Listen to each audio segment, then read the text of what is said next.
David Crispin with the United States Marine Corps. Jacqueline Beam, 519th Military Intelligence, U.S. Army. Matthew Hernandez, United States Navy. Keith Claxton, United States Navy. Paul Portillo, United States Navy. Robert Griego, U.S. Navy, Operations Specialist. Chris Oakley, United States Navy, United States Marine Corps, State of New Mexico Army National Guard. Melinda Medlin, United States Army. Norman Aragod, U.S. Army National Guard. Raven Nieto, United States Army. Oscar Martin Lopez, United States Marine Corps. Martin, United States Army, retired. Valentino Baca, United States Marine Corps. Jeff Folgate, United States Air Force. Kenneth Quintana, United States Army, and as well as New Mexico National Guard. Combined service, 24 years.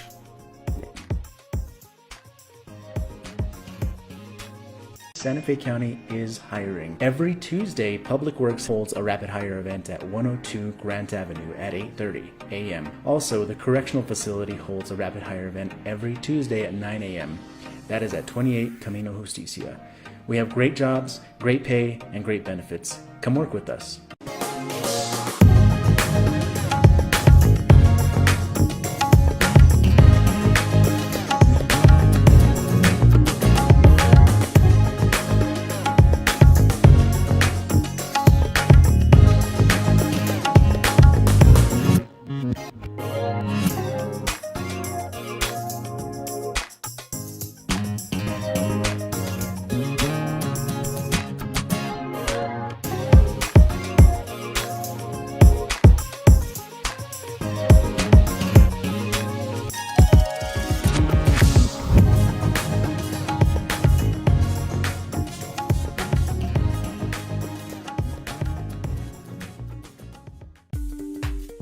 Why do you work for Santa Fe County?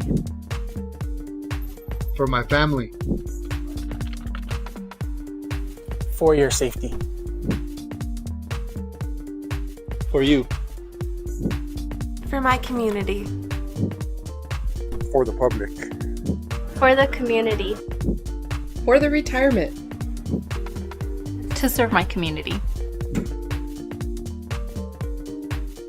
For my family. For the outdoors.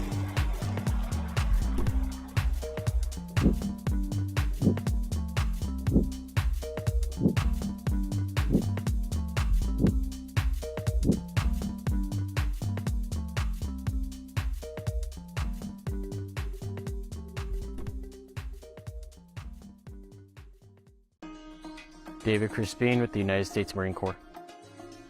Jacqueline Beam, 519th Military Intelligence, U.S. Army. Matthew Hernandez, United States Navy. Keith Claxton, United States Navy. Paul Portillo, United States Navy. Robert Griego, U.S. Navy, Operations Specialist. Chris Oakley, United States Navy, United States Marine Corps, State of New Mexico Army National Guard. Melinda Medlin, United States Army. Norman Aragod, U.S. Army National Guard. Raven Nieto, United States Army. Oscar Martin Lopez, United States Marine Corps. Martin, United States Army, retired. Valentino Baca, United States Marine Corps. Jeff Folgate, United States Air Force.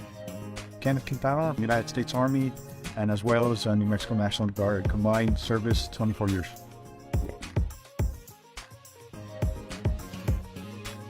Santa Fe County is hiring. Every Tuesday, Public Works holds a rapid hire event at 102 Grant Avenue at 8:30 a.m. Also, the Correctional Facility holds a rapid hire event every Tuesday at 9 a.m. That is at 28 Camino Justicia. We have great jobs, great pay, and great benefits. Come work with us.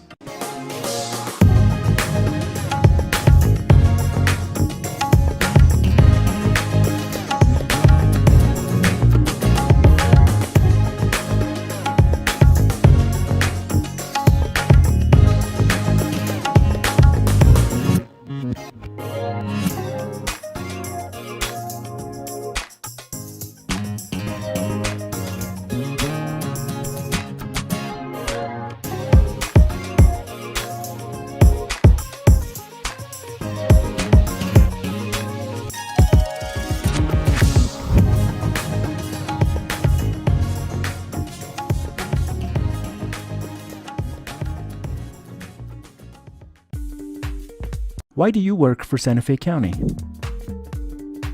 For my family. For your safety. For you. For my community. For the public. For the community.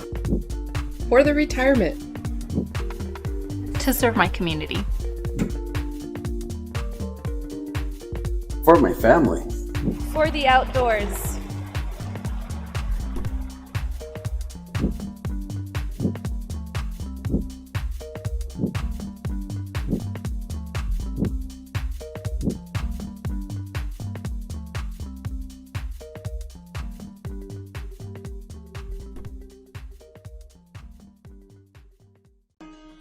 David Crispin with the United States Marine Corps. Jacqueline Beam, 519th Military Intelligence, U.S. Army. Matthew Hernandez, United States Navy. Keith Claxton, United States Navy. Paul Portillo, United States Navy. Robert Griego, U.S. Navy, Operations Specialist. Chris Oakley, United States Navy, United States Marine Corps, State of New Mexico Army National Guard. Melinda Medlin, United States Army. Norman Aragod, U.S. Army National Guard. Raven Nieto, United States Army. Oscar Martin Lopez, United States Marine Corps. Martin, United States Army retired. Valentino Baca, United States Marine Corps. Jeff Folgate, United States Air Force. Kenneth Quintana, United States Army, and as well as New Mexico National Guard. Combined service 24 years.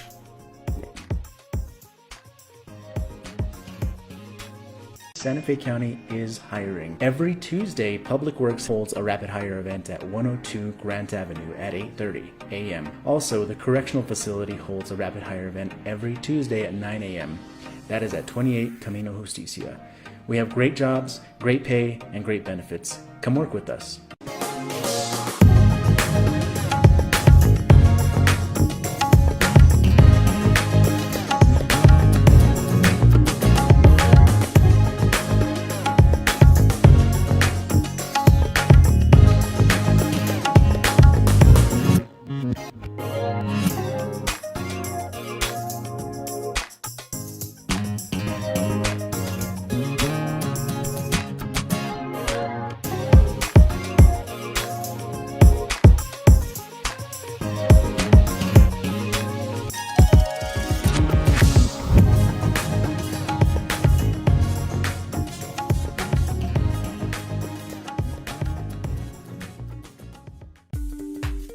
Why do you work for Santa Fe County?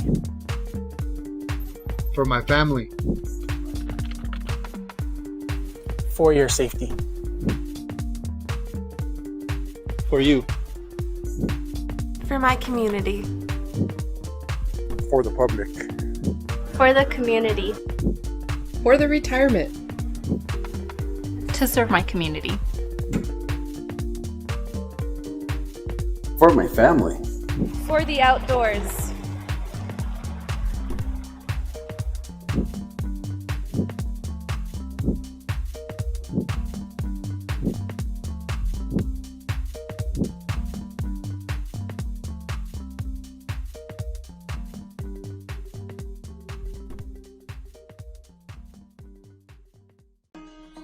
David Crispin with the United States Marine Corps.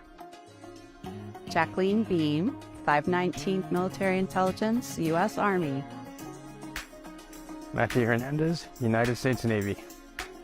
Keith Claxton, United States Navy. Paul Portillo, United States Navy.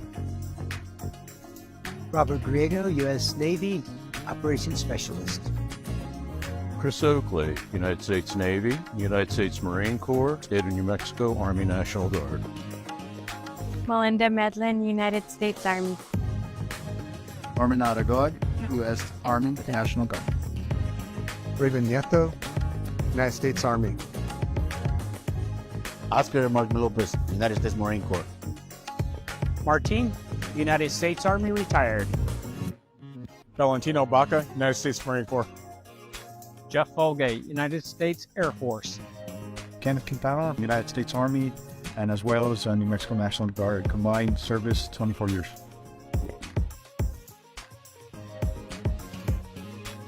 Santa Fe County is hiring. Every Tuesday, Public Works holds a rapid hire event at 102 Grant Avenue at 8:30 a.m. Also, the correctional facility holds a rapid hire event every Tuesday at 9 a.m.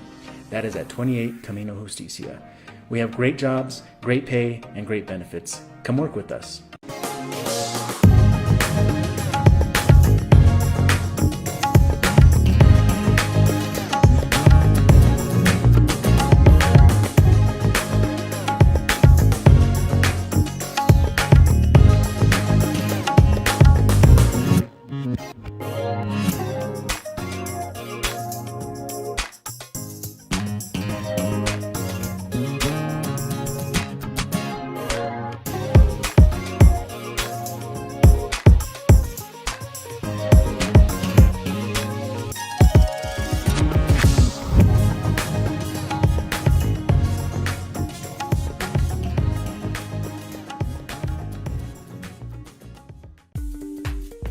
Why do you work for Santa Fe County? For my family. For your safety. For you. For my community. For the public. For the community. For the retirement. To serve my community. For my family. For the outdoors.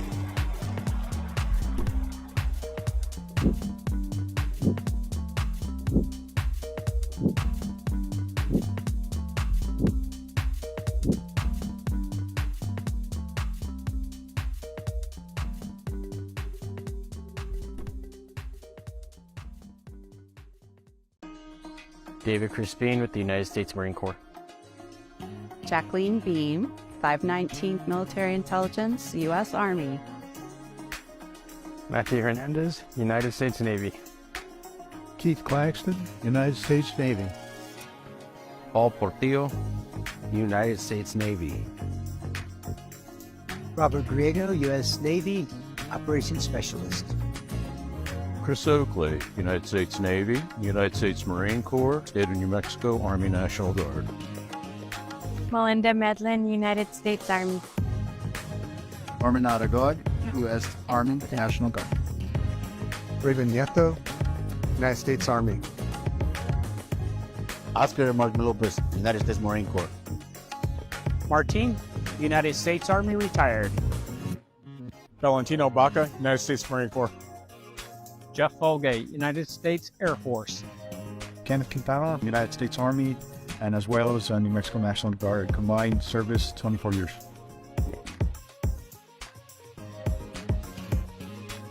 Santa Fe County is hiring. Every Tuesday, Public Works holds a rapid hire event at 102 Grant Avenue at 8:30 a.m. Also, the correctional facility holds a rapid hire event every Tuesday at 9 a.m. That is at 28 Camino Justicia. We have great jobs, great pay, and great benefits. Come work with us.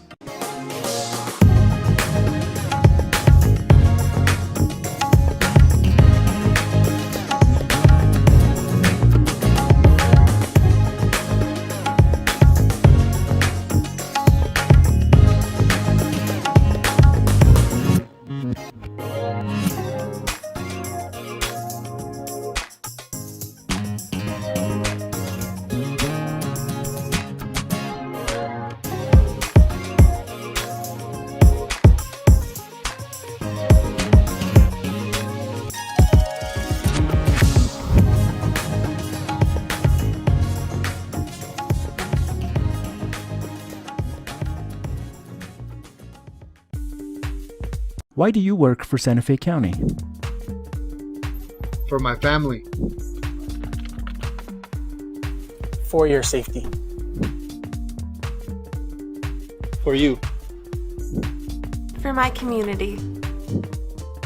For the public. For the community. For the retirement. To serve my community. For my family. For the outdoors.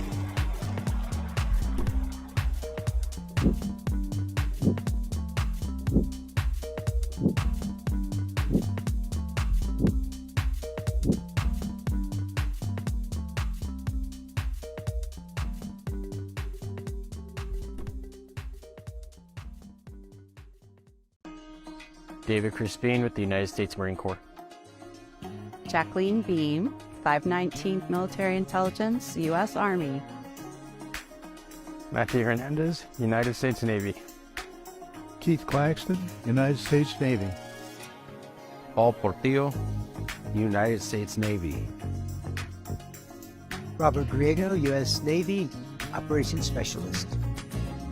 Chris Oakley, United States Navy, United States Marine Corps, State of New Mexico Army National Guard. Melinda Medlin, United States Army. Norman Aragod, U.S. Army National Guard. Raven Nieto, United States Army. Oscar Martin Lopez, United States Marine Corps. Martin, United States Army retired. Valentino Baca, United States Marine Corps. Jeff Folgate, United States Air Force. Kenneth Quintana, United States Army, and as well as New Mexico National Guard. Combined service 24 years.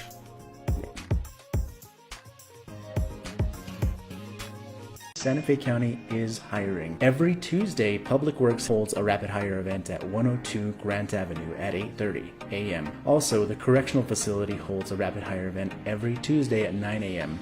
That is at 28 Camino Justicia. We have great jobs, great pay, and great benefits. Come work with us.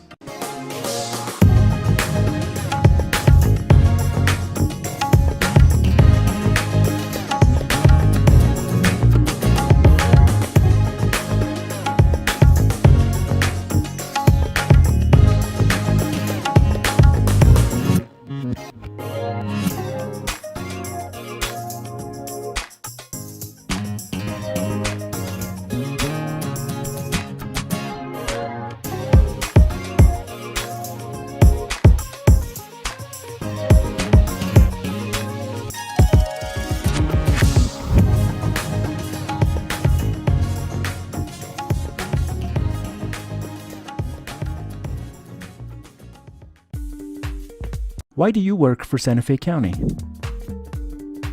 For my family. For your safety. For you. For my community. For the public. For the community. For the retirement. To serve my community. For my family. For the outdoors.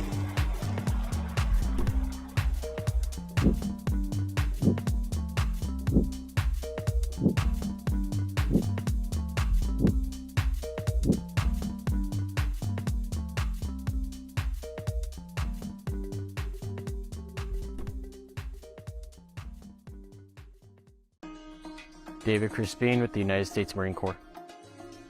Jacqueline Beam, 519th Military Intelligence, U.S. Army. Matthew Hernandez, United States Navy. Keith Claxton, United States Navy. Paul Portillo, United States Navy.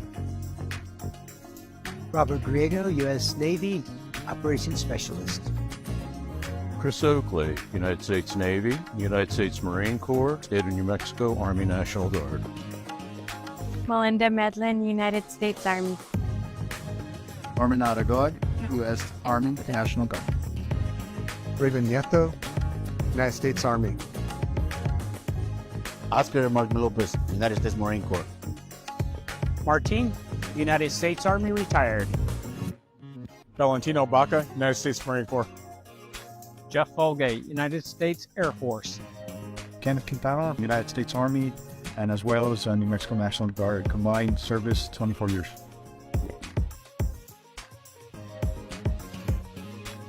Santa Fe County is hiring. Every Tuesday, Public Works holds a rapid hire event at 102 Grant Avenue at 8:30 a.m. Also, the correctional facility holds a rapid hire event every Tuesday at 9 a.m.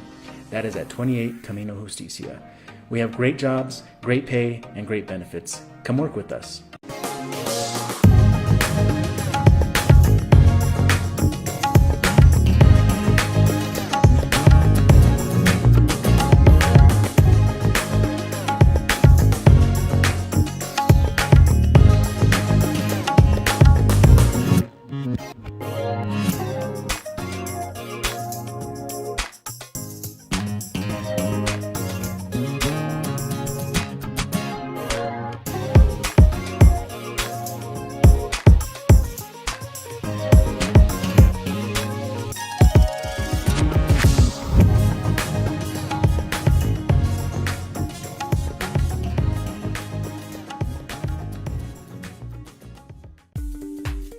Why do you work for Santa Fe County? For my family. For your safety. For you. For my community. For the public. For the community. For the retirement. To serve my community. For my family. For the outdoors.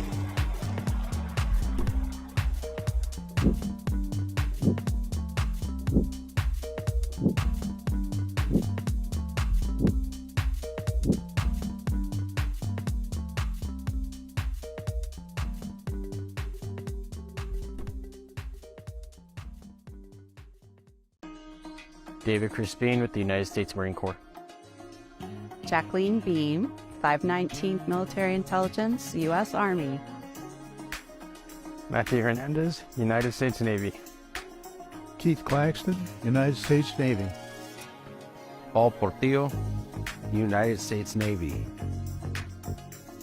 Robert Griego, U.S. Navy, Operations Specialist.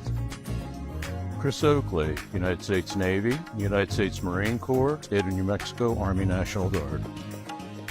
Melinda Medlin, United States Army. Norman Aragod, U.S. Army National Guard. Raven Nieto, United States Army. Oscar Martin Lopez, United States Marine Corps. Martin, United States Army retired.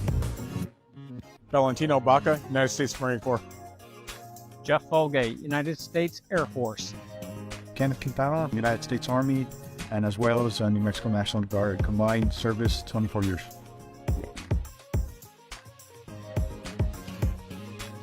Santa Fe County is hiring. Every Tuesday, Public Works holds a rapid hire event at 102 Grant Avenue at 8:30 a.m. Also, the Correctional Facility holds a rapid hire event every Tuesday at 9 a.m. That is at 28 Camino Justicia. We have great jobs, great pay, and great benefits. Come work with us.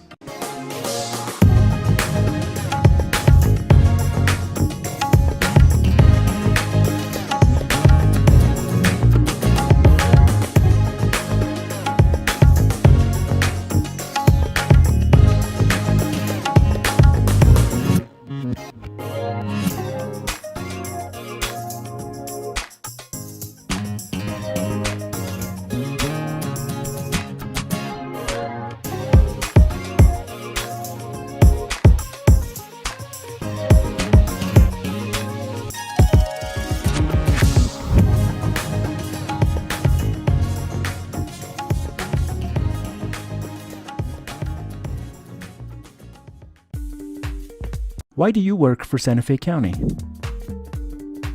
For my family. For your safety. For you. For my community. For the public.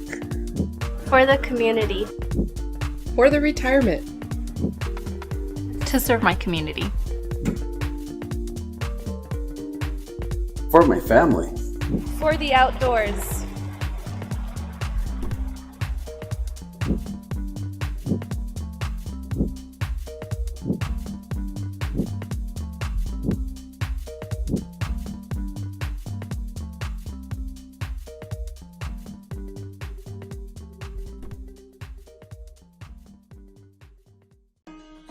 David Crispin with the United States Marine Corps. Jacqueline Beam, 519th Military Intelligence, U.S. Army. Matthew Hernandez, United States Navy. Keith Claxton, United States Navy. Paul Portillo, United States Navy. Robert Griego, U.S. Navy, Operations Specialist. Chris Oakley, United States Navy, United States Marine Corps, State of New Mexico Army National Guard.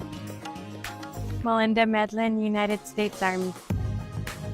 Norman Aragod, U.S. Army National Guard. Raven Nieto, United States Army. Oscar Martin Lopez, United States Marine Corps. Martin, United States Army retired. Valentino Baca, United States Marine Corps. Jeff Folgate, United States Air Force. Kenneth Quintana, United States Army, and as well as New Mexico National Guard. Combined service 24 years.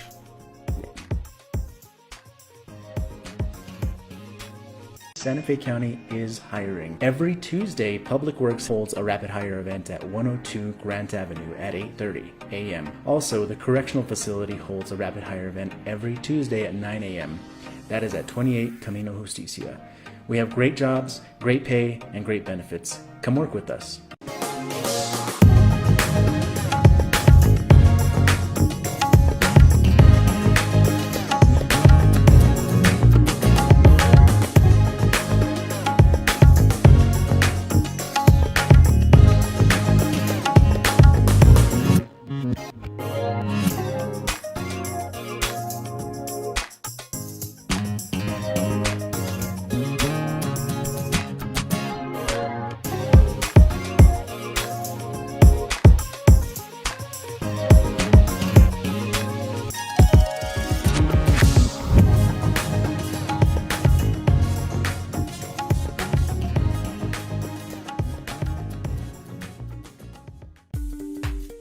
Why do you work for Santa Fe County? For my family. For your safety. For you. For my community. For the public. For the community. For the retirement. To serve my community. For my family. For the outdoors.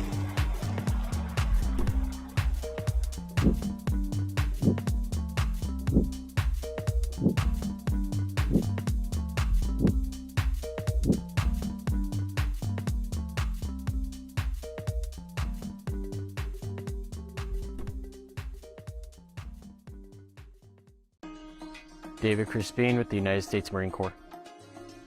Jacqueline Beam, 519th Military Intelligence, U.S. Army.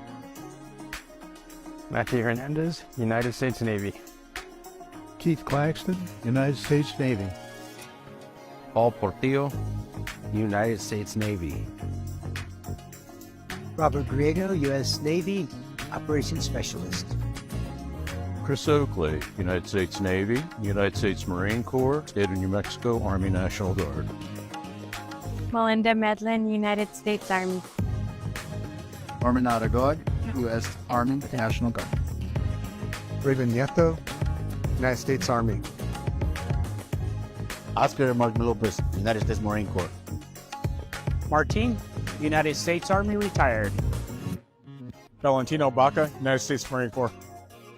Jeff Folgate, United States Air Force. Kenneth Quintana, United States Army, and as well as New Mexico National Guard. Combined service 24 years.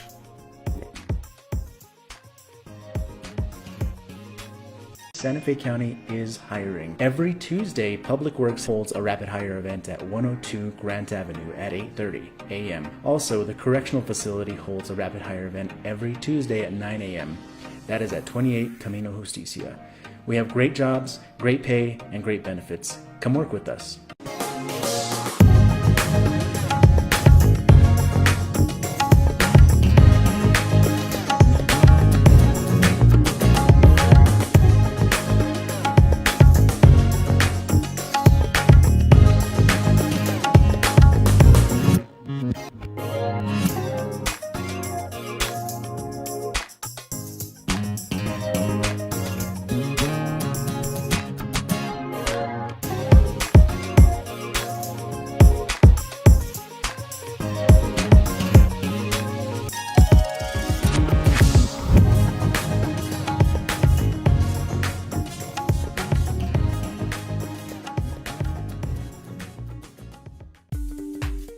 Why do you work for Santa Fe County?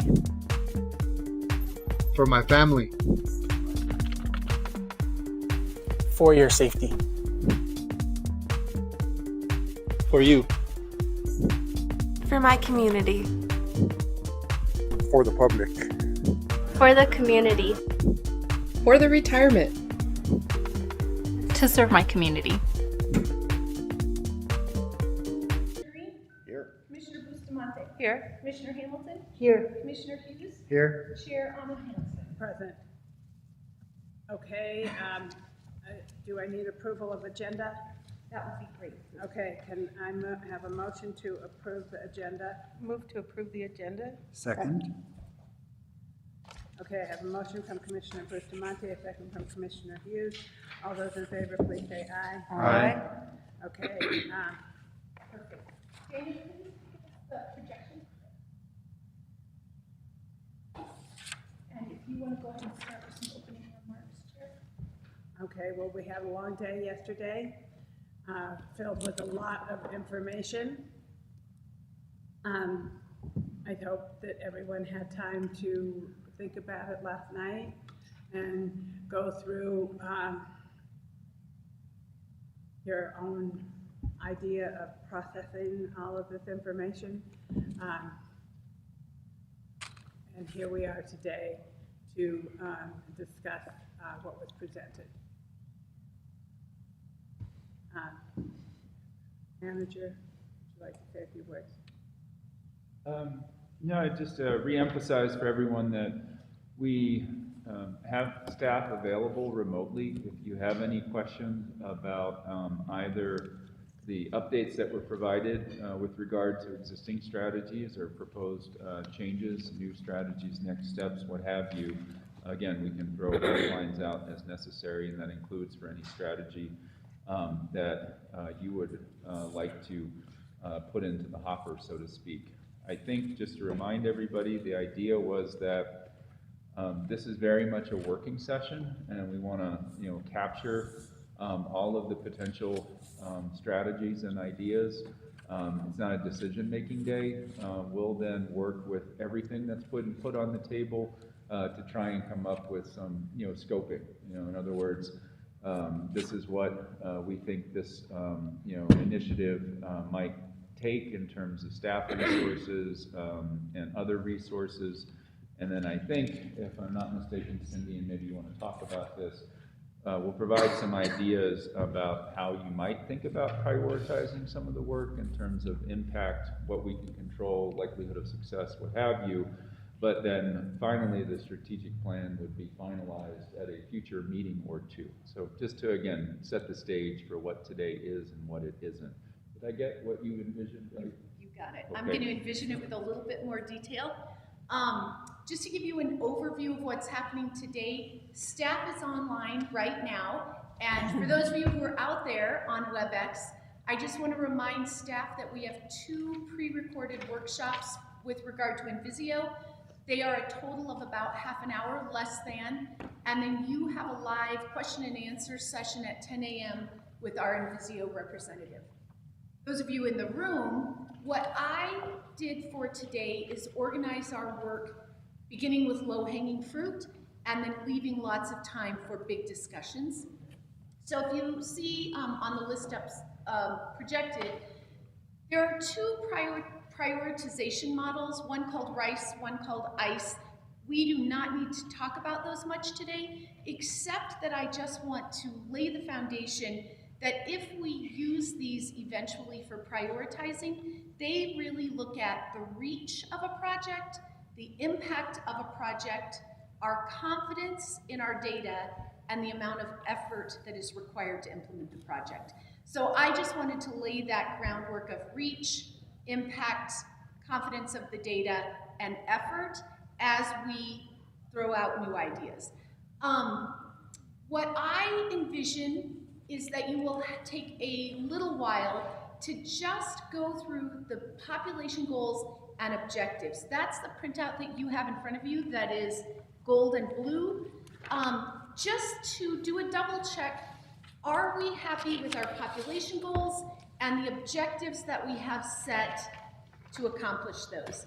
In most cases, things that we add to our work come at the strategy level. So I'm inviting you to do a review of population goals and objectives first, finish that, then review the information you received yesterday at the strategy level. And then my suggestion would be either combining your new ideas during your conversation about strategies, or even getting through all the current strategies and doing the new ideas last.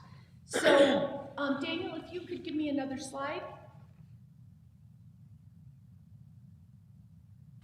I wanted to just arm you with some definitions that we adopted last year, because the truth is everybody's strategic plan uses different words.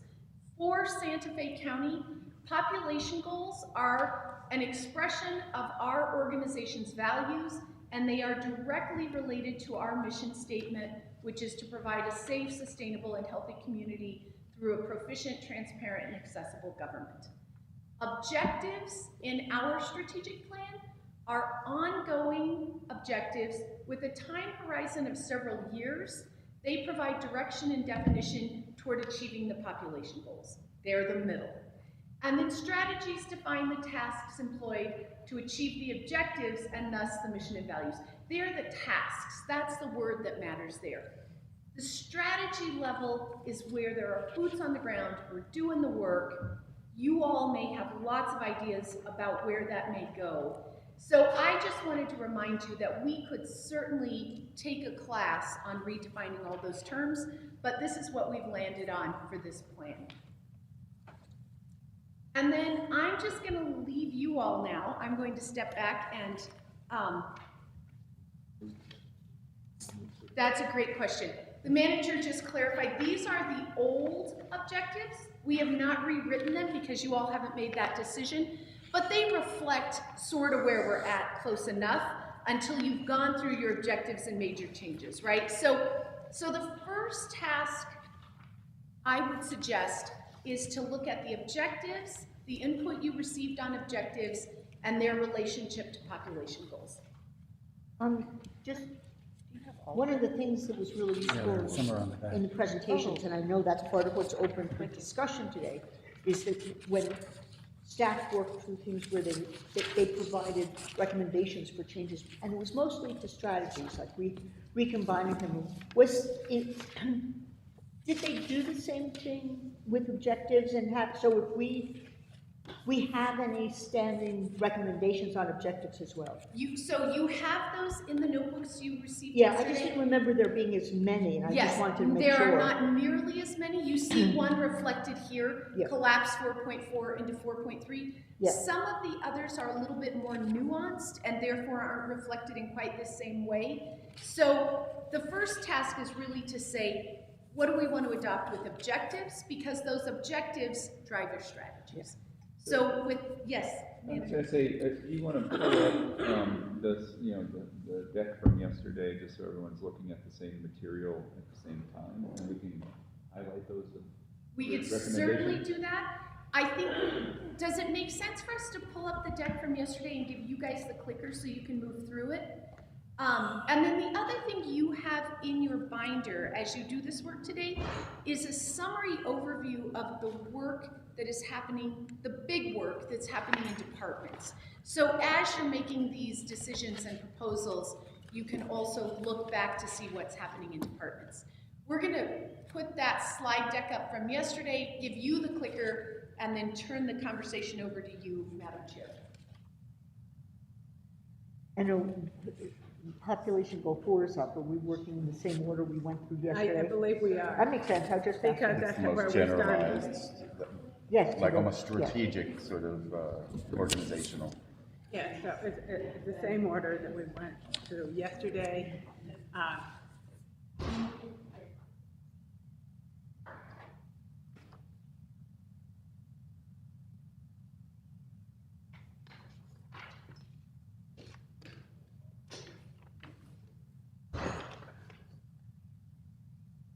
Okay.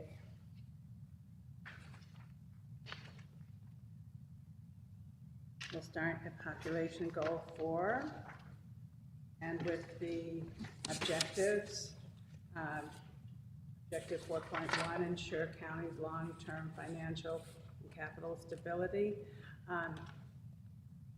What I felt the strongest about that was that management has recognized the important need to upgrade and enhance our financial capability, to transfer us to a new system.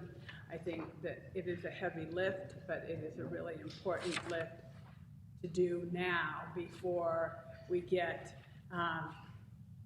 bogged down. And I think we already are a little bogged down, but I think that motion is really important.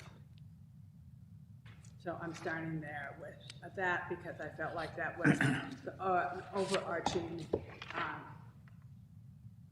What are we bogged down in? The finances. So the mechanism, the systems that we have in place, the ERP system is outdated and needs to have a big move to a new system, both in time, energy, money, training, and seems like as a task down the line, it is, it's an upper level strategy, but it's a task that we probably do. Yes, I've got you, whatever, at the bottom. Sorry. But it is a task at the bottom level of this, but it is something that will clean up a lot of stuff at an upper level. Yeah, so we should do that. The new system. I was looking for the acronym. It's called like ERP. ERP. Yes, Enterprise Resource Planning. Can I take a, Yes. Madam Chair? At an even more upper level, just before we go into these tasks, if I may, one of the things when I went back over strategic planning documents that I've worked on in the past, one of the areas that I saw at this level, and I had two comments at this level. One was that we are a very internally focused organization in a world of partners on the outside. So whether that's we're a county with 3 municipalities inside of us. We're a county with 7 Native American tribes that touch us at some level. We are a county that deals with the state. We are a county that deals with neighboring counties. We are a county that deals with JPAs and COGS and so on. And I didn't quite find in where I think it would be in population goal 4, a place to talk about our partnerships and the way that we work with, even the federal government, right? I mean, we deal with the feds all the time, whether it's the Forest Service or Department of Transportation or everything. And so I was wondering if there was a place for, highly skilled, transparent, collaborative, and accessible government. Accessible in theory talks about accessible, but it's not the collaborative comment to say, how do we work with our key strategic partners? These are not like individual people and companies, but people that we work with year after year. We're stuck with them, we love them. Sometimes they're difficult, sometimes they're easy. I'm just wondering if the collaborative and... Are you referring, Madam Chair, Commissioner Green, are you, this feels like a digression from what we just adopted, but I think it's really important, and I'm prepared to continue this because I'm hearing the need. I hear you solidly, and definitely was thinking about it, of an intergovernmental, like to have a government relations, but that seems silly being within a government, but to have some type of something that's clearly established, but some of that happens at the manager's office. So I don't mean to digress, but I do support where the commissioner is going on having somewhat of this. So we're talking about a really high level. We're talking about a population goal. Yes. Being a skilled, transparent, cooperative, and accessible government. Collaborative. Yes. Collaborative. Collaborative. Okay. So you're saying. Okay. Word collaborative. I mean, so you're wanting to add a word.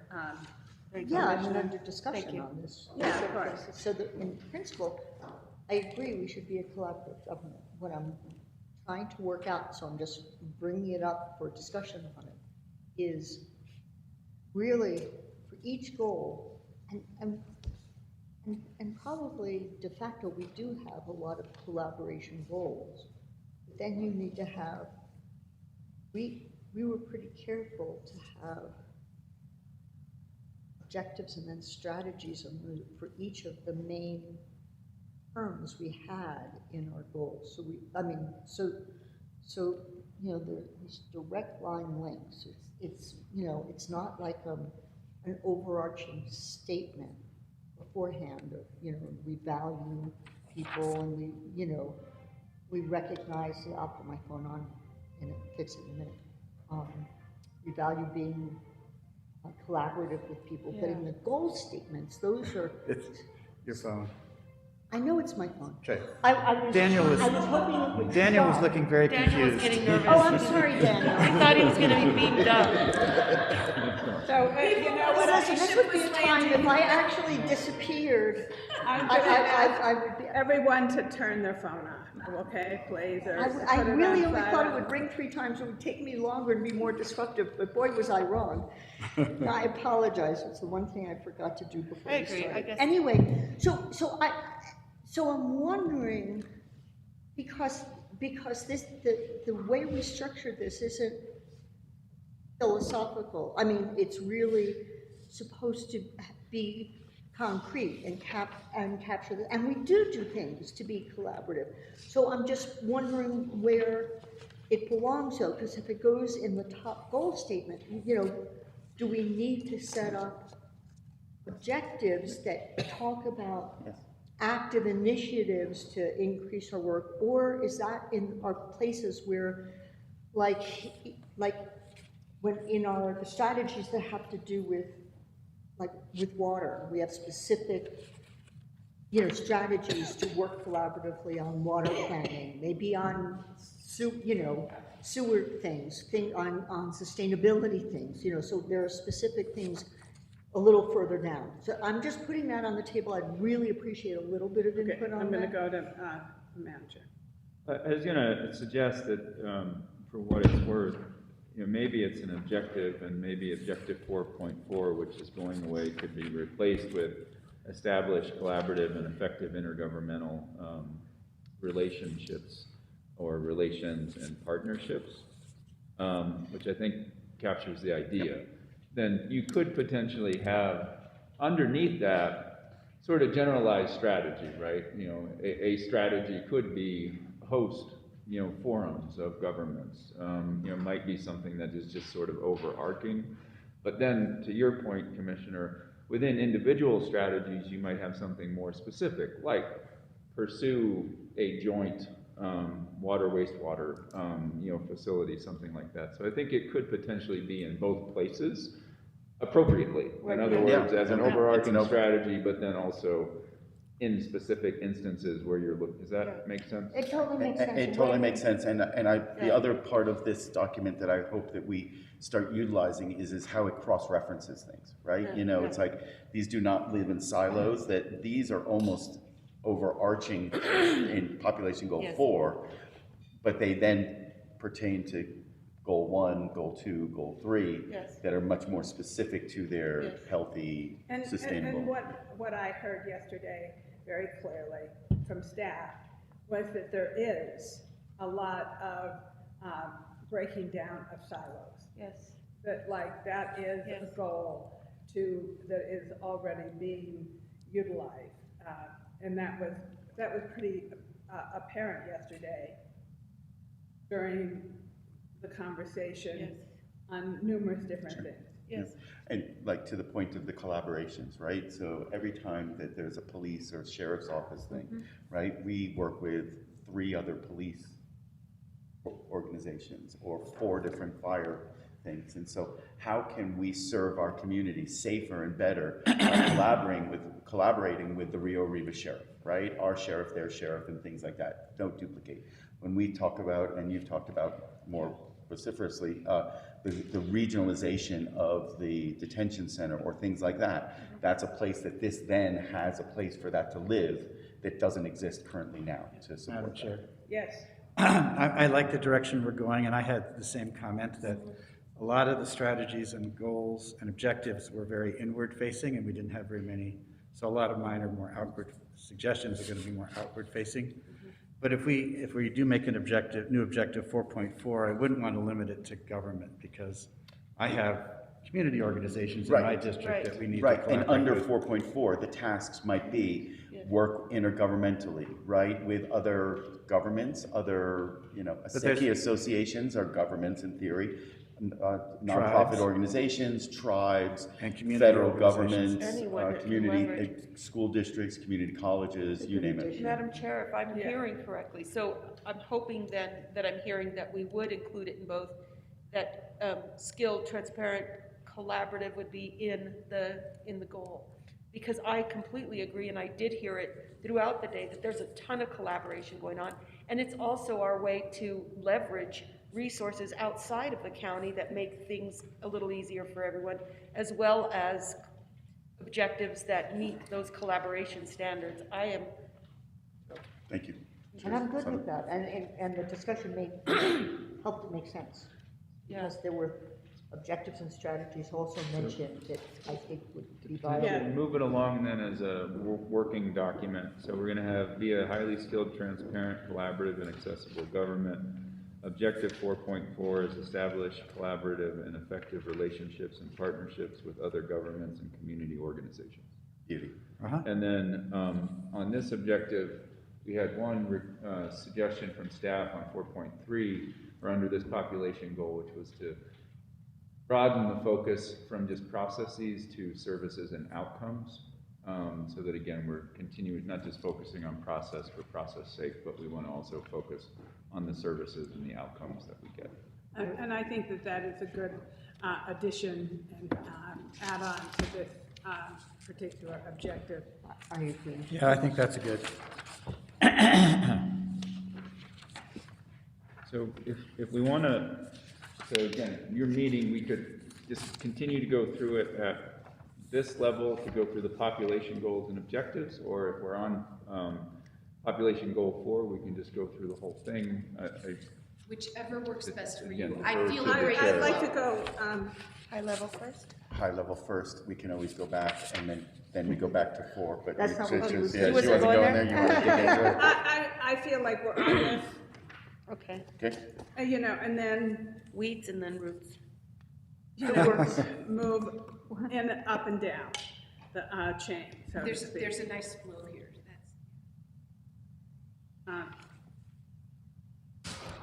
Because if we're going to talk about collaborative in this, and this highly skilled, transparent, and collaborative, accessible government, I think we should approach it in this first group and then move to the next one and see if there's things that are relative to that also.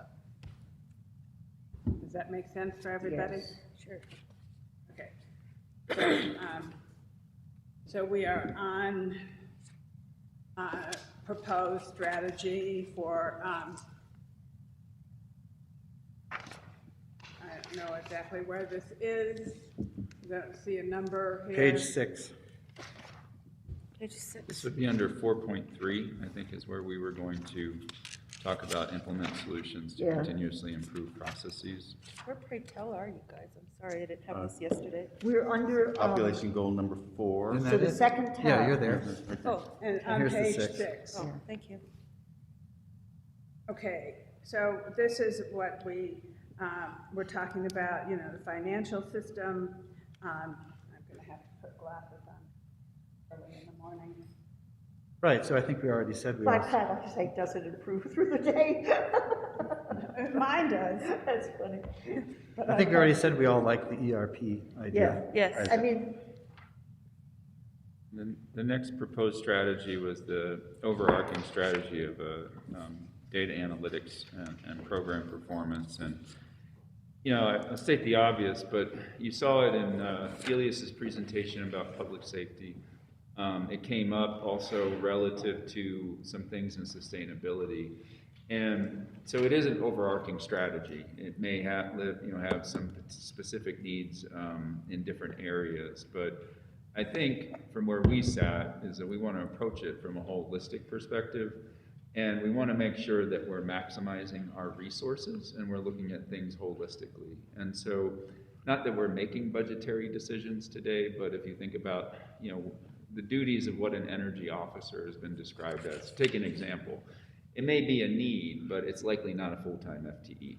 And so by having some sort of consolidated effort, someone who actually has the bandwidth, skill set, that's what they do. They analyze data, and they have the ability to do that. You're going to be able to potentially provide that service to a lot of different customers. Now, there may be an entity like the public safety complex that has specific needs, but it may well also be able to be served centrally. We can work out those details, but I just wanted to make that connection that you heard that need, but it's a need that goes beyond even the places that it was spoken about. Madam Chair? Yes, Commissioner Hamilton. So this is a question for clarification, not about the idea. I think it's a great concept. And certainly, like in my other life, not everybody does all their own analyses. There are a certain number of like data analysts, GIS specialists, statisticians who work on multiple projects across the larger group and provide their expertise, and they have some subject matter expertise, or they develop it, or depending on the application. Is that what this is being proposed? It's essentially like a person that conducts that, and then the question becomes, where do they sit? Like, who would they be under? That's a next level discussion. So So if that we is adopt, no, that's not implicit something here. we yet. Yeah, And so got what it. we will do I'm is, fine with if that. we move forward from here, is we'll involve all the stakeholders and discuss internally, well, how might this work? How, where would it live? Is it all centralized, or is it partially centralized with some decentralization where it's really needed? But this is just to say, yeah, we're all on board with moving forward with this concept. And part of the reason I asked was was also backwards, or inverted, because like there is a function that does crosscut like that in GIS, and several individuals in GIS work across, and it's a certain kind of analyses but that doesn't mean this person should be there necessarily, or in IT necessarily. Like it could be the manager's office because that's central, and so that's part of the reason I brought it up. As to make Cindy we're looks going. to continue to grow the empire, she will likely say Yes. this fits here. There you go. And also, it's a way to break down the. It all comes out, right? It's a way to break down the silos. Correct. Yeah, it's somebody that is specialized at something Very that can good. apply it to everywhere. Right. Across, like finance, like procurement, like Yes. HR, right? Yes. These are these specialty things that the upper level management have to be able to contribute, and that's where you get a full-time employee that sort of does it across the. Yeah, I'm completely on board. In part, I didn't want to limit thinking about this has to be in an established place like in GIS, when maybe it should be, like I said, in the manager's office or in Public Works, but someplace where everybody has, I mean, it doesn't matter to me. That's a future conversation. I think it's a great idea. I mean, I think this is a little bit of almost a no-brainer. It is, yeah. I'm fine with this idea. I do want to express my concern about too much data-driven decision-making because, as you know, I worked in homelessness for 30 years. HUD made decisions based on bad data, and so they made homelessness worse instead of better. And so the data-driven decisions are only as good as your data. Yes. And that needs to be kept in mind, because if you say, oh, well, the data shows this, but your common sense tells you that the data is wrong, then maybe the data is wrong. That is such a good point, and I will add that data, like science, doesn't tell you what to do. Yeah. And so it has to be framed and analyzed and presented and then used as a piece of evidence with everything else included, because I totally agree. Yes. We have many examples of that, especially in northern New Mexico, where we do not get good data, and on the other hand, we do get data, but it's not always as accurate as we would like it to be. and it used to be people didn't get data. Like, to be honest, we started out, people wanted, like STRs are one example. In fact, TDRs were an example. It's a really good idea, but we have no idea what's going on with it in reality. It's just, you know, so I think that's what we're trying to address is the times when we don't actually we haven't made the facility to have the information we need to contribute to data decision making. Okay, is there any wordsmithing that needs to be done in these two proposed strategies as we move forward? I don't know that we even need to wordsmith things unless we have a big disagreement. Okay, Yeah, I fine. Okay, I'm gonna go on to page 8 and 9. Is everybody ready? Mm-hmm. Okay, so the next proposed strategy is periodic space assessment, space needs, projection, and maintenance and operation standards. So that is something that I have supported for a long time. I take it we don't already do that? Well, I'll give you an example. Okay, this is my favorite example. When we built the new building and we put people in there, Penny's office was in completely the wrong place, wrong design, wrong setup. Everything about it was wrong for her as the director or as the director of growth management. It was a really bad decision, whoever made that decision. And so I hope she's been moved out of there and somewhere else because she was put in the worst office possible. What does that have to do with space? Well, that is space. How, I mean, to me, that... There's two things in that and somewhat related, right? I don't think we keep an on-staff architect and programmer, right? We're sort of managing things with engineers and technicians, right? So. Well, we had a designer. Yeah. And we had a deputy county manager. I'm sure who put Penny there. Yeah. But maybe they just didn't like Penny. That's possible. This is, well, I mean, it doesn't address that. I thought you said we were staying macro level. So yeah, well, now we're digging into this one. So, is there any other individual that was upset about their office? This is I'm sure there was not a huge pushback. And Penny was even actually quite.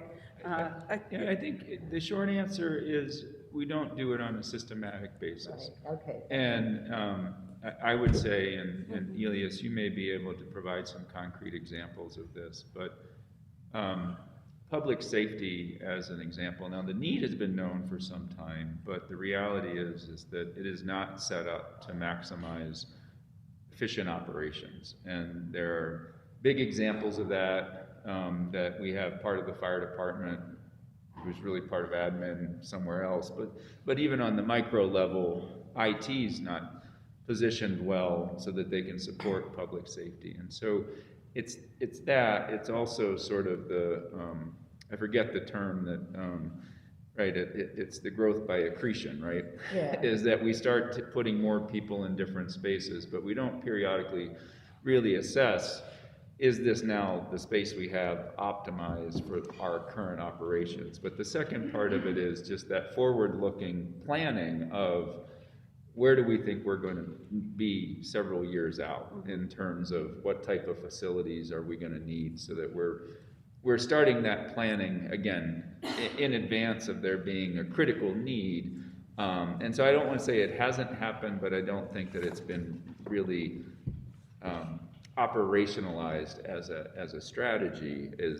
And then the other part of it is, and I would just change it to perhaps conduct periodic space assessments and space need projection, establish maintenance and operation standards, so that when we're making a decision like we're going to build a community center, that we automatically put that on the operating budget side.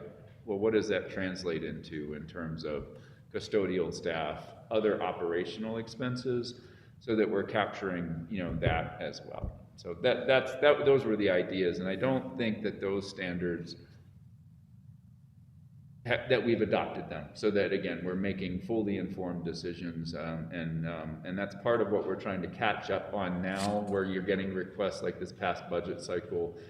You know, we need more custodians, because the amount of space that they're expected to maintain is just greater than is feasible. And I'm going to give another example. Like Austin had a tremendous amount of overuse of space once the pandemic happened, and they found that by doing and continuing remote work, they were actually saving money, reducing the greenhouse gas, and so they changed their process in the county of Austin, I think it's Travis County, to include remote work. You know, that might not be something that we need to do because we're not a big, huge metropolitan area, but it is an example of what Greg is talking about. Okay, where are we at with the space that we have, and how are we using that in a reasonable way? I'm going to go to Commissioner Green. Thanks. So there's sort of two parts to this. One is sort of operational staffing and things like that, which is related to the other part of this, which is facilities, right? And facilities and how that works for people and how we operate. And so I don't know if this is all meant to be shoved into one of these things, but it could be broken out into one that talks about equipment, facilities, capital stuff, and then have one about operational processes, service levels, and things like that, right? Whether it's return to work or return to office versus return to office. In Austin's case, means that people can't find somebody in the office to solve their problems, right? And so we could go do that, but it lowers our level, our standard of service, and says, why isn't there anybody in growth management? Go to the city and try to get a permit right now. People go to work you one know, day a week. they limited it also to only people who were not outward facing. Right. Well, you know, I mean, they categorized it, but it is I'm just using that as an example. I don't think it's an example for us. You know, it's just an example of space and facilities and issues. But Commissioner Bustamante. Yeah, Madam Chair, the opportunity that the manager is talking about is taking it back to this 30,000 foot level, is operationalizing the review of all of that. I think that we've seen, and I really have to just commend the effort that's been done with what's happening with the clerk's office, so that we have seen how the clerk has made requests, there have been various reviews, but this is the opportunity, you can please correct me if I'm wrong, to operationalize that type of work on a consistent basis so that when there are such requests or needs, it's already been done with some pre-perspective, if you will, some pre-analysis of how things are going to come on board and where things need to be, and it's about operationalizing that effort so that it's not in the moment, we have this need, what's going to happen, move them out of there, that things are operationalized so that we're starting to review things in advance, and I think that's what you're referring to. Exactly. It's forward-looking so that you're not operating in a reactionary mode, but hopefully if your projections are done right and you're asking the right questions, you're anticipating the need several years out. Great, yeah, that's what I see, yeah, sounds great. And Madam Chair, it seems like we all agree that we want to keep this one. Yes, it's proposed. And we'll make those changes that I went over just so that the English makes sense. I like the edit that was. Okay. So next is the next proposed strategy on page 9 is increased county grant identification, application, and management capacity. So this is progress partnership with grant writing team at North Central, expanding responsibilities of capital planners, refining processes to disseminate grant opportunities and make expedited strategy decisions about which grants to apply for. So capacity is definitely an issue. Okay, Capacity for what? Many things, yes, capacity of personnel to implement I mean, to And me, so let's say we get a grant for $2 million to install broadband. We might not have the capacity, or we might have the capacity. yeah, and I see it as two different, I actually read this as indicating that, I know I've over the years suggested it, that there's often the need for, you could recognize the benefit of having an individual who, whose primary responsibility was recognizing grants, organizing the information, and organizing the efforts to pursue grants. The decision about whether to go for grants is definitively impacted by whether staff decides they could do it if they got it, right? So, you know, you can avoid going for them. But over the years, I didn't think I was the only one who said we would benefit from somebody who knew how to pursue outside support for things. I mean, you know, why do we go for CDBG grants? Because somebody on staff knew about them, they were obvious, somebody on, I mean, for all I know, I don't think this is the case, but, you know, I pursued going for the CDBG grant, but I think this county was already doing it. They were Other already. things, no, long before I was a commissioner, when I was running the water system. And you know, Commissioner Green has said this any number of times recently, so it's an idea that has surfaced, I think, since I've been a commissioner.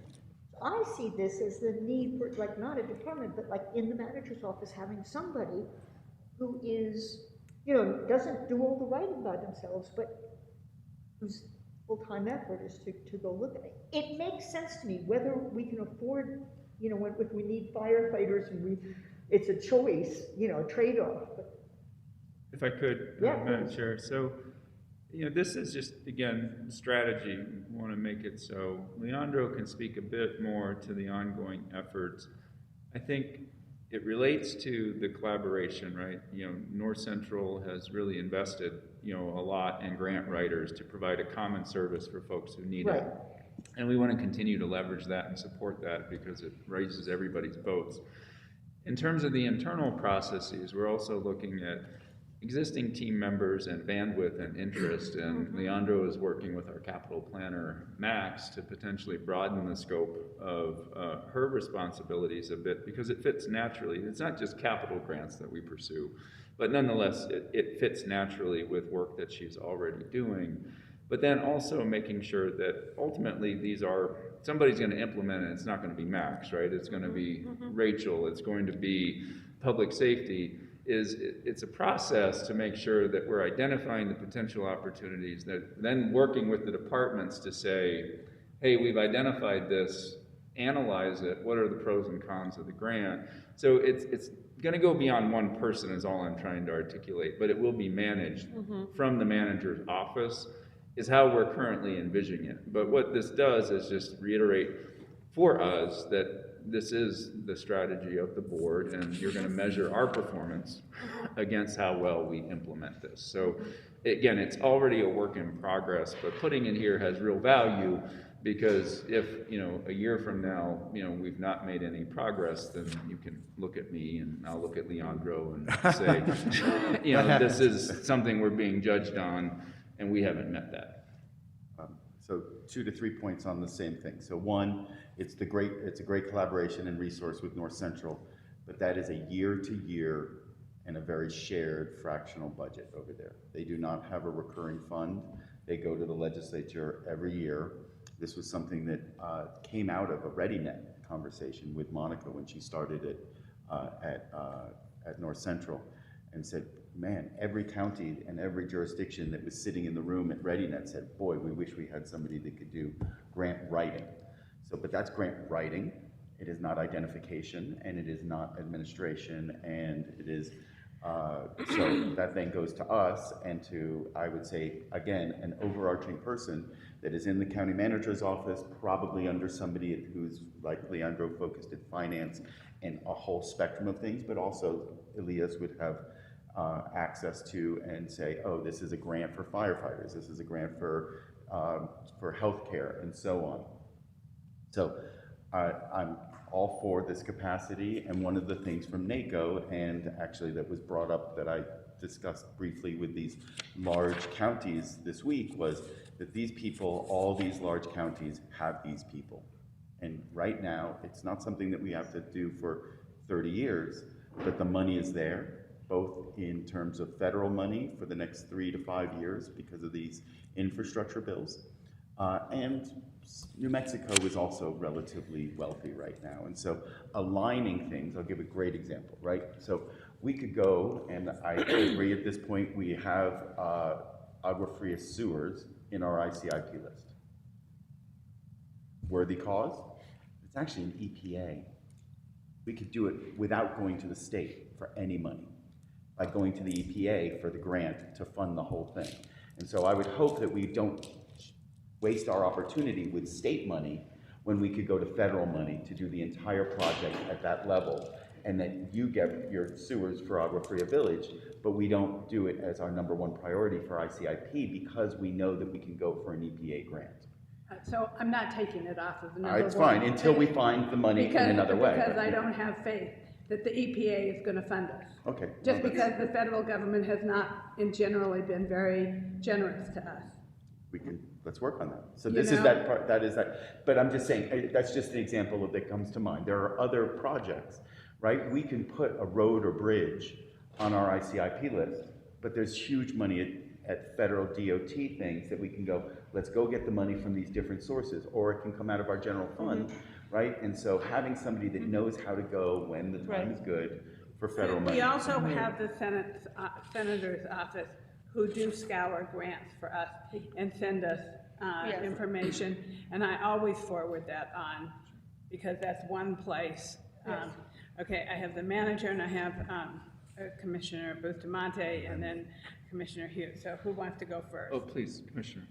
The only thing, so I completely agree with all this, working on a relatively large grant myself, the only thing that I would add in that proposed strategy would be not just management capacity, but requirements and capacity. We don't want to just look and say, well, Max can't do it, we're not going to be able to do it. There are often, well, we would need a finance oversight specifically for this project. We would need a XYZ specifically for this project. So what would be the requirements? So is that compliance? Would that be an acceptable word, or is it? I want to say management require either management capacity and requirements, like add requirements to that, so that we don't limit it to just what capacity do we have internal. This is what is required to, we would get consultants to carry all of these. So many of these new grants, and I say new like in the last 10 years, it's kind of funny, is so many of the grants these days are leverage grants that they're expecting that we're working with external and other entities to have some success. So it's not always just based on our capacity, it's on what are the requirements to make this work. We would need an outside entity doing XYZ. So I would add requirements so that we're able to evaluate it. This individual, and I do really see the opportunity for somebody who can really scope out the big picture, establish this is what you're going to need to be able to do at the end of the day to be successful, and these are the types of people from these areas who are going to be the ones doing it. And that's where they evaluate this notion of requirements. You know, what's required to really fulfill this? Internally, we may not have the capacity, but collaboratively, we can get a lot more done. I wrote down, again, identification, application, management, and requirements capacity. Capacity and requirements? Or an additional requirements? I don't know. It needs to be reflecting that we have someone who's reviewing our internal capacity and additional requirements. Or what are the requirements that we have, and how do we meet that internally? So what are the requirements? What is our internal capacity? And what external needs would we have? But it has to be comprehensive to that. I think you'd want to say at the end, and management requirements and capacity. That's what I have on my notes, yeah. Management requirements and capacity. And capacity. Management requirements and capacity. So it might mean that, Well, capacity was kind of modifying everything that came before. So in other words, but that, in the way I wrote it, but I Right. understand the concept. Okay. An identification application. Well, requirements could also apply to everything. But that we would, you know, like, I want to make sure that we would go outside of the capacity that we have internally. Absolutely. To the outside. Yeah, to- what additional Including requirements? subcontractors, kinds of Exactly. things, exactly, yeah, no, that's perfect. And those partnerships, right? Because some of these are like, oh, So we much got to of do a workforce thing and it's going to work with North Central, the community They college require and Santa Fe. leveraging other people's resources to make sense, which really is proving to be more sustainable over time. More systems change. And I know everything's a trade-off, but I do agree that some things should be addressed opportunistically, and there is more funding now, and it could well go away, and it is building a capacity to be able to take advantage of that sort of thing. I mean, so this kind of thing has, for quite a while, made sense to me. There have been years where there's no money, right? And so this is a position that almost changes its focus to make do with less. Right, and a lot of times these grants take a long time to get. Right. And then, you know, so it gives you time to build the capacity. And it also, they have a life cycle, you know, like some of them will last 10 years, you know, so, and so therefore, by building in and recognizing that. If I may just share, Madam Chair, a quick lesson that I've learned over this Good Jobs Challenge grant. Over 500 applications, 32 awarded. The one thing that those who were awarded have in common is they had pre-identified the need and had already started working with collaborative partners on meeting that need. So it's really the logic of, wow, if this could be done, these grants that said, hey, if somebody's gonna do this, put out your best plan for getting it done. Without exception, 32 had similar work on the ground to what was being requested from the government. So, you know, we know what the needs are. How do we address these issues? And so much of this is that.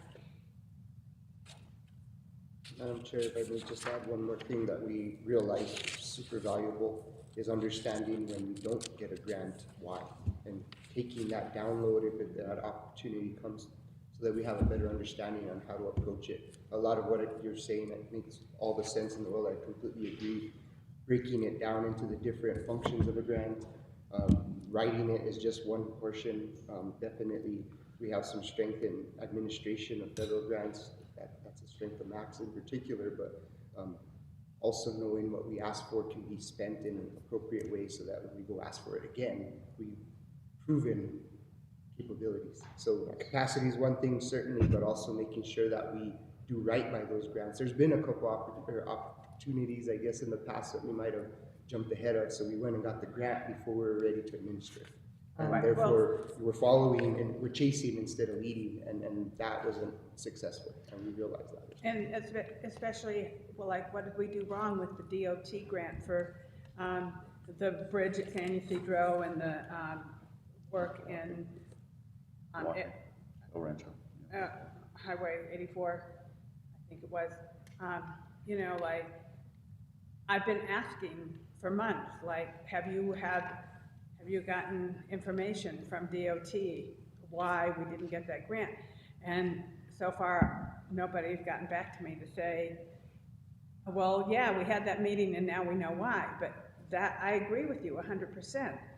But they usually offer debrief. They do. Well, yeah. but in that case, that kind of goes to how many people actually applied for that. We're still in line to get our debrief. There was that, and I mean, it kind of goes back to how competitive some of these grants are too. As you brought up, it's not always a sure thing, and really to put a lot of hope and faith into something that isn't guaranteed sometimes creates that disappointment, and that's something else.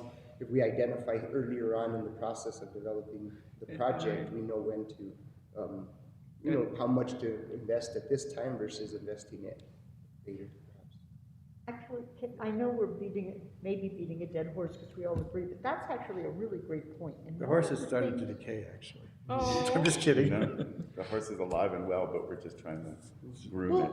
Okay, We're I'm just, moving the horse.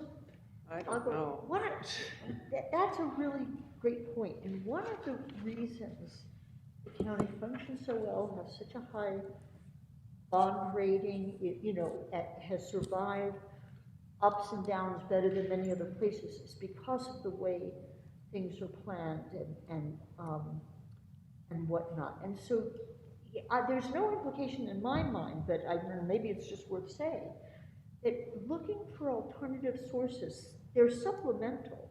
I mean, honestly, Commissioner Green's sewer line example is probably good, because EPA can't be a really mixed bag. So you pursue the planning the way we've been doing it, but if somebody recognizes and evaluates that grant opportunity, and it becomes successful, then you can shift. You're bringing in extra money for something you were going to do and you were planning for. So I don't think this is a suggestion to do pie in the sky and spin wheels going after bullshit. Excuse my French, or whatever it is nowadays. That was fluff. Fluff. Ezra will know. I think we all like this I didn't idea. get that point. Again, we'll do the wordsmithing. I think we got the concept. The support is there and for this and we'll bring position. we'll bring it back. And I would just echo those two thoughts because I think we're all on the same page.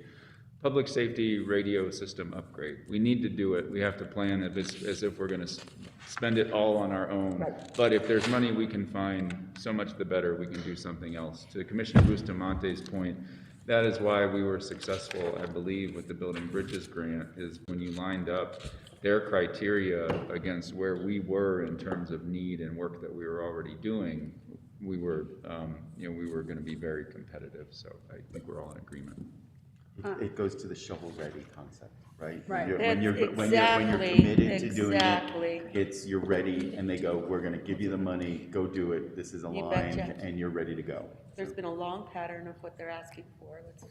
And on to something we're going to apply for, which is broadband, right? And so next is, we're going to go on to page 10, optimize broadband service to Santa Fe County facilities.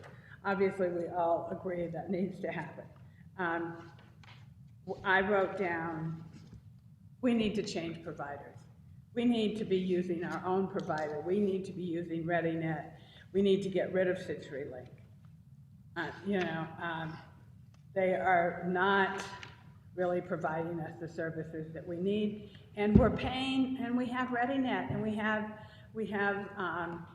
the capabilities there, I believe, and I'll let Commissioner Green speak to this, but over the years that I have been here, there has been so much frustration with CenturyLink, continually, that, okay, that was the first thing I thought, how can we get this to be more reliable service that we have?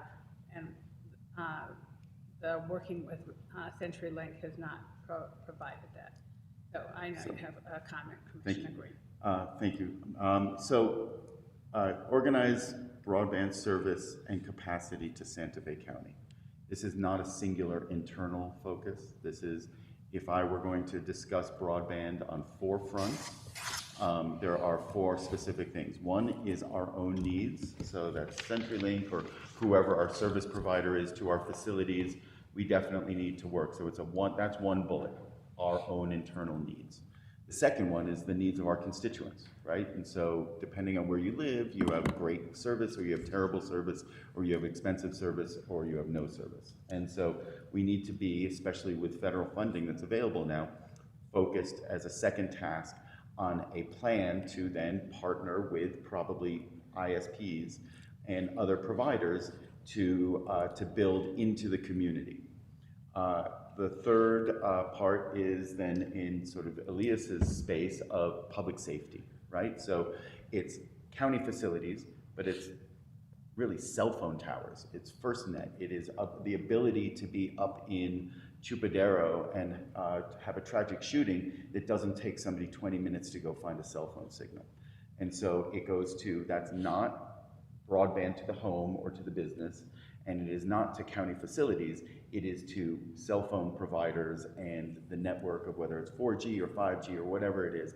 But that is a third task in a broadband plan, right? And it's, again, and then the fourth one then goes to these external partners where the internet does not survive in Santa Fe County alone. We need to get to Albuquerque or Clovis or to Denver, and we also need to help our partners in ReadyNet interconnect. And so Rio Arriba County needs a way to get to us, and we need to get out to Colorado through Rio Arriba County. Los Alamos County has a deficiency that they need urgently, and they have hot money to go spend on it. And if they don't work with us, they will find a way around us. And so if we can leverage their need that then connects us to Albuquerque, suddenly they may be willing to put $1 million or $2 million into a line to Albuquerque that we don't really think that we're going to put the money to do that. So if I were breaking this down into broadband as a, develop a comprehensive broadband strategy and plan that then goes 1, internal needs, 2, community and constituent needs, 3, public safety needs and that whole space of public safety and cell phone access, and then we're inside this conversation. City of Espanola is part of ReadyNet.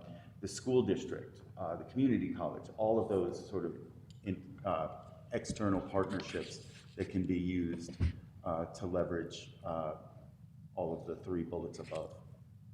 Bravo, and I would say the same for energy. I think that you're But can ReadyNet do any of these things? ReadyNet at this point is an operator of a system.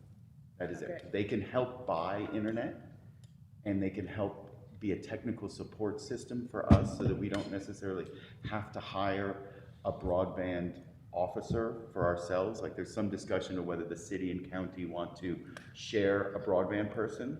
Not a bad idea, but also expensive and of limited availability. Everybody who's in this space has already got a job and 3 offers behind them. So to compete for that is not so necessary because we have partners such as Los Alamos County has Jerry Smith, who is very capable and could be a consulting resource for us to put our own plan together. ReadyNet has Gerald Baca, who is their administrator. He's a technical services guy, right? He knows how to operate a system. So he could then be the technical specifications person for the operational day-to-day sort of thing for our assets that are already on ReadyNet. So we don't have to have our own assets operated by ourselves. ReadyNet operates them. We don't have to have our own broadband person developing a plan. We could work it ourselves, and then we can also have Jerry and Gerald and all these other people as, and the state broadband office has that resource as well. I'm going to go to manager. Okay, thank you. So there are 2 proposed strategies, and what I would suggest is the first one captures, county facilities. With regard to the interconnections, maybe the second proposed on 11 could be developed. Excuse me, my glasses don't work. So develop external broadband plan for Santa Fe County, which was meant to be outward facing, right, including middle mile and long haul connections, which I think is what you were describing, if I'm not mistaken, in terms of going to Denver, going to Albuquerque. That was bullet 4. Right. But and the public safety, I'm trying to work within what we have. The public safety, we didn't break that out because we're so close to implementing, and Elias can speak to that. In terms of our actual radio needs, we're working with an independent consultant to identify those opportunities. That's going to involve a variety of things. Switching to the state system, but also providing some greenfield sites, which will increase the robustness of the entire statewide system. But in conjunction with that, we'll be looking at cell phone communications as a backup, as well as local towers. So I think the third point it is already being covered through very specific work by a third-party contractor that we're consulting with to help us put that plan in place. That's fabulous. I think most of that was internal, right? Our own radio systems is great in doing that. But then also making sure that we're working with these tower operators to build and facilitate the towers in these dead zones, right? And so I don't know if strategy on page 10 and 11 need to be broken out into two. I think that a comprehensive broadband plan that addresses all 4 of the bullets that were spoken about could be put in there in a single broadband strategy. And then we make progress on each of them as Right. When I saw a commissioner from Rio Riva over the weekend, he wasn't very clear, but he clearly wanted some kind of connection. Like he said, oh, we need to work on 911 or 911, and I'm trying to figure out what he's talking about. But I knew what he was talking about. He was talking about the interconnection of Rio Riva to Santa Fe County and to getting services to them, even though he couldn't exactly express it. Commissioner Hughes. Thank you. I wanted to, just in thinking about page 11, not limited to wires, because in El Dorado we have the La Cañada wireless internet, which is what I have at my house, and my wife and I can conduct 2 simultaneous Zoom meetings, so it's probably not technically broadband, but it's good enough for what most people do. It is. In the broadband spectrum that is being funded right now, if it is licensed spectrum, it is considered already covered. If it is unlicensed spectrum, it is then considered somewhat at risk, and then there can be some conflicting traffic that can... Well, anyway, my point is that I think in implementing this strategy, we should also think about expanding things like LCWA or recreating it in other parts of the county where it's really not economically feasible to get a wire there. La Cañada Wireless Association. Okay. So yes, so that would be in a comprehensive broadband plan in the vision that would say, how do we deal with constituent businesses and so on at the same time as we have our internal needs. Some of our internal needs, if you want to get up to the community centers up in Rio and Medio, we're not probably going to build fiber in the next few years. So for now, we should solve it with fixed wireless. Then maybe when we do a road project all the way up there, we put fiber up the road there. So there's a lot of different ways to do this. And yeah, I just didn't want to lose track of that because we always talk about fiber in the road and it's not always necessary. I'm going to go to Commissioner Hamilton. So, I wonder if there were reasons that these 2 strategies were presented to us as separate strategies. Because when I looked at it, I thought, well, they're related. I wonder why they were separated. It hit me that it could have been because they're separate strategies, and that there's no chance they would be planned like so siloed that any needed relationship between the two, doing one and doing the other. Totally related.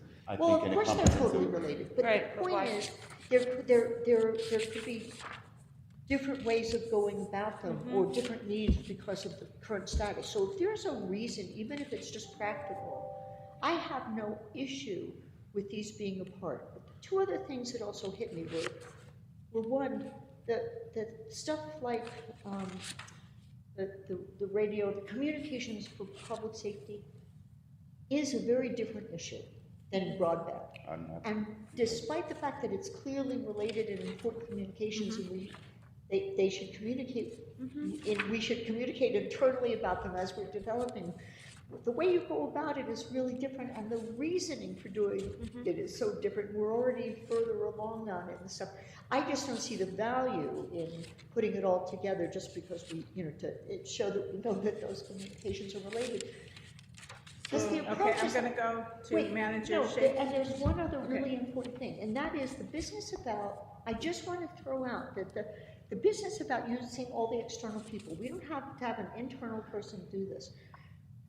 That kind of thing is always a good idea that has to be looked at with a really jaundiced eye, really scrutinized, because you always need someone internal who's managing those interactions with outside people and getting that work. And not having the expertise is like, there are times when external expertise can provide you everything you need, and times when you can't go and say, hey, Mr. Person at Los Alamos County, we want to do broadband also, what do we need to do? That's not, it's like, that's just lame. So I agree, I would love to have an internal person, I'm just saying that we have a capacity through partners that is. Okay. If I could, I just wanted to answer the reason we propose to break them out is really measurability and success. So in other words, as we measure progress and success, having them separate strategies in terms of our software just allows us to isolate.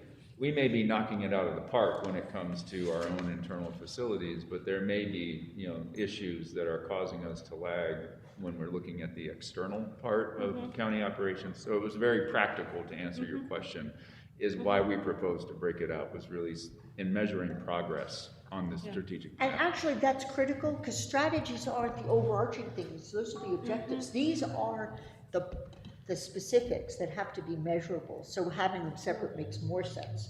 And I keep forgetting that. Strategy sounds so overarching. Commissioner Bustamante.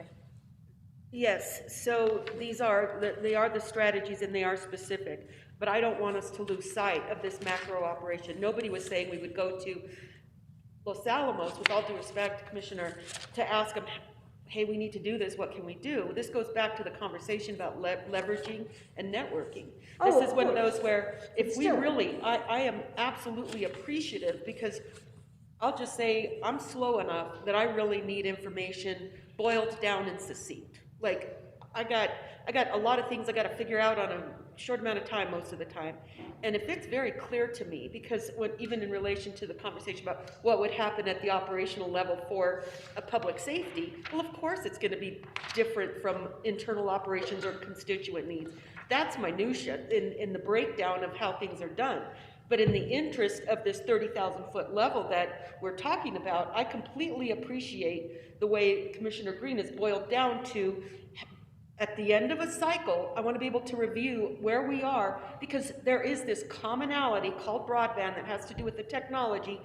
At the micro level, there are different uses, different ways of implementing it, different needs, etc. But at this macro level, where are we in our overall big picture of being able to optimize broadband services in Santa Fe County, both within, external, public safety, and governmental partnerships? Because if we don't work with the governmental partnerships, it's not so much, I'm sorry, the relationship that we have with Rio Arriba County and that they're looking to us for support, the big dollars are in Los Alamos, and everybody knows that. There's no, what's happening now with the legislature is we all need to get together to find a way to get Los Alamos to provide more money. Are you guys on board? Well, I'm saying, really, how do we leverage those capabilities? How do we say, I'm not trying to take it, I'm trying to, we stay in these silos that keep us from being able to leverage capacity for strengthening operations regionally. It is not about the boundary, it's about the, all right, now we're networking. How is it going to make us stronger to access their resources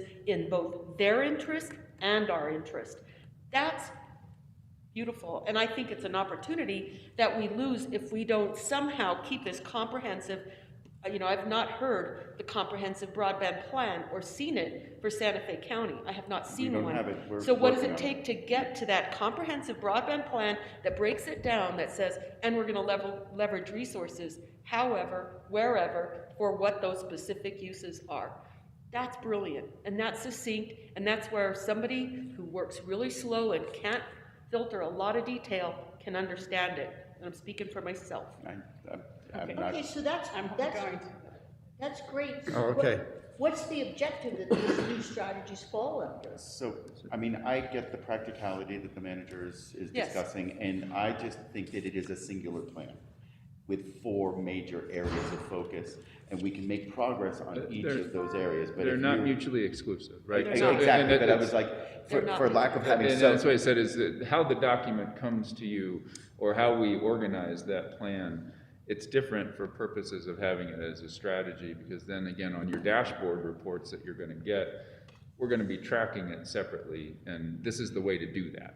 I guess is the practical way. Absolutely. And I would love to see them broken into these areas. I would say Comprehensively, it's here's the one- big picture. We know this is the only wire that's in town, but how is it serving each of these areas? That's why I asked what the objective is that's under there, because that's the place to look at the organization that's above. These two strategies are two of your four specifics, and there are two others someplace else. So I was just saying, do we need to look at one above and make sure it's covered in a way that promotes the interactions or the overarching aspects you guys are suggesting?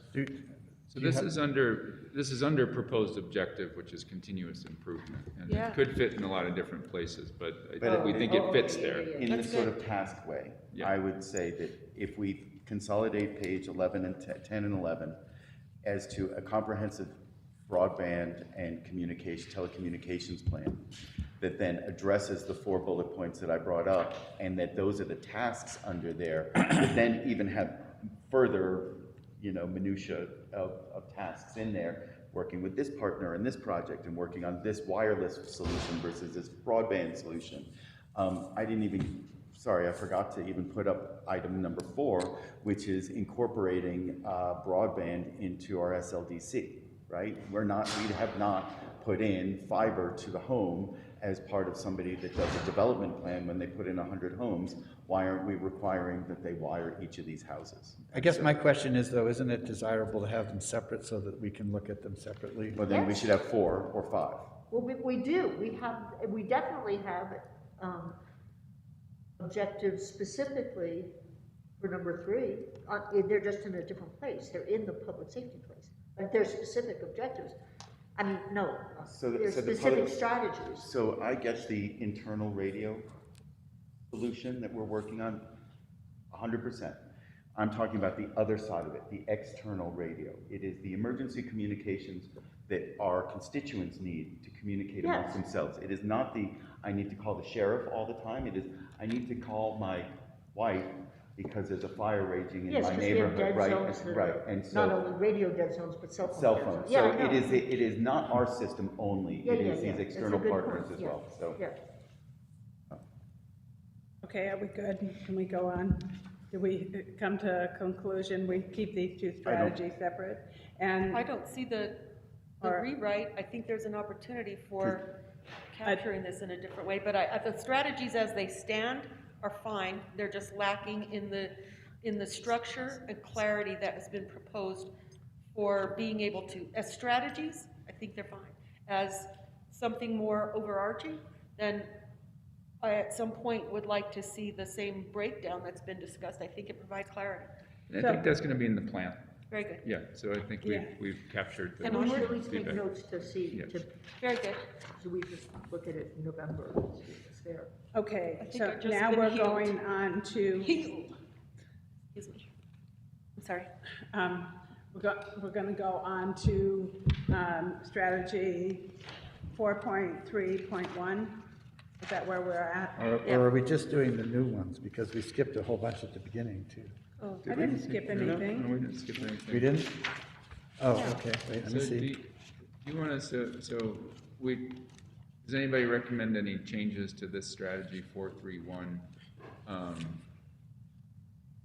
Which is So the only thing I have is update the SLDC that I wrote down during the meeting.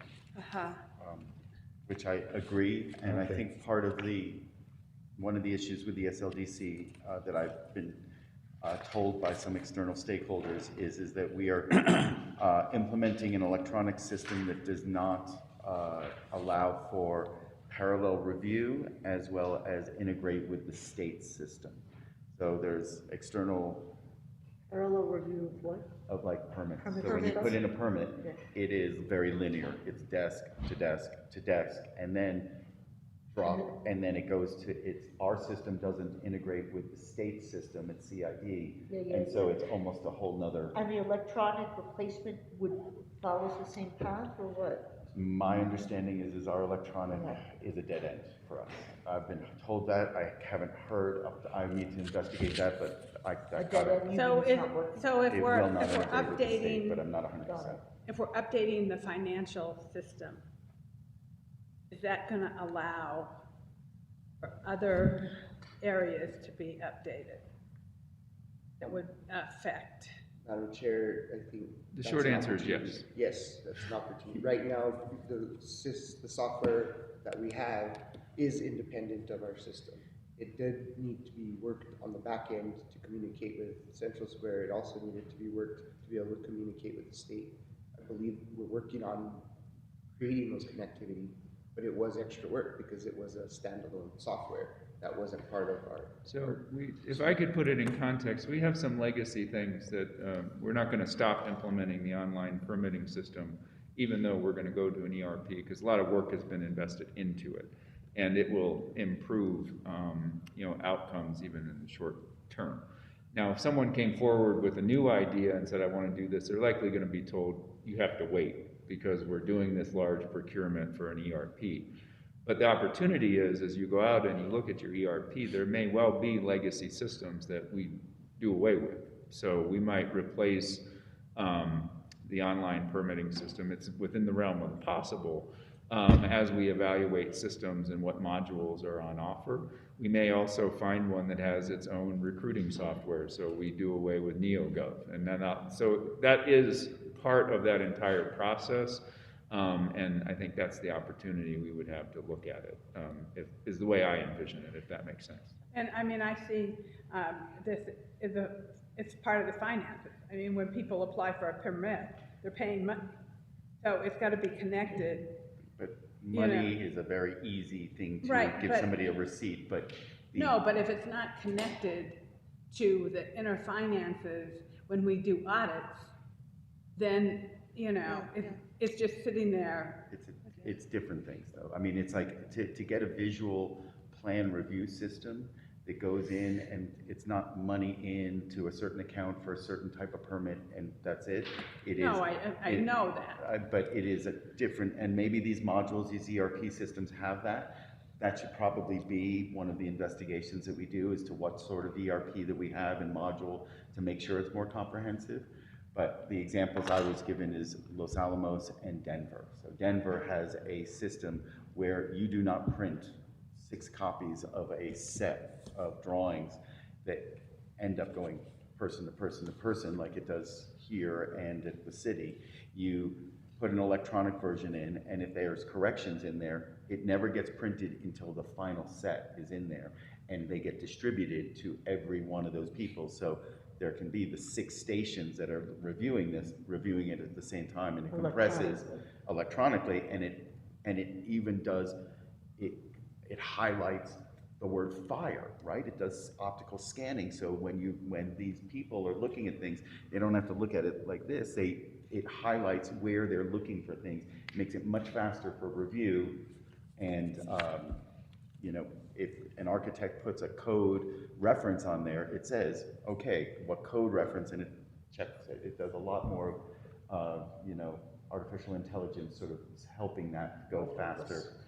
And I think it is really, since we depend so much on the state for enforcement, we need to be connected to them, however that works. So, Commissioner Bustamante.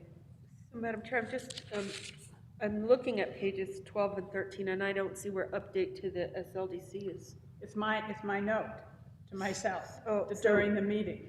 Yeah, but I think yes, it's captured somewhere else. That's why I was thinking we're going to address that in a more comprehensive conversation. Right. Yeah, I think so. So 4.3.1 is really just the customer service and hiring Clifton Arson Allen to look at growth management. So we're not recommending any changes to the strategy. This was primarily an update report of where we've been and where we're going. Right, Okay. right, which has sounded good to me. And so then we're going to go on to page 13 where we do have a recommendation. Staff recommends broadening the strategy to revise it to align the communication plans and procedures to ensure that communication efforts are strategically planned, consistent, and well coordinated across Santa Fe County. That's great. And that's because we already did the first. Yeah, okay. Okay, the next 4.3.3 is we have a recommendation of staff recommends broadening the scope of 433 to revise, develop organizational culture, cross-departmental collaboration and communication. Bravo. So this is great where collaboration starts to come in. Again, it is a very internally focused, which is good, but also having something that starts to talk about external collaboration would not be a bad idea, in my opinion. So what I might suggest, just if we want to keep time, is we captured that idea, and so we have it now as an objective. Perhaps we can go back and work on some potential strategies, if just to keep things moving, and then we can bring that back when the plan comes back, if that makes sense. Right, because we did talk about that earlier. Okay, so 4.3.4, there's no I recommendation. guess if I may on the last one, just the only thing then would be to add cross-departmental and external collaboration and communication. That's the only. That's probably all the words that are necessary, yeah. Thinking on that one. I would actually disagree with that, because strategies are the specifics. They're the ones we track. They're not the objectives. So we're used to, I would say you would almost have to add a strategy, not expand this one, so that, because those would have to be tracked separately. Or if everybody disagrees and it doesn't have to be tracked separately, you could just do what you said. But it strikes me as that would be something that you would track separately, because breaking down internal silos is different from like working with the city and working with Los Alamos and working with, and might require something more specific. So I agree with adding it.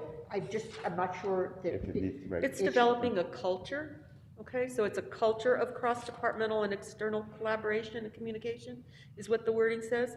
And if there is an opportunity to collaborate with the city on addressing their miserable sewer treatment plant issue, it's something we should take it on, because it's a culture. I agree completely. Yeah, I'm just saying we should make it.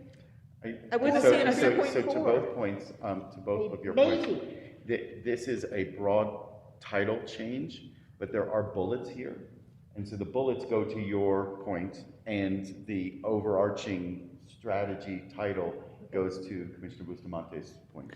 So if we could, we'll jot that down as an idea, and then we'll think also about other potential strategies, and when we come back, we'll present those as alternatives, and we can pick and choose among them. Obviously, it's your strategic plan, but I think we captured that idea, and as we think about other potential strategies, then I think you'll have the ability to look at it holistically. I heard very much what you were saying, and I understand the logic of it. Okay, 4.3.4, there's no recommendations. The progress that has been made went over yesterday. The new ERP system will address this. Yes. Cool. Then 4.3.5, there was one recommendation to revise strategy 4.3.5 to optimize county cash receipts and disbursement processes. So, It's more specific than banking. Yeah, and I liked the word modernize, but it doesn't matter. Optimize is just as good. Modern is 20th century. We're in a new age now. We're in optimization. Modernize is an old word. Modern hasn't always proved itself to be the best strategy either. That's way above my head. If it makes it easier for the staff to know what they're doing, I think that change is fine. Very good. Okay, strategy 4.3.6 is streamline land development review process. We all agree with that, there's no doubt. Staff recommends revising strategy 4.3.6 to expedite growth management review and decision-making processes. So I think the change to expedite is really important. Expedite the revisions and the prioritization. I think I had two real bullets here from yesterday, was start to decompartmentalize within land use. So for instance, we have a housing crisis, but we're starting to have decisions being made purely on housing that are not taking in other aspects of our priorities. So for instance, housing at all costs, but at the cost of sustainability is not the way to do it. To always have other filters that things come through. So sustainability, walkability, mixed uses and typologies, access to lifestyle amenities, a bedroom community that has no amenities shifts the burden to other parts of the community, whether it's in retail, that people are spending their money in the city and not in the county when we have bedroom communities that need the city for their... You know, I tried really hard at Oshara to make that happen. And, you know, in the 10, 15 years that it's happened, we have one restaurant out there. We wanted a grocery store. We wanted a number of other things. And I do think we're coming to the point where that can happen, finally.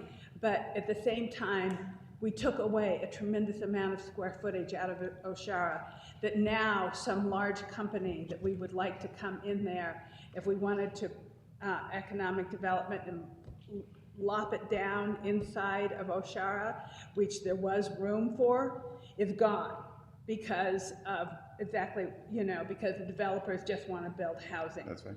And so we need to mix those things in so, there to you know, preserve like the... I didn't have the votes on the commission and people didn't understand what I was trying to do because of the new urbanism idea. And, you know, it was very frustrating to me because I didn't want to do that. And I voted against it, you know. Didn't we get in one of the presentations yesterday, the lack of availability, like these things that aren't happening? We got some feedback yesterday from them.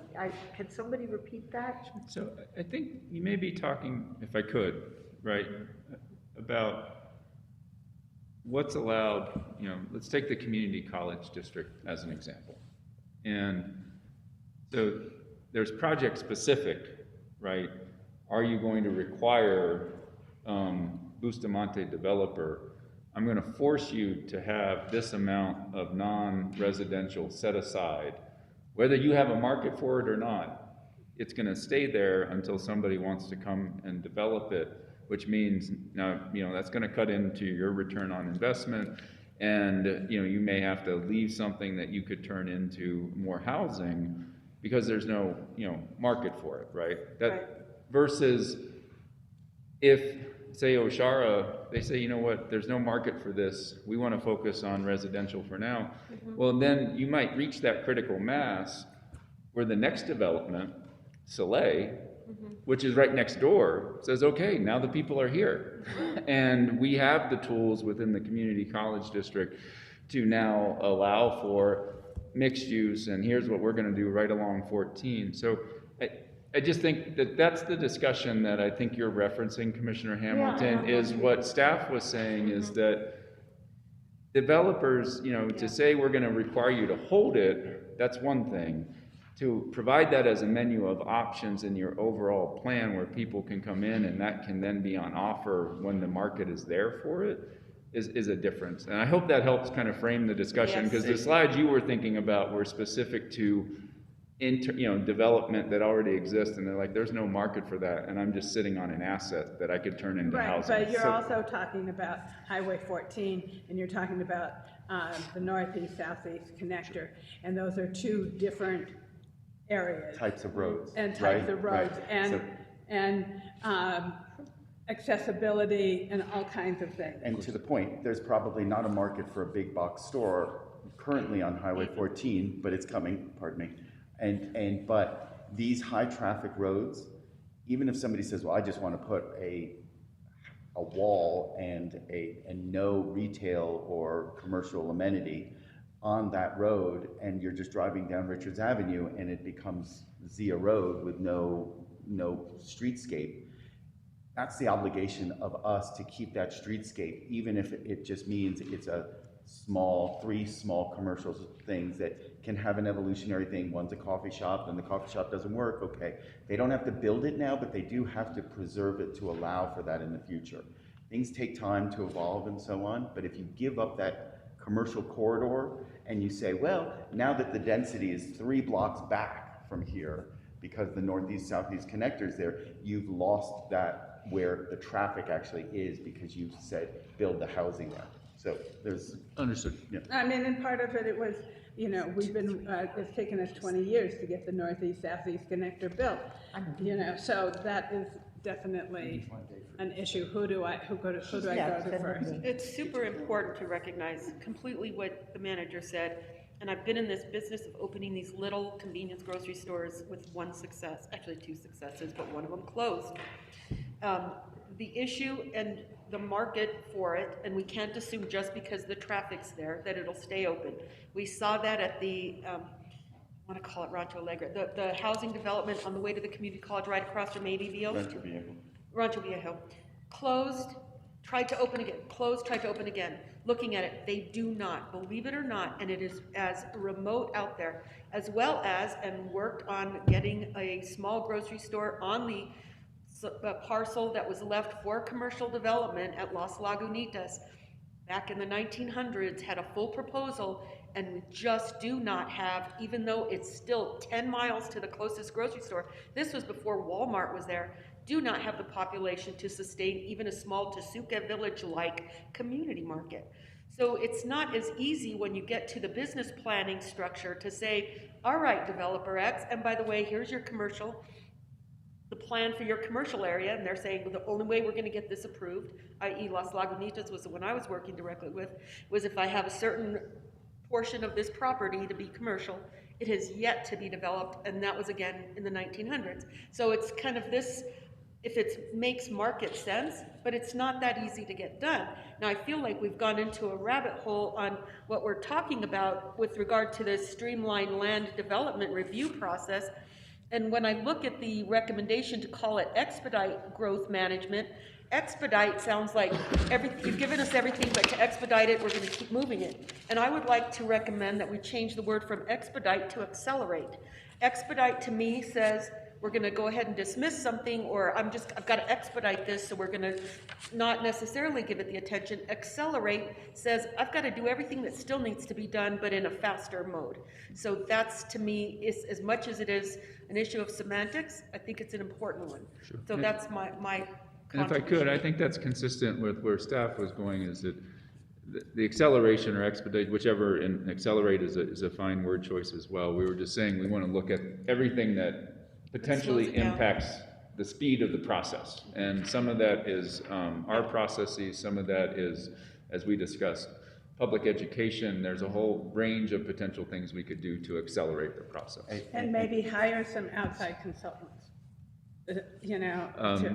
In terms of the continuous improvement that you've set aside money for, growth management is the next department to be looked at. Okay, good. Yeah. Commissioner Hamilton. So just, I think Commissioner Bustamante started to say, you know, the evolution of this particular strategy was because when we started the strategic planning, you know, one of the things that was identified was just that when you put in for permits and whatnot, it is a laborious process that's highly inefficient. And, you know, one person will say, here, this is, and you have to go to this office next, and then they go to that office and they say, no, you need this first, and it's sort of back and forth, and and it was just a horrible process. So I saw this strategy as being that kind of practical logistics, the improvement of our process.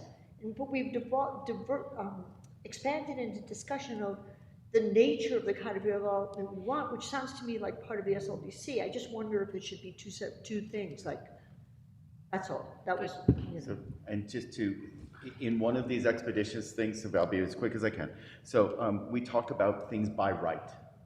Things that by right. Yeah. Instead of having to go to the Planning Commission or even to the BCC, that we could have these processes that says, if I want to put an ADU in my backyard or something like this, there's a set of plans. Some communities have plans that you can already purchase that are ready to go, that don't need to go to the state for this and so on, as long as you have a water tap in this. There are other things that can be a checklist that then allow us to sort of say, administratively, you're getting a sustainability asset on your project, you have a walkability score, you have mixed uses and typologies in your project, check, check, check, check, check. Somebody can look that they've checked the boxes, and then it expedites because of our priorities and ways of compliance that things can be made much faster. Yeah, so when my father built the second home where they lived out in the outside of LA, he just bought the plans from Sears.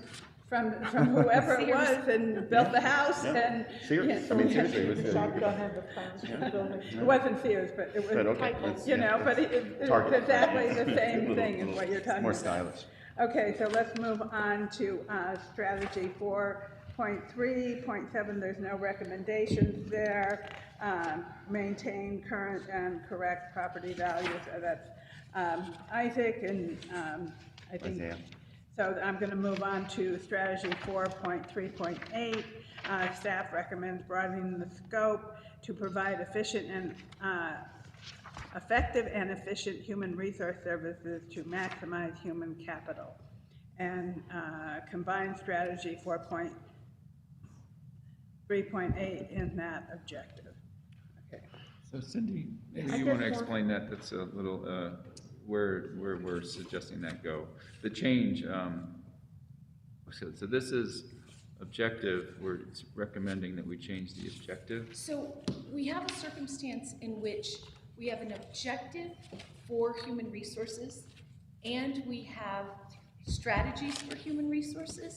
This is minutia that as long as I know your priorities about human resources, I will organize, but you'll see that we have an objective that is about recruitment and retention. Yeah. Clearly an issue that cuts across every single thing we do at the county. The question is, do we want to keep that specific function of human resources articulated as an objective because it is incredibly important to everything?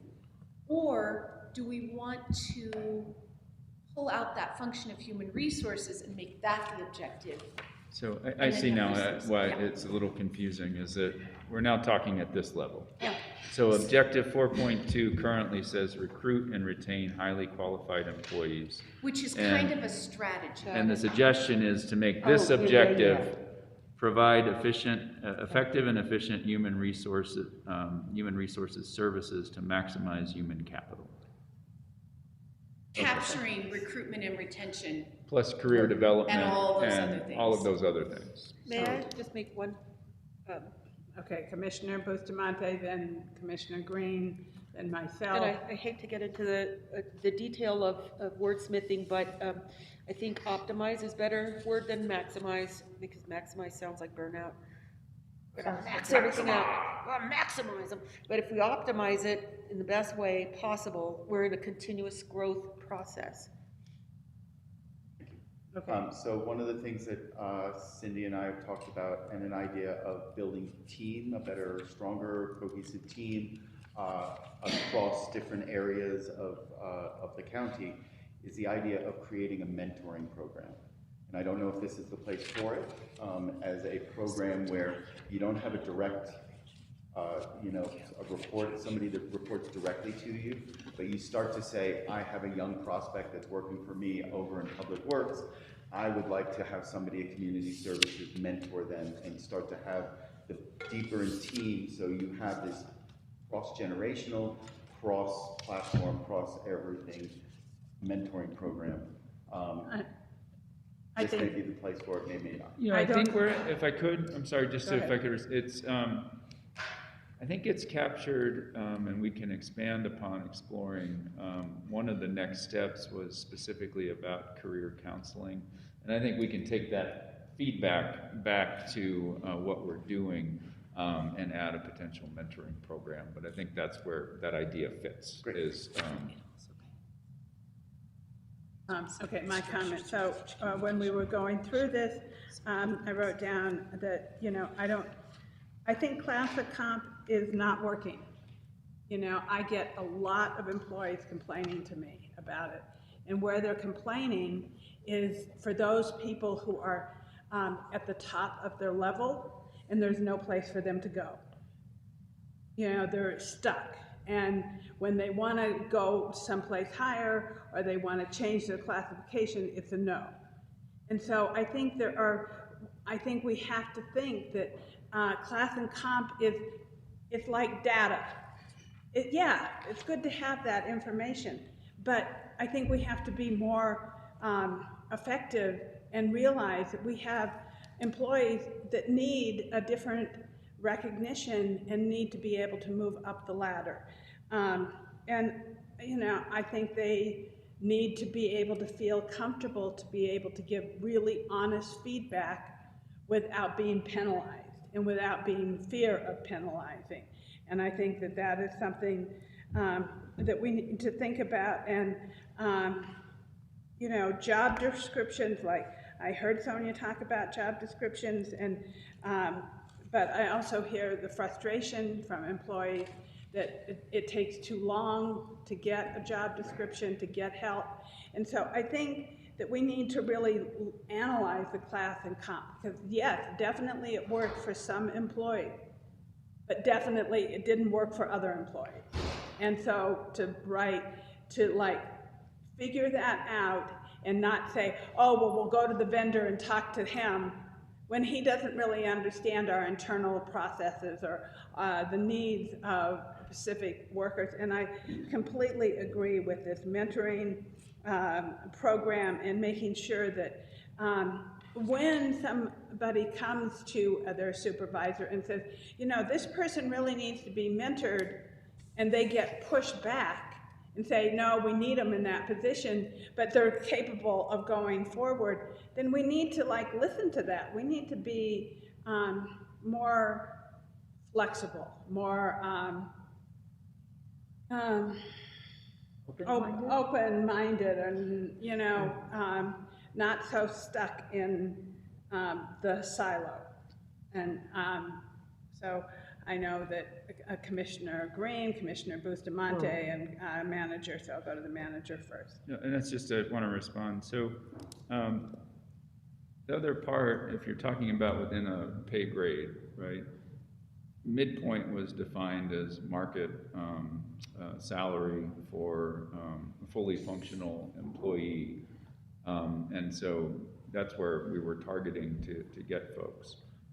Move beyond that is, you know, through the revised employee evaluation system and merit system, which we indicated when class and comp was going to be implemented would be happening this fiscal year. And that was another slide where the update was made relative to that progress. And again, the idea was not that everybody was going to meet the maximum pay band. We were targeting midpoint, and we provided a path for all employees to get there, you know, sustainably. And that corrected a big deficiency in the previous system, as there was no defined career path. We reserved the second half of the range for truly exceptional performers, but to do that, we needed to have a system in place that helped us to define that, so that the evaluations were fair, they were objective. And what we've told folks is we're not all all-stars. And so the expectation is not, this is just going to be a new avenue so that now everybody is paid at the top end of the pay range. So that work is ongoing. In terms of individuals who feel as if, well, okay, but I'm in this pay grade, you know, where do I go from here? The answer is, once the system is in place, and it is hard to do. I mean, I don't want to understate how hard it is to identify and say, Leandro, you're knocking it out of the park. Elias, you know, you're getting singles. You know, and that's hard to define in a way that you can be objective and consistent. So it's a heavy lift, but it's ongoing, and Sonia reported on that. But that's one way. In terms of where do I go from there, then you're going to reach a point where you stop making more money in terms of the job that you do, either unless, again, the market has changed so that the market now tells us we need to pay more for that service, or you do demonstrate through your performance, no, I am an all-star and I should be paid higher than midpoint, or you find a higher level opportunity to pursue. So in other words, I'm an administrative assistant now. How do I become a department administrator?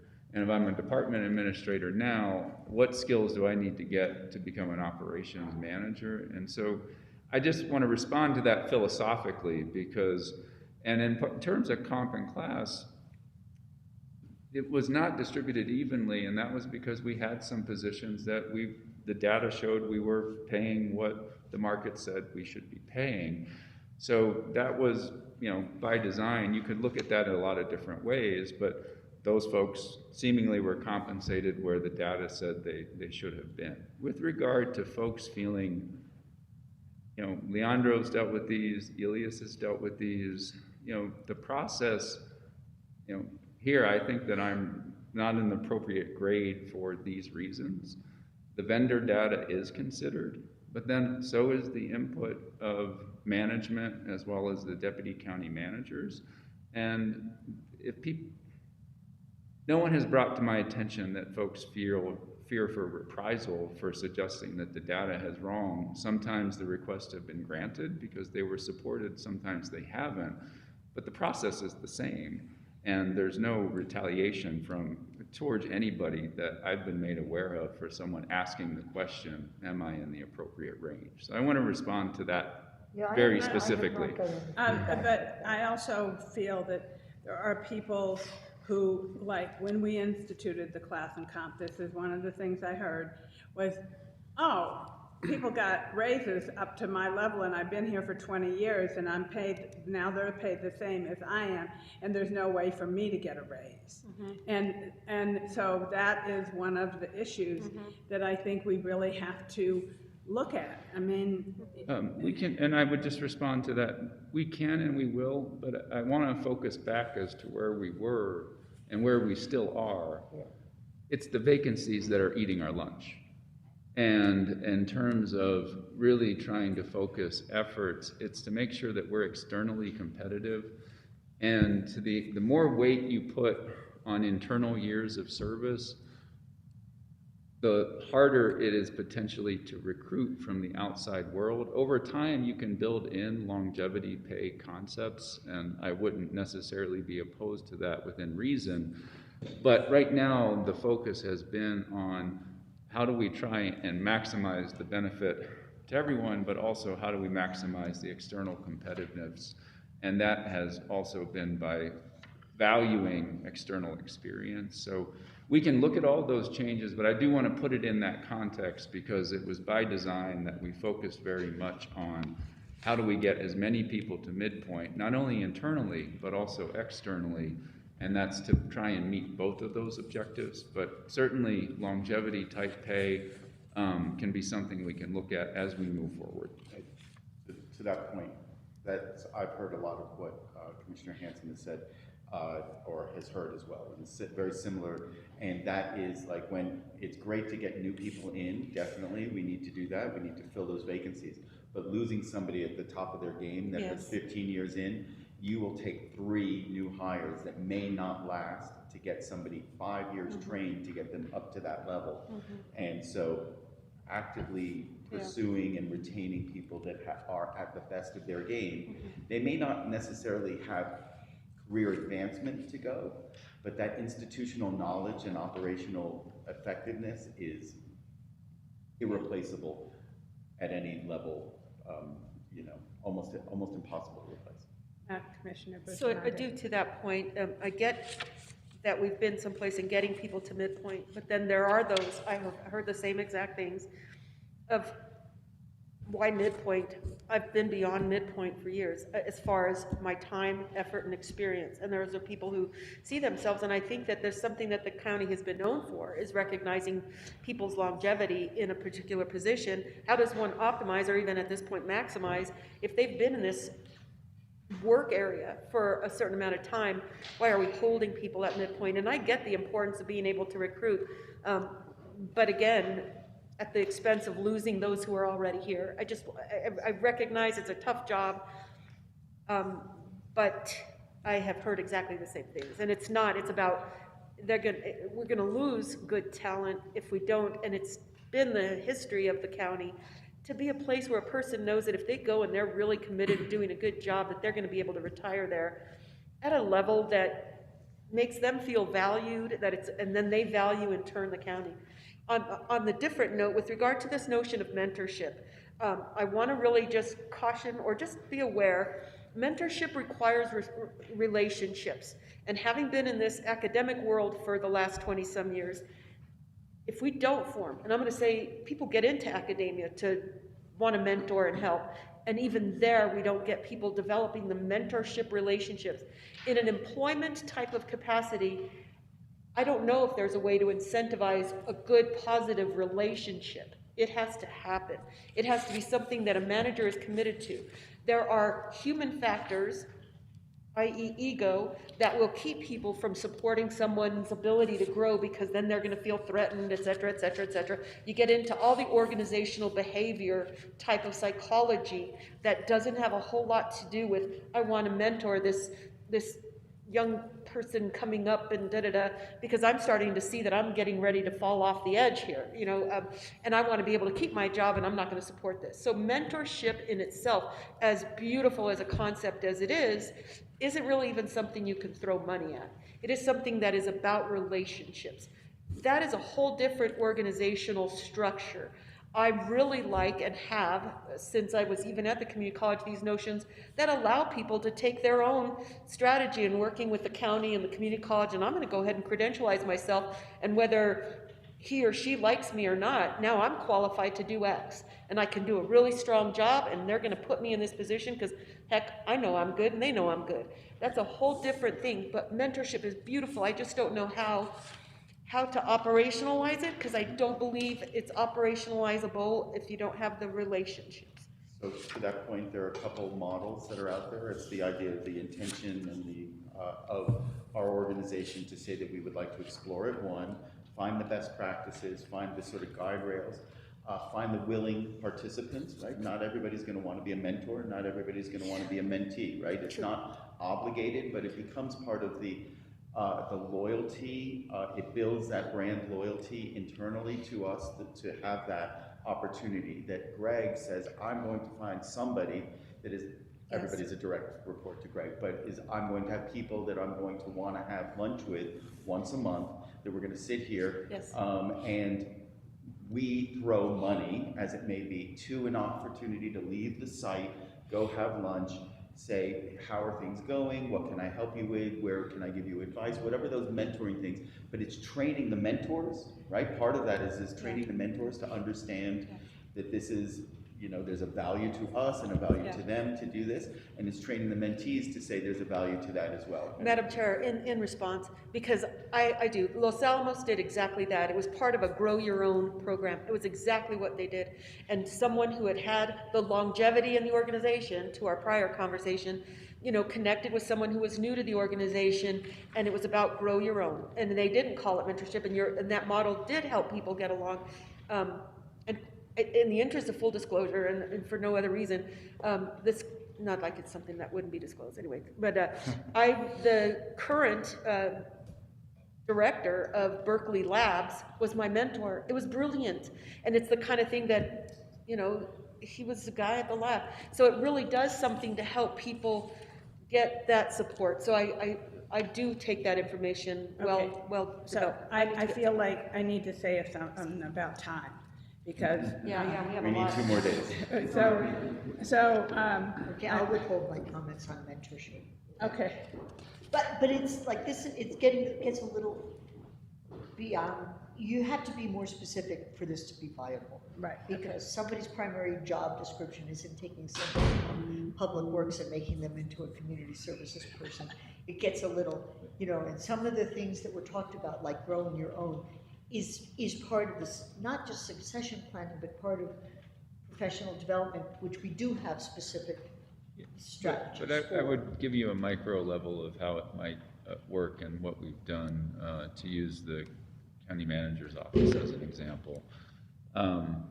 You know, we have, you know, regular, you know, group meetings, talk about issues where they can request feedback from us at a high level, the deputy county managers and myself, about, you know, things that they might be interested, what have you. But one of the things we've expressed to your liaisons is that, you know, to the extent that you want to grow in a skill set or an area, and you have, you know, some available bandwidth, just raise your hand and say, you know, Elias, is there something that you're doing in public safety that I might be able to work on?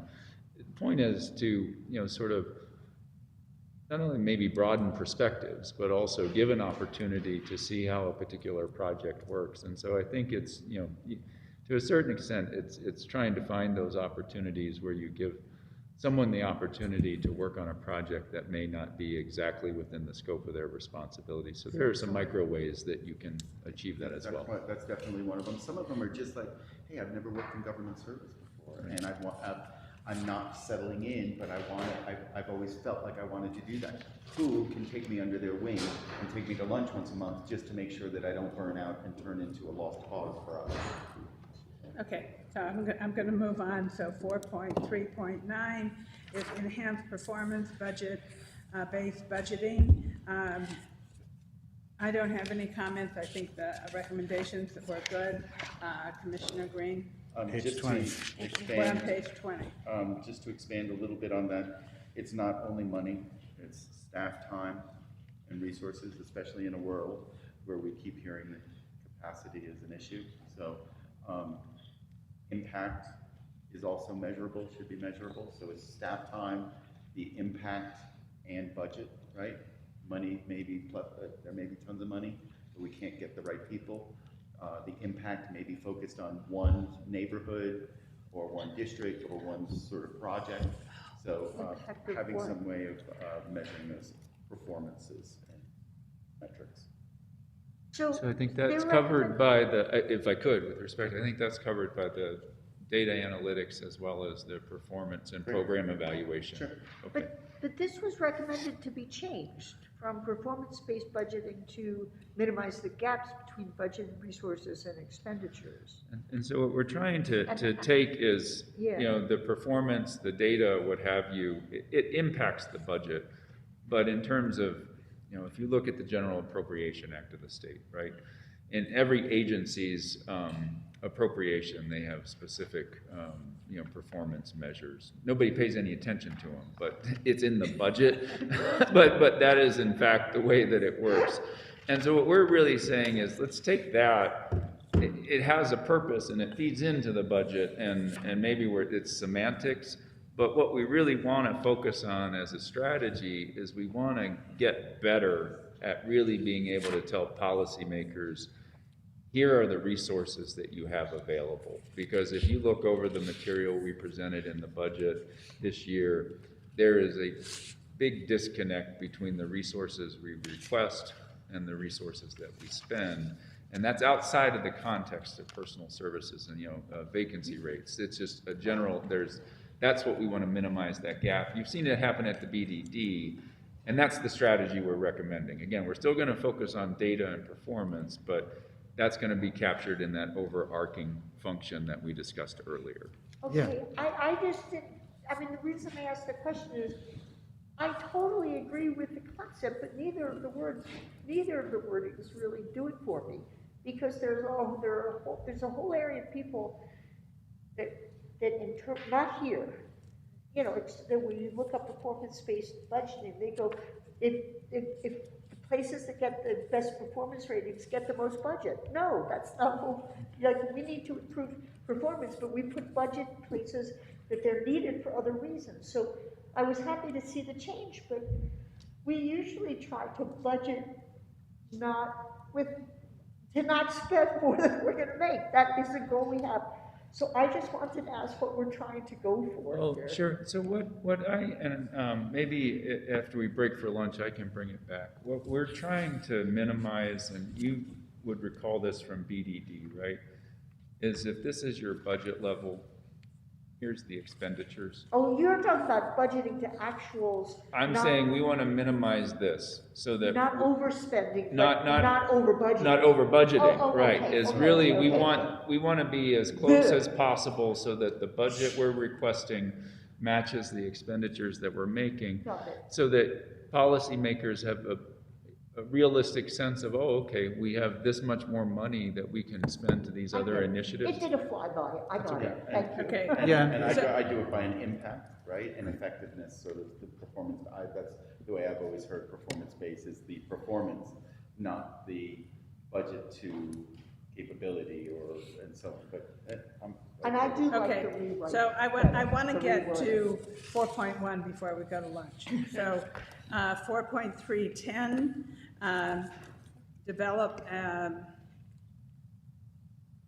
An interdepartmental records management system, note that there was no changes.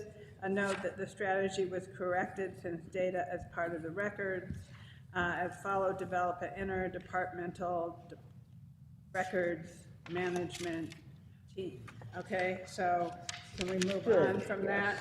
And then, If I may, just as a quick thing, I think the digitization and the modernization, bad word, whatever it is, but the digitization of our systems will help with that. And so if there's a digital systems, whether it's the ERP or whatever it is, everything old will be old and archived, but everything new will be at a click of a button. And so some digital initiative. Thanks for saying that. okay, so 4.311, create more effective vetting and prioritization of IT database. Staff recommends revising strategy to create an effective screening and implementation system for information technology solution and identification and addressing of information technology security concerns. The only thing I wrote down is use ReadyNet and get rid of CenturyLink. That's Different not, place, different that's place, but not yeah. here. Right, That but has nothing to do with IT. Of IT systems and digital platforms, right? I mean, that's sort of, again, modernization, but whatever. It is definitely it's effective screening. So that covers security, Right. accessibility. The new title is better. Yeah, I agree with the recommendation. okay, Yeah, let's so just go with that Okay, recommendation. we'll go with the recommendation. 4.312 is review and update ordinance resolution to reflect best practices in growth management. Staff recommends changing strategy to develop annual work plan to update select ordinances and resolution. Good. And I would just like to add in there, we have affordable housing and a lot of other good things in the list, but I think sustainability also needs to be in the list of things we're going to look at. Good. Some of those are in there. Rainwater catchment is a sustainability sort of thing. But yes. Oh, it is. Well, It is, and I it think is, that's right. really important, but adding sustain to others. I think adding it because, Right. Yeah, no, I agree. Exactly, It's- yeah. yeah. yeah, because some, And some. this wasn't meant to be exhaustive, so we'll make that note. Yes. In terms of going back as to, we Okay. develop that work plan, that we'll make sure that that's captured as a broader area It that you really want to needs to consider. Like including not, but not Yeah. limited to Right, is right. good. To not have Walkability. something referencing climate change, things are changing. That should be a part of this review each year. Right, right. Things like not expanding fossil fuel infrastructure would be something I would want to put in the Yeah. SLDC. Land use policy starts with land use, right? Sustainability is, we've only got 1,900 square miles in the Well, county. I had a We lot should of use thought it about that wisely. yesterday. Yeah, Onward Hill. So on the review of the update, I think that we should also pay attention to gender issues, like that it doesn't say he, doesn't say her, you know. Where is that? It's not on this, but I this mean, says. when we're doing ordinance. When we Develop update an ordinance, work make sure plan and it's- update select ordinances and resolution when we're updating them to pay attention to the gender specific issues that some ordinances or issues. Oh, the language, I see. So Yes, is that- language, ordinance. okay, language, gender language. And then just if I may, that topic is specific to growth management. This is something that's specific to everything. Everything. But, you know, Right, like so if we were is that- updating. Is that a separate one, update all ordinances and resolutions over time to address? What I would suggest you could, again, it depends upon what weight you put on that. So you could say, go through and, you know, amend every ordinance in order to make those changes. Or you could say, as we amend ordinances, that's just going to be an operationalized I think that's what concern. she was Yeah, suggesting. that That's we why- will make that's sure why- there's gender-neutral language. Yeah, not to go through used. everything and try and rewrite it That's all. why I brought it up here. Yeah, yeah. This is fine. Okay, we're now on 4.1, and we still have 10 minutes, so maybe we can make some progress. Ensure county's long-term financial and capital stability. There was no changes or recommendations to ensure county cash balance and investments are safe, liquid, and generating return. Next was, there was no changes on strategy 4.1.2 to maintain highest bond rating and ensure affordable accesses to credit market. So if I may, there was a comment that was made by some of our legislative delegation saying one of the reasons we don't get all the money we ask for is that we have too much reserves. There is a right sizing of reserves, just like we were talking about budget to, performance-based. So there is the right. Yes. That's right. So there is a right size and a recommendation. But I'm sorry, if that was a little That's bit. right. I apologize. What? It came from Stefanix, I think. Well, it doesn't really matter who it came from. I heard the same exact thing. It's like, you have a lot of money in reserves. We And are so- not going to prioritize to Santa Fe County, and quote unquote. Right, and so in a competitive market with a lot of our delegation with overlap, whether it's the city or the tribes or other people going for the same pot of money, if we go and can get a recommendation that says, look, knock your reserves down 15% and you'll still be good enough for the bond rating and all these things, that is just like we had the performance-based budgeting concept. This is performance-based budgeting of a different sort. So what I wanted to do, because I had the same thought from slightly different, is going ahead a little bit to 4.1.7 was review annual reserve policy. The recommendation was to take that out, but I would like it to stay in some regard, because I have never really understood our reserve policy. I look at the audits and I see that we have about $200 million just sitting there that's not serving any purpose. And I'm really glad that you brought forward all the capital projects. That was about $60 million. But we still have a lot of money sitting there, and is it serving our constituents in any way? Yeah, a couple It of. is, but it may be more than needed. I'm sorry. Well, what I would say is there are a couple of things at play, right? Is that some of those reserves were unplanned insofar as you had the confluence of rapidly increasing revenue coupled with, one of the tightest labor markets ever. So you had, vacancy savings as well as revenue increasing. Right. That weren't budgeted because we didn't have a comfort level that they were going to hit those levels. So my own personal, view then, okay, so you have those. In terms of what you do is you spend them if it makes sense to spend them. So a couple of things that you've heard us talk about, just to, again, put it all in context. The public safety radio project is going to, Ilias help me, be $12 to $15 million, if I'm not mistaken, all in. We're going to self-fund that from reserves. So we have a need and we have a resource, so they're going to be spent down.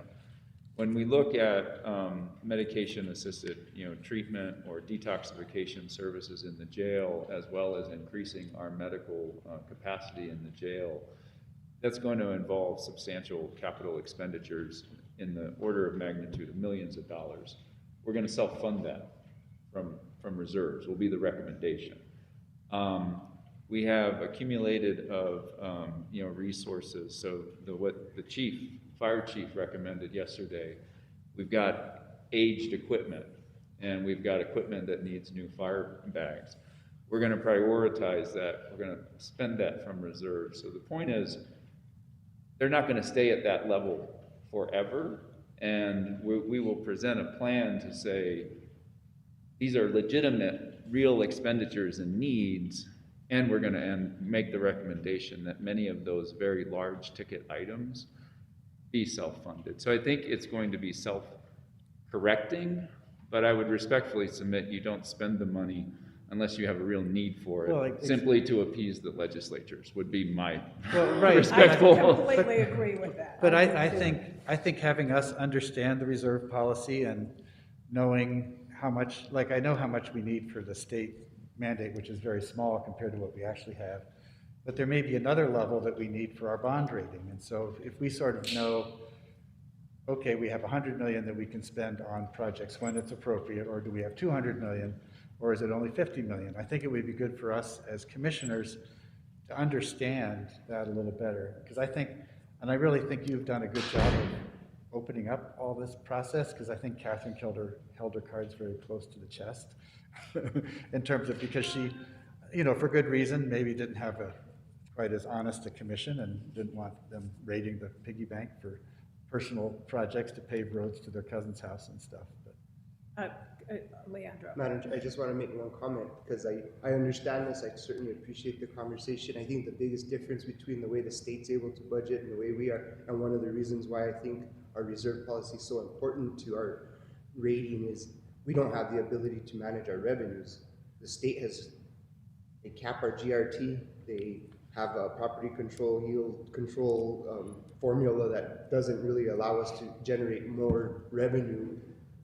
That's what makes the reserve so darn important. And when the rating agencies look at us and say, hey, you have limited revenue, but you do have great reserves. And so that's just a comment I wanted to make. We are constricted in how we get new money. well, exactly. But that's the kind of thing I think we as sort of citizen commissioners who aren't in government all the time need to understand, you know, rather than. Well, no, and if I could just sum up, so agree, and I committed to you, and that's not going to change so long as I'm honored to have this position. We're going to be transparent, and we very much tried to identify for you this round. Here are all the resources that are available, and then we'll make recommendations from there. I really just wanted to respond to the point. I don't think it's a strategy to say we're going to target reserves to appease legislators. I think we should spend money on real projects when it's appropriate to do. And I just wanted to allude to the fact that we've got a bunch coming down the pike that is going to spend millions of dollars. No, and I appreciate that. And so it goes. And I only wanted to add that I think that's critically important to know that that's a policy. What Leandro said was really important, and that on top of it, there have been times, like just this last year, where we had the upfront discussion about the way we looked at reserves because of economic uncertainty, just on the annual budget, you know, holding some in the red. And that's a dynamic aspect of it, so. Well, and my only point in terms of our discussion today is I'd like to keep 4.1.7 in for another year. Maybe we can 4.1.7. Yeah, which is the reserve policy. word it a little differently. Yeah, well, we haven't quite gotten there, but we're at 4.1.2, so there's no recommended changes. I'm going to go on to 4.13, which evaluate the short-term rental regulation, registration and license ordinance, and the impact of short-term rentals and the need for different or further regulations. I completely agree with that. I think we do. I have seen that, you know, part of what I don't think constituents listen to is we said we wanted to get something in place, and then we're bringing it back, and it's part of the reason why we put this moratorium on it, so that we had a chance to see what was happening to the short-term rental ordinance and where we needed to improve it, where we needed to fix it, where we needed to change it, where we, you know, there are things that I definitely think need to be changed about it. But, you know, it's a heavy lift, and it's a heavy lift throughout the United States. Short-term rentals. It is a huge discussion at NACO.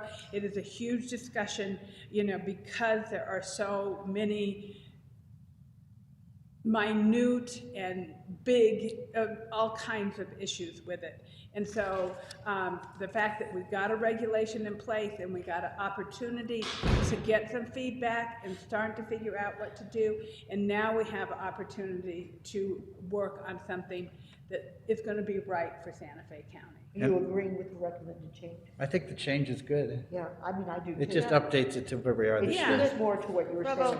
Yeah, I want to see, you know, how we need to further regulate it and what we need to do, the changes we need to make. I'm of the mind that it is part of a greater strategy to update the entire SLDC, and it's one of the bullets under there, right? So the SLDC it's due for its revisions, right? It was supposed to have revisions after 5 or so years, and we didn't do those in previous years.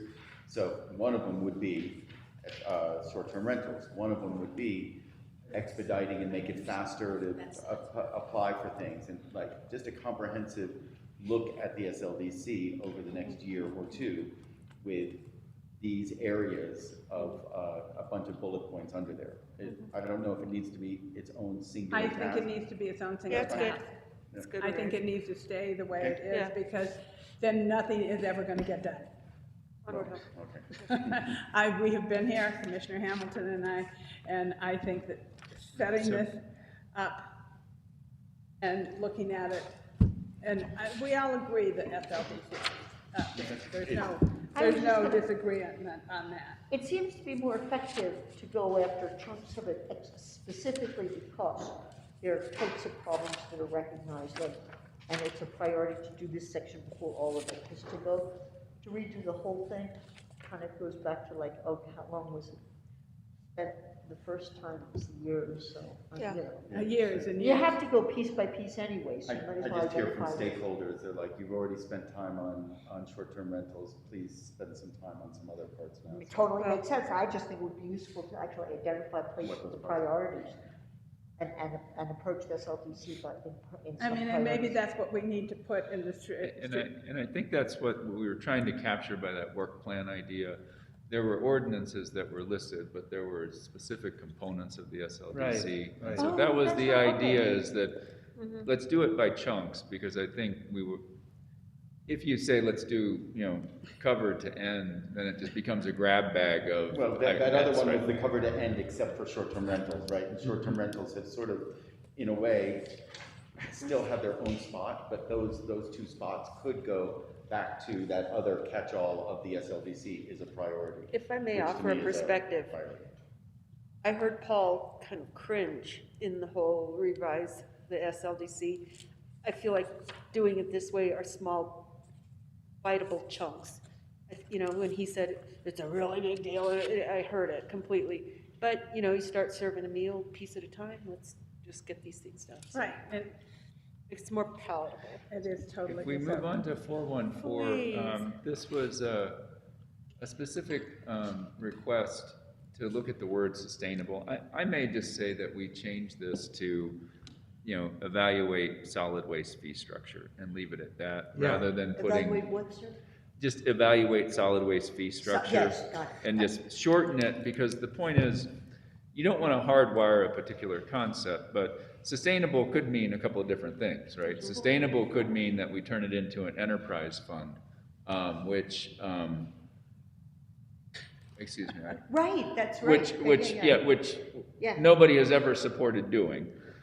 Sustainable could also mean, we want to make sure people dispose of their solid waste, so make it free.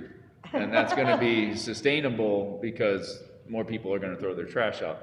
Now, I'm just saying the word, that was what caught everybody's eye, was what does sustainable mean? Yeah, so Solid evaluate waste is good. another heavy lift. It is what it is, or would it be? Evaluated for what, though? Like, what are we evaluating? I like that this gives us an outcome, even though most of them are, these. Yeah, so what we would do, Commissioner, Evaluate. thank you, Commissioner Bustamante, is we're gonna come back, what I envision, what Brian discussed, right, is here's our cost of service. So you could, on one end, say, for those who don't have curbside pickup or outside SDA 1, that's what we're, I think, generally talking about.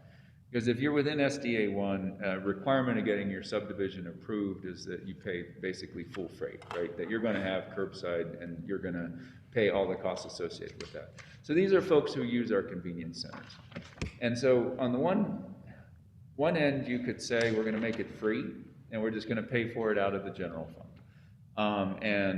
Reasons to do that could include, we want to encourage people, we don't want cost to be a reason why people illegally dump.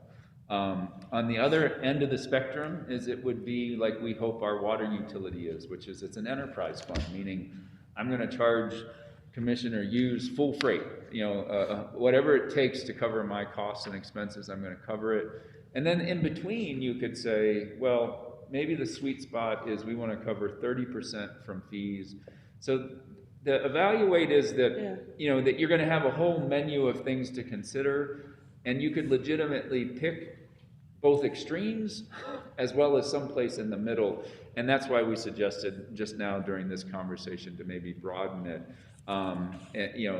but obviously take any feedback. But that's what we were trying to say. We want to bring forward to you because it's a philosophical question in part. It's a revenue question in part, but I'll leave it at that. Is that helpful? Yes, very much. And Thank to you. this point, I think one of the things that we learned about yesterday, I had heard it before and confirmed this, is the fact that we're only generating 10% of the operating fund. We need to communicate this better, right? So people start to understand that even at this rate, they're getting a 10 times subsidy. Oh, they know that. Well, I don't some know. people, I don't know that, I mean, People think it should be free. well, people think they should be free, but I start to wonder at this point, if it's costing us 10 times this, what is the cost to just do curbside across the county, right? I mean, if it's like, I mean, yeah. We do not do curbside. Orders of magnitude. But I mean, but it is literally already an order of magnitude higher than what is being generated from the tickets. I And mean, so- right. I mean, So, what but we giving did do. it sort of an expectation of service, sort of, and the reality check for the community to understand where this is like a good reality check. It's transparency. It says, look, it's coming out of our pocket here. It could be going to other things. You want to double it? No. Oh, well, guess what? This is how it Right, works. but so one of the things that we did in the past is that we did do curbside. We designated any of the areas that are surrounding the county, the city, and, but the curbside that we do is private haulers. You know, like Las Campanas has MCT. It took me a while, to get them to understand better to hire one private hauler so you don't have so much impact on your road. They did that. Others in Rancho Viejo and El Dorado, they have a curbside also. Right. And, but they also. More, right? No, we still have curbside. But it's optional. a private, Not everybody it's a signs up. private hauler, and they have the right to, if they want to go to the transfer station and haul it themselves, they can do that, right? Yep. And so, each community around the city that was close in, we did that, and I think it's been successful with those communities. It seems like we need to keep this priority in here because we're talking about it a lot. I just Yes. like the way it's been Evaluating. revised, evaluate the structure. Yeah. All right, I'm opposed. Okay, so 4.1, do we have lunch here, or where are we? It is there. So lunch is here. We haven't really scheduled a lunch outside of being a working lunch, but it is here whenever you're ready for it. I would just like to point out that we are not all the way through our first population goal. I do think that the others will go more quickly. We started with the most complex Yes. ones, but we just want to keep in mind that we either need to change our pace or look at our schedules for another day. And my guess is you would love to change your pace a little bit. I will also say that we could absolutely accommodate a working lunch if you want to serve yourselves and come back, or That take a sounds good. short break and come back. So, Chair, I'll defer to you. Get lunch. Are we allowed to eat in here? I think, Yes. yeah, so I think we're, Catherine's not here, we can eat wherever we Eat wherever we want. Yay. okay, so I'm sorry, we're Catherine. I would tell her that I we're say stopping those at things. 1.15. We'll go get lunch and then we'll come back and continue Okay. forward. All right. Yeah. Okay. And we'll go faster.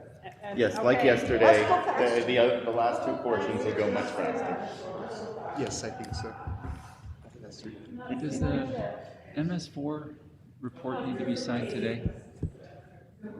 Yeah. Is that the trash has it hit your room, your office yet? I think it has, and I was just trying to make sure that, I mean, I actually read it, believe it or not, okay. To be on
Moving on to strategy 415. Oh, sorry, we're not ready yet. Yeah, right.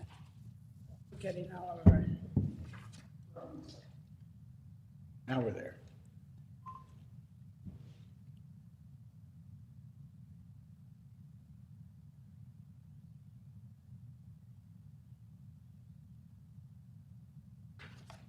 Or we can, but there's.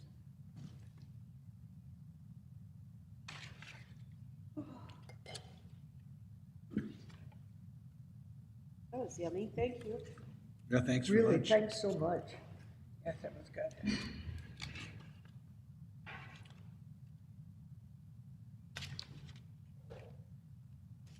Were there any old newspapers?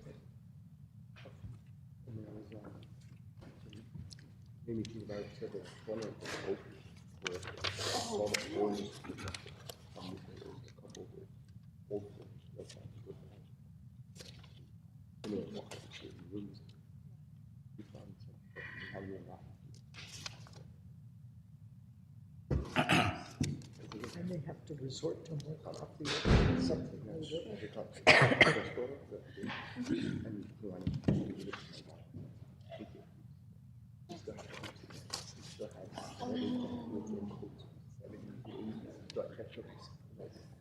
Okay, are we ready?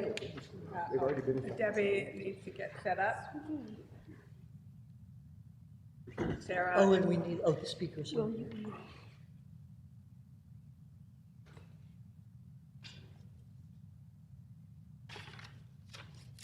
Is the church inside similar to the one that, am I totally forgetting?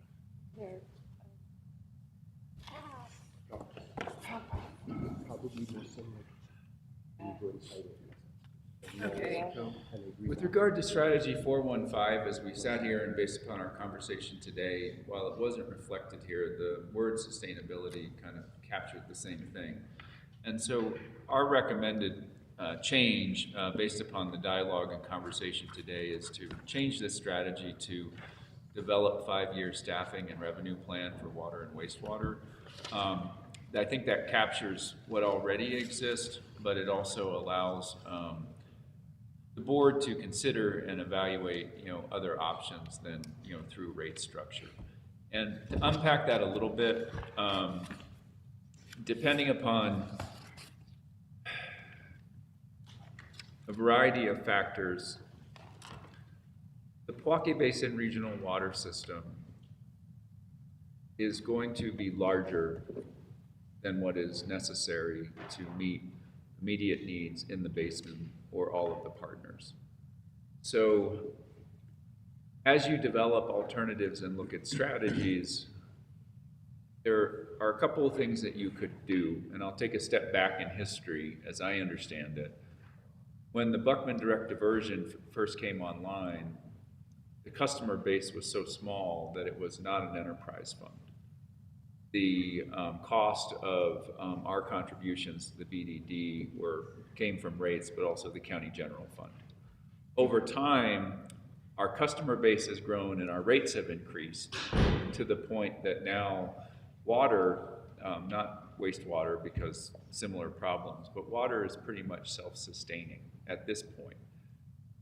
Just to be clear to everybody who's not on Buckman, it's not the rates to Buckman. Buckman's revenue is from the partners. Correct. It's the partner, it's the county rates people to the county. It's how do we meet our obligation to Buckman? And I was using that as an analogy, right? And so I think, it's just to paint that picture, and that's why we propose just making it generally revenue plan for water and wastewater, because you may be looking at potential subsidies as demand ramps up and other issues. So it captures what is there now, but again, looks at a 5-year time horizon, which is, I believe, what they're doing in their cost of service studies in any event. I have a question on, yes, on this. So most people here know that I think John Dupuis started it. There's some discussion being batted around about making wastewater a regionalized undertaking. And it is an idea with no specifics developed under. Is this a place where, is this the strategy under which the county would evaluate that sort of thing? Or is this is really just, I guess not, I guess it's not. Madam Chair, Commissioner Hamilton, I think what this would be flexible enough to capture whatever the inputs are, right? And some of, so those could change. But in other words, if that developed and came to fruition, if it was going to come online within 5 years, then that could impact this. But I think you would plan for the knowns that you have now as to here's what our current state is, here's the projections that we have confidence in. And again, that could be one of those things, but I think it's flexible enough that it would capture all the inputs. And sort of to the, so this one is sort of looks at the existing systems, and I'm wondering about the potential systems, right? So we're already starting to talk about we have money in the budget to do a engineering study for the Tesuque Basin, right? So Tesuque from the Pueblo, so there's an external partner and an internal and some major stakeholders, opera, so on. That may be something that we want to put in here as another strategy. Look at regional partnerships and projects, whether it's a city, county for a new system that takes the city's system offline and builds a partnership, like you were saying with John Dupuis talking about, or whether it's a county-led initiative with Pueblos and people that we put a bullet to this thing. A strategy is look at new systems of wastewater to see if, viability, engineering, and so on. I guess my question is, with regard to this, it says rate structure. I think we're talking about details on overall structure, and if we would just recommend the removal of the word rate or keep it with just rate structure. And as you just stated, the stuff that we're talking about are things that we're moving towards, but they're not really part of a rate structure at this time. So I think that's correct, Madam Chair, Commissioner Bustamante. Maybe develop 5-year staffing and revenue structure for water and wastewater, which allows for the possibility that it could be rate, it could be a subsidy as your customers ramp up. Would that work? Works for me. And then how about for new systems? Is that a whole separate bullet? That'd be a whole separate strategy. Yeah, sure. I think that's correct, and we'll work on what that might look like as a just explore regional. Because I think there's two that are big. Yeah, well, Sanai needs. At 3, so there you go, 3. So Tesuque, Sanai. Sanai have plans to do a wastewater system. And they're doing one that's internal to them, but it's just a question of whether we partner with them. They're just doing one for the Pueblo, period. And I haven't heard anything about that. It's on delay. It's delayed. But Yeah. Yeah. Okay, let's move on to 4.16, consider additional gross receipts tax increments in 2027. Recommendation is staff recommends replacing this strategy with develop a 5-year expenditure and revenue forecast beginning in FY27. The strategy is arbitrary. 5-year expenditure and revenue forecast will help evaluate needs for revenue enhancement. Restates to overarching facilities analysis and planning strategy. So that all sounds fine to me. My one question is, because it mentions gross receipts tax, but can we look at property taxes, or are we maxed out on our property tax? Madam Chair, Commissioner Hughes, we're maxed out on our property tax. So we've imposed the highest rate possible. It's less than what you would look up in the statute due to yield control, but we don't have any more property tax capacity for operations. And we don't have any flexibility. I mean, I'm pretty sure I know the answer. We don't have any flexibility to make property tax any different than it is, right? Certain number of mills, and that's what we do. Madam Chair, Commissioner, the maximum is set by statute and is further constrained by the Constitution. If I recall correctly, there's a constitutional max, and then it's divvied up amongst governmental entities. but our share of that is set by statute. Your flexibility is to do something less, but you can't go above. Right, okay. Well, I like the change of the, Yeah, for sure. I In concur. in terms of the change, I think some of the bullets that would be like on this lower section would be gross receipts tax is one of them, bonds and other revenue sources, right? And so that we look at the cycle of retired bonds versus new bonds and all these other things that are going to be coming up over the next 5 years. 'Cause it's, and what we should expect for that. And with regard to bonds, we do that, and so we have a target rate.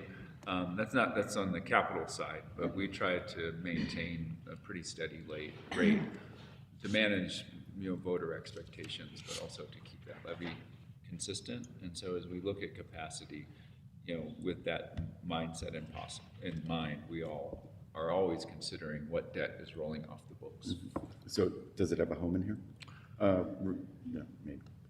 I think in part, but because we're developing both revenue and expenditures, we would capture all revenue. Yeah. Okay, review annual reserve policy. And I believe I've heard the feedback from commissioners that you'd like to keep this. yes. Yes. I mean, is there any need to revise the wording at all to make it relevant to what we were talking about?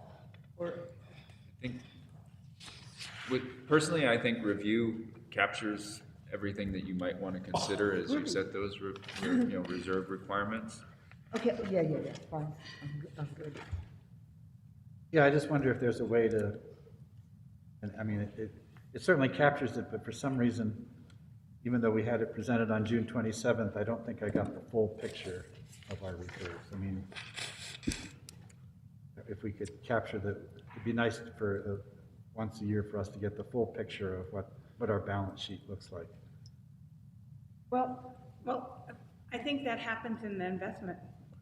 And it also happens in our audits that are presented to the board. So our audited financials they're audited, number one, and then they're presented and approved by the board. And so that's happening already on an annual basis. And certainly I'm happy to set up time.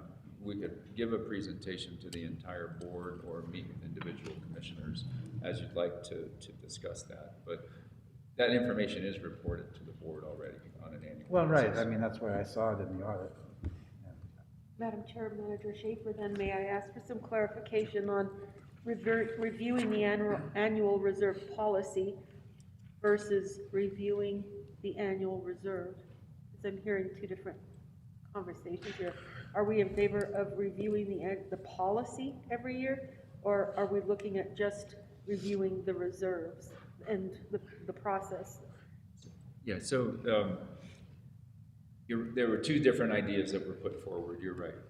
So we have a reserve policy that says this is what our targeted reserves are, and that puts forth how we go about committing that so that they can't be used for other purposes on an annual basis. So there's a process, which is we implement the existing policy, and then there can be added to that. What this entails is reviewing the policy to see if the levels are right. For the reasons we discussed earlier, our actual reserve levels, as reflected on our annual audits, are far in excess of what our policy would require because of a combination of those, the confluence of those two events that we had unanticipated or unknown revenues that were increasing at levels we weren't certain what the sustainability was, and our expenditures were reduced due to the nationwide and statewide staffing crisis. And so now we have reserves that are in excess of that, which, as we discussed, we're going to spend down. So I think you're right. There were a bunch of different things that were thrown through there. What I read this to mean is that as the policy comes forward, we would evaluate what are we requiring of ourselves?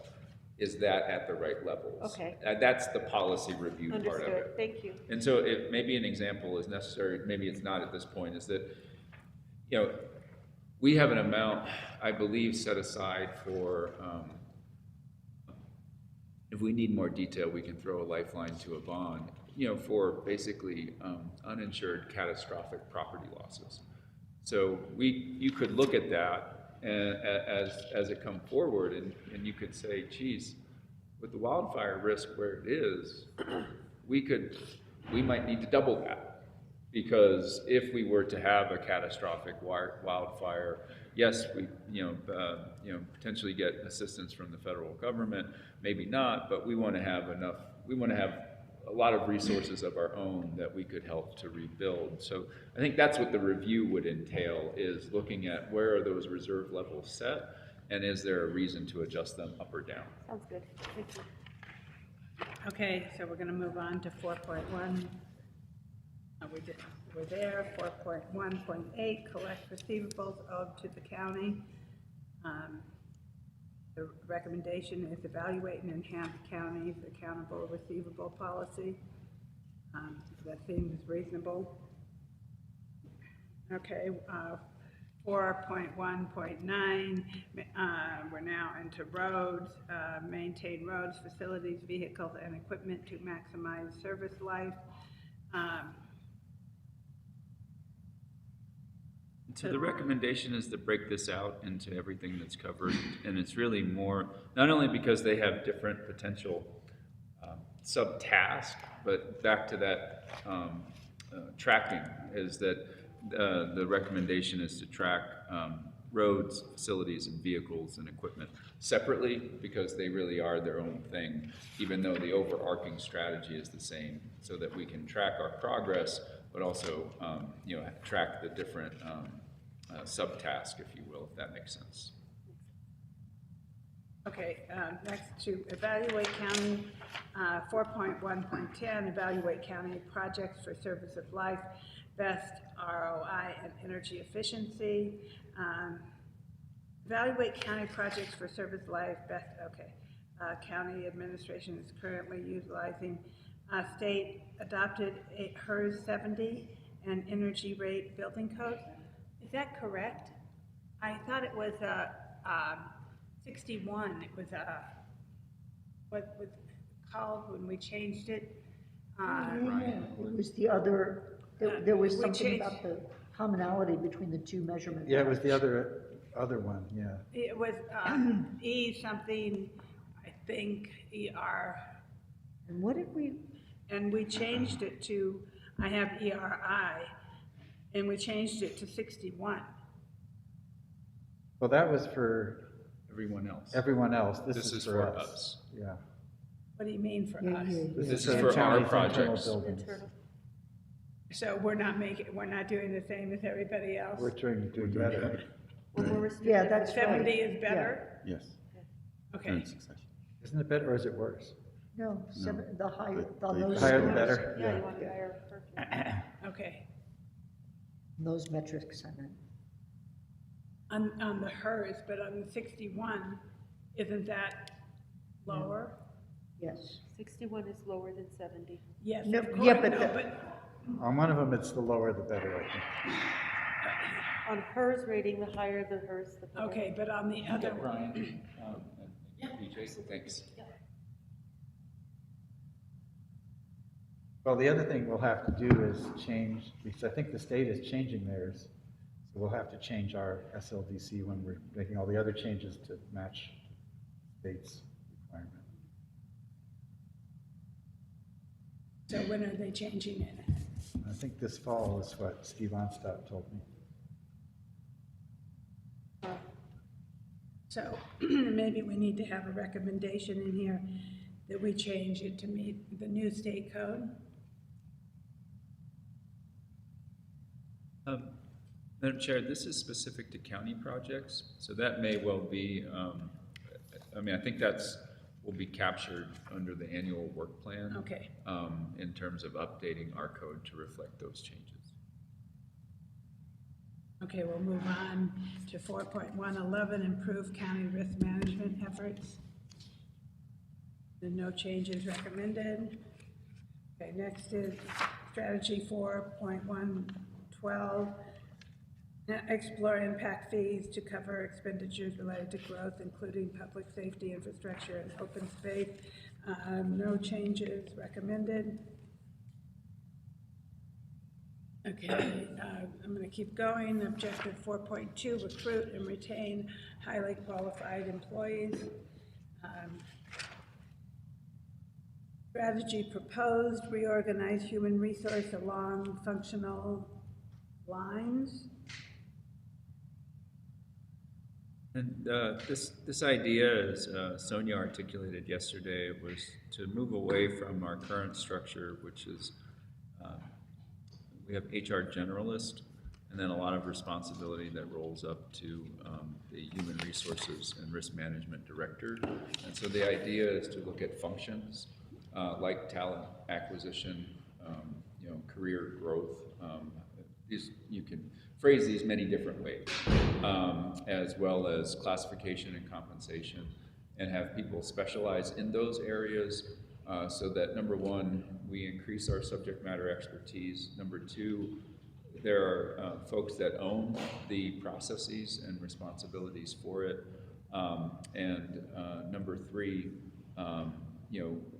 in doing those two things, we should increase our level of service. And so you used an example earlier of job description revision, and that was one of the examples that Sonia used yesterday, is if there were folks that's what they specialize in, that was their responsibility, you would have decentralized decision-making, but you would have an expert. Hey, this is what I do. I write job descriptions all the time, and I'm there to provide that service so that if Commissioner Bustamante was head of Department XYZ could say, this is what I want to accomplish, you would have a higher level of service by a subject matter expert.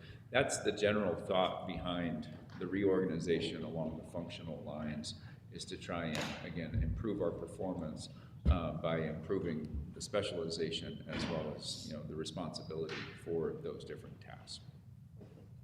Okay, so in this combined strategy 4.2.1, 4.2.4, and 4.2.6. So 4.1 is 1, 4, and 4.2 get moved into that strategy.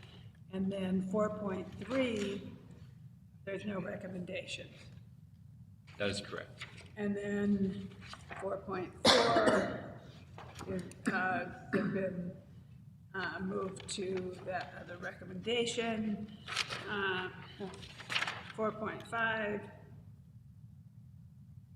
develop career ladder with compensation class and opportunities for growth. I think we talked about that, and that we'd like to see. I appreciate what you said about the class and comp, but I think that we do need to pay attention to long-term employees. And as I said, I explained the focus that we had, and the board set aside money, and what I would recommend is that once we get the results from the class and comp study, again, my recommendation would still be, if we needed $3.5 million in order to raise all the boats that needed to be raised, that we do that. But if we don't need that amount of money because of the 6% COLA, then that would be the money that would potentially be available to look at some sort of longevity pay. And we would have to negotiate that with our AFSCME 1782 union, but that would be my recommendation. Brian is on now, if we wanted to go back to that. I think, thank you, Brian. We just wanted clarification on the statement relative to county administration is currently utilizing the state's adopted HERS 70 and energy rated building code.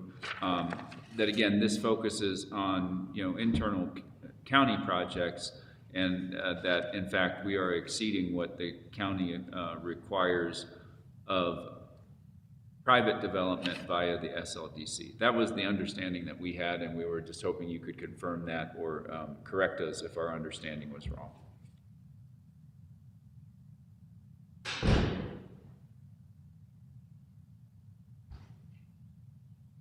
Brian? Is he speaking? We can't.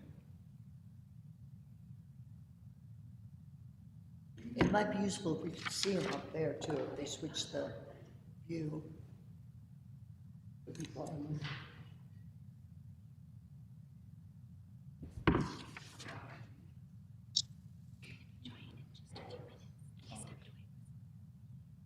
Okay, so Brian's not online, so we'll This, keep going. this is Brian. This is Brian. Oh, hey, Brian. So, Brian, we were looking at strategy 4110, and under progress, it says county administration is currently utilizing the state's adopted HERS 70 and energy rated building code. And what we understood that to mean in the context of this strategy, which focuses on county projects, is that right now in our own projects, we're going above what we require via the SLDC of private development. Is that understanding correct? And if not, how is it wrong? My understanding is that we're at least meeting the SLDC requirements. I don't want to commit that we're going above and beyond. I know that we are at least, we're following SLDC at a minimum.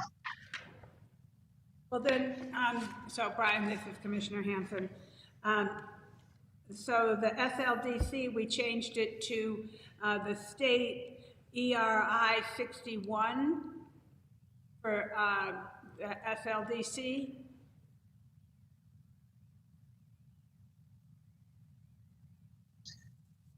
Oh. I don't know what it's called. Right, ours is.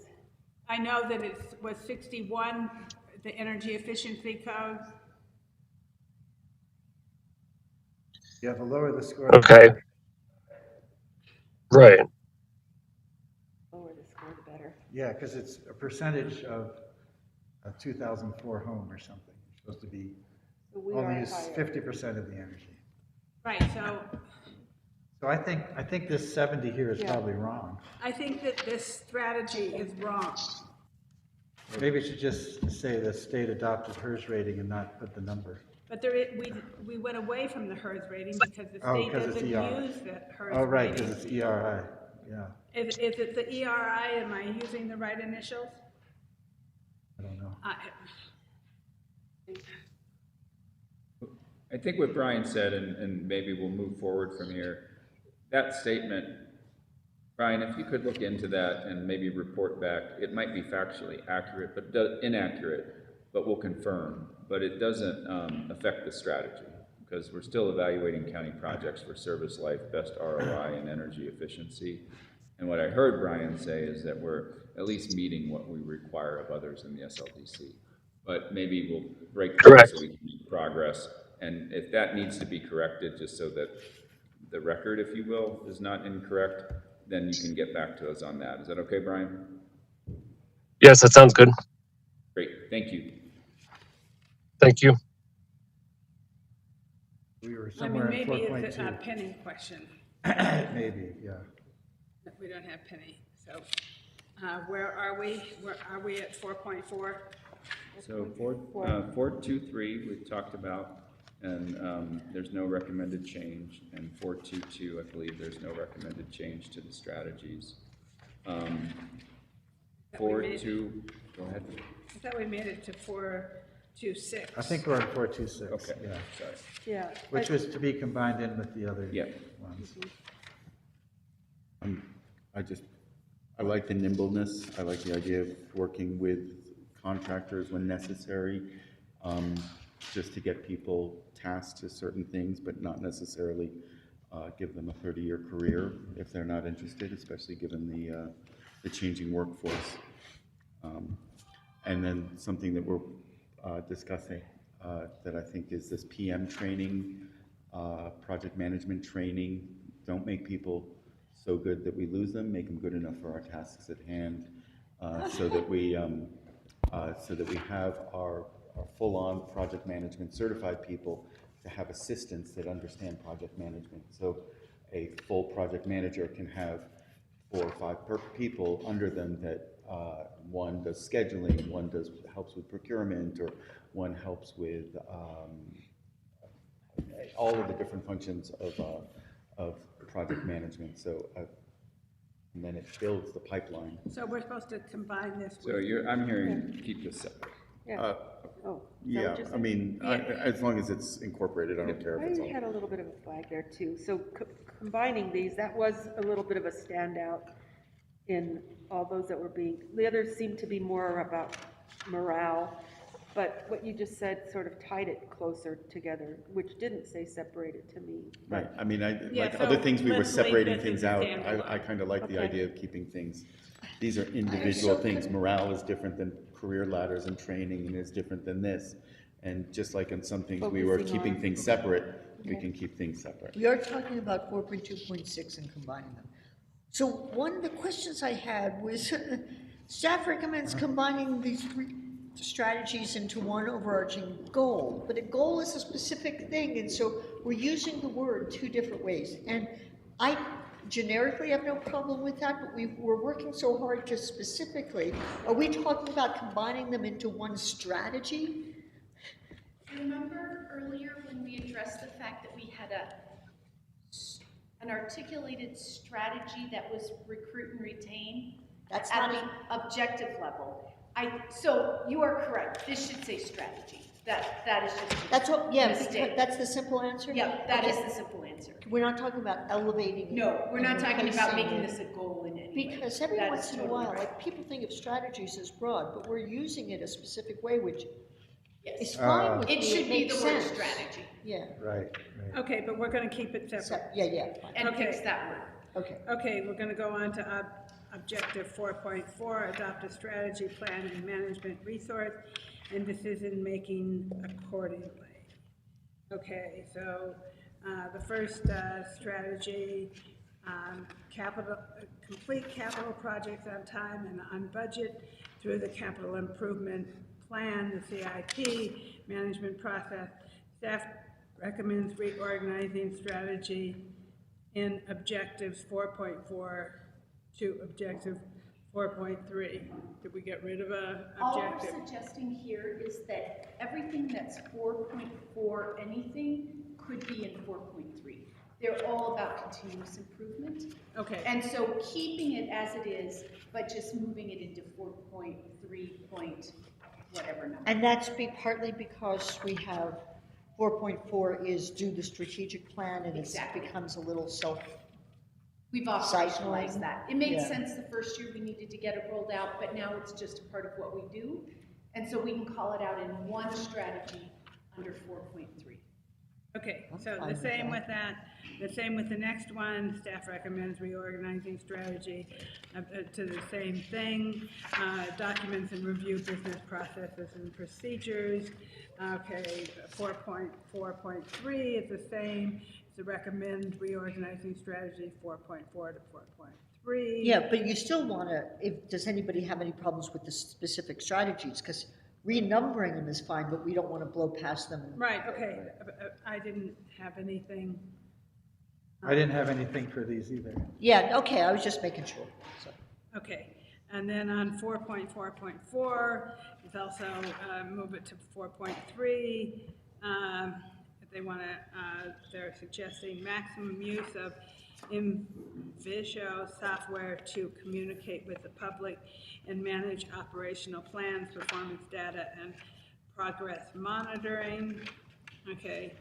So, it makes sense because it was previously communicate and track progress, and Invisio is what we're using now, right? Right. It's just getting more specific. And then the last one in this category is develop strategic coordinating team and process. I think we have done that. Staff recommends archiving this and discontinue this strategy because we're doing it, or it's done. Okay, we're gonna move on to population goal number 3. Madam Chair, may I for 2 seconds? Yes. So something that is sort of in the general plan sort of concept that the cities have, that counties can have, and I've seen them in California for this, is creating a general plan that then takes a lot of this operationally and puts it on a map and puts it with demographics and data. And so it starts to inform this a little bit more as we have a rising tide of kids going to school, which we don't. We have a rising tide of seniors needing medical care. The Here's silver where, tsunami. the silver tsunami, exactly. So, but you start to put these on maps, and it's part of the strategic planning, but it's in a general plan, sort of 20-year sort of plan that Are starts you to talk. talking about something other than the Sustainable Growth Management Plan, which is our general plan? So it is more on. Just to use, Yes, yes. the technology, I Yes, mean, the terminology right. correct. So because typically. we have a general plan. Correct, we have a general plan, but in a general plan of another level. So it's taking a strategic plan and a general plan and putting it at a 20-year plan of sort of, because we have some things that are 20 years out, right? We have some capital projects that are 20 years out. And that we start to look in those terms, and in the case of, you know, it's demographic information, it's working with the school districts, it's working with all these partners, very similar to this, which is a 1 to 3 year plan, and Technically, this is a 5-year rolling plan. a 5-year Right. rolling plan. So, Yeah. this is not map-based, right? And there would be a map-based version aspect to it. In the cases in California, I have to pull one up to do it, but they look at all of these operations of the county and start to look at them at a very upper level with a map, with services, service delivery, expectations, staffing expectations, looking at, you know, your HR, how many people would be expected to be retiring from the counties. It's like literally putting it's a bigger level of a general plan. But I saw one for San Diego years ago, and it was beautiful. I mean, it's a heavy lift, but it really gives the expectations and knowing all of your most detailed sort of things that are going to be So happening. what I'm thinking is when I hear that, so we're moving to this financial, this more, ERP thing, yeah. the ERP thing, that then once we get there, we might have the data much more accessible to what you're talking about doing than we have now, because we have manual systems now that are not as Data-driven and. data, yeah. Well, yeah, but to my mind, what you're talking about is something different. It's, because it's essentially GIS analysis of our strategic / operation plan. There's General a plan. There's a GIS aspect to it, yeah. But, well, putting everything like that on a map, and what I've seen, but I don't know the San Diego things. I don't know what you're trying, and so I'm not arguing, I'm just trying to get a handle. So just to throw it out there, it may not be for this But- year, it's fine. It is looking at a general plan, which is usually a zoning map, right? It's very basic. But starting to put all county functions, economic development, all the tax revenue, all of this into a comprehensive plan so instead of a general plan, call it a comprehensive plan. It's okay, it may be too much to deal with now. Wait, but I never got to finish, because if you're doing it on a map, and that's where you're drawing the data from, it's putting it on GIS links. And if that's not what you're talking about, I'm really not getting it, because can you bring the San Diego thing in? I will pull it up. It's Or like- something, it's because like I'd want to, before we put this in as a I- goal on, or an objective on strategic planning, I want to know what we get out of it. Is that's what we have the scoping sheet for.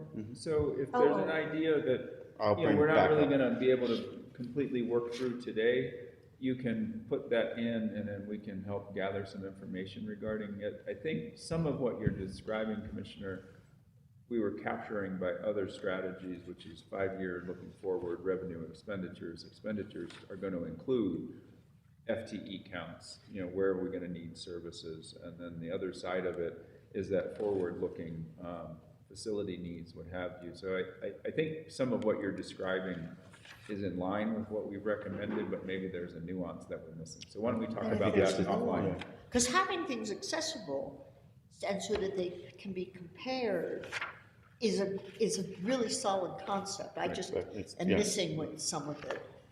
Okay, so I'll bring it in. I think most of us were here yesterday for 3.1, provide resources to address all social determinants of health through the Connect network.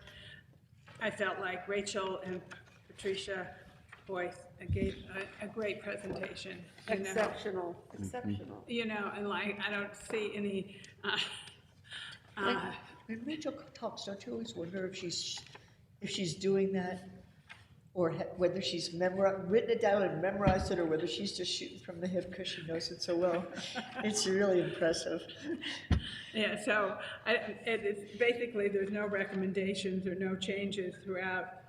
Just a few, and we can Okay. go to them very quickly. Yeah, we can go to that so one page. So the one was and it is here, and it's not inappropriate here, but was to look at whether or not we should pursue Medicaid reimbursement. For Yeah, I folks. made the note that she said it was like, that was the bigger discussion. We Right, needed. and so I think that we recommend it as a strategy that we evaluate it, so you know that we're gonna invest time and resources to looking at it, but that would be a decision that would be made another day. So it's just to, again, confirm that you want us to invest the resources to look at it. Yeah, definitely. Yes. Yeah. Yes, Medicaid is the big gift that keeps on giving. exactly. Well, and Thank you, President Johnson. Well, and the thing if I'm not mistaken, I just want to know if I got it wrong. It sounded like the thing she was presenting showed that it was a logically consistent thing to do. So that was what It is, if I could, Madam Chair, but I'm not a subject matter expert, but as I've heard, not only from Rachel, but from others, Yes. and as she alluded to yesterday, it's not a small thing Right. to Right. become a Medicaid enrolled Exactly. Yeah, there's a lot of work. provider. It's a lot of work. There are a lot of restrictions. There's a lot that goes into the billing. There's potential liability that comes with it if you're doing it wrong. So that's what she was alluding to. Yes, it's a natural fit to look at, but she also didn't want to sugarcoat that, you know, there are some strings, if you will, and some risks that come with it. And that's what she was just trying to communicate. Okay, so, Then I think we go to 324. If I may just add one tiny, the only thing that I would say, the costs, but truly the benefits. You know, they said they would evaluate the costs and the benefits, especially if you're providing that care in the jails for people who wouldn't have anything. Okay. Yeah. 324 or 314? I think We're we're at on 324 was the We're next one jumping where I to saw there was. objective 3.2. Where there were Yeah. changes, you mean? In my book, it's called 3.1, which doesn't make any sense. Okay. I circled it, so I don't know what the story is. What page are we on? We're on page 13. Page 13, is that where you are, Chris? Maybe there was some Or other. page? Well, I'm just going through all of Rachel's. The changes. Because we all agree with, that she gave an exceptional presentation, and now. Yeah, but we're- Medicaid was under 3.1. Yeah, we're jumping to the ones that they recommend changes to. Thank you. I got him. Okay. Second time I've been And super the slow. the first one that she recommends changes are on page 13. I'm with you. I'm so sorry. Okay, Now also being projected, so I should be caught Okay. up now. okay, so are we all On the same page? Staff recommends removing La Salle Crisis Center to broaden the scope of strategy 3.24. So fund detox and substance use disorder programs. So, period. Which makes sense because now we have La Salle. Yep.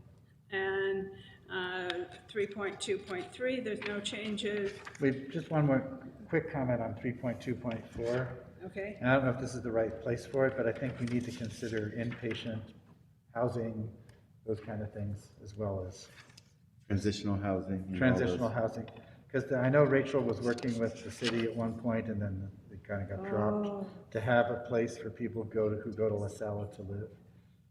Right, that's separate from, I don't know if we could just add in there, consider housing options for, I think that might fall under a different it might. topic because this is really at La Salle, even though Well, no, we're taking La Salle out, but it I could be, know. Well, but I think, I just want to be clear, are we talking about inpatient and residential treatment? Or are we talking about housing with a different focus? I just want to make sure that that I'm understanding. Well, I would be talking about something probably a little in between that, which would be like supportive housing, where There's housing specifically for people who are mentally ill or have a substance use disorder. They're not necessarily getting treatment at the housing, but the services are, there are some services. So, like, we went to some ribbon cutting when you first got elected. Is that what you're talking about? That kind of transitional group housing? Yeah, kind of like that, but maybe specifically for clients of La Sala, the people that were, I mean, there's nothing in Santa Fe for people who are really, really sick. And that's why they're all camped out on Harrison Road. And I don't know where, I think it might go in this. But if staff decides it goes somewhere else, that's Okay, fine. so why don't we capture that? Yeah, And just the capture idea that is to evaluate, supportive housing. Supportive housing for All behavioral methods health to best practices for this subset. Isn't that what Carlotta's place, whatever it's? I think that's. Consuelos? Yeah, no. I think that's, I don't remember the name of the place we went to. Commissioner The Harris. Pathways is sort of that way. No. Pathways Shelter in Espanola is kind of Well, this wasn't recovering. that. This was a residential type housing off of Highway 14. Oh, yes, that is pretty much like that, right. I Casa think we've got Milagro. it. We're just gonna, the strategy will be for working purposes, evaluate supportive housing needs. There you go, very good. Right, but that only serves 12 people. Well, Casa- that's all, I mean, when we let people out, we can't, well, the detox is where people can live, and La Sala is more of a, Right, but you only live in detox for a short time. right, but then you need to have someplace to go. You need to have someplace to go, I mean, otherwise. we used to call it halfway houses, Yeah, and, now we call it supportive housing. okay. How about develop a progressive care pipeline of best practices that include housing, treatment, and other things to enable recovery for substance abuse disorder? Right. And the only change is that some people don't really recover, they just have to have a place to be. Okay, I don't know why I'm the only one struggling with this. That sounds like a wonderful thing, but that sounds like an objective for which this is one strategy. So because that's multiple things. You can't accomplish them without having specific components that are implementable. And that's what the strategies are. So, yeah, I'm sorry. I think we could go two ways on this. I think we could build it into this strategy to investigate and report back on, or if it's something that's a high priority, I would ask that you maybe fill out a scoping sheet and we scope it as in, I mean, housing folks is a really big lift, and if we want to accomplish that as a new initiative, then I would ask that we take that to staff for scoping. I mean, it might be under the affordable housing plan. And the other thing I want to... Well, right. It fits in with the affordable housing plan, but it would really, I mean, affordable housing is for everybody, sort of, and there's a very specific need for people with serious mental illness that isn't met. I think if you wanted to fill out a scoping sheet, we could figure out where it fits, where the funding would come from, what staff would be involved. So anything that's a new initiative, I think let's have our subject matter experts scope it. I think that's a appreciate great your idea review. because at some point it's going to come down to that as a great new initiative, but it's another big lift you're adding. Like we're going to saying that on our 5-year strategic plan, we should be working on this, and that has to be part of the conversation. What are we going to work on first? We're going to continue working on housing. We're going to work on La Sala and look toward the future. So there are time frames we have to talk about. Well, I had originally put it under 3.2.9, so it might even go better there, which is support evidence-based programming for adults with mental health needs. Yeah.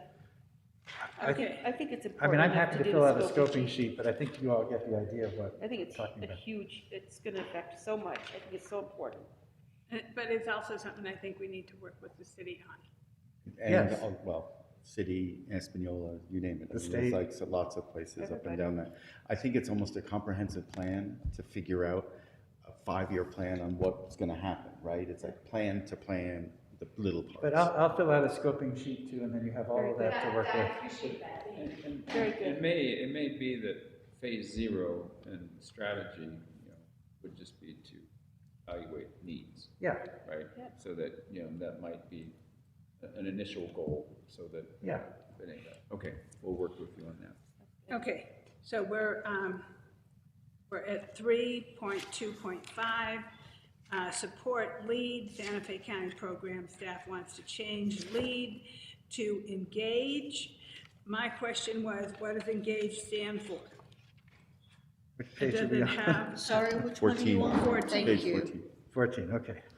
And Right, lead had a meaning, engage just, engage is just a word? No, it must be something. I assumed it was. I don't know. they weren't clear about it. They And so didn't to me, even, it they like did was, not give a name or anything, they just said to change it to engage because they were getting pushback from somebody. I think the concept that it was law enforcement. We're gonna just unmute Patricia and ask her. Okay. Good idea. Can people hear me? Hi, Patricia, is engage an acronym? It's a loaded question because you have no idea what we're talking about. You have no context for that. Oh, I think she's still muted. no, she's looking to try to get there because she's been on, but.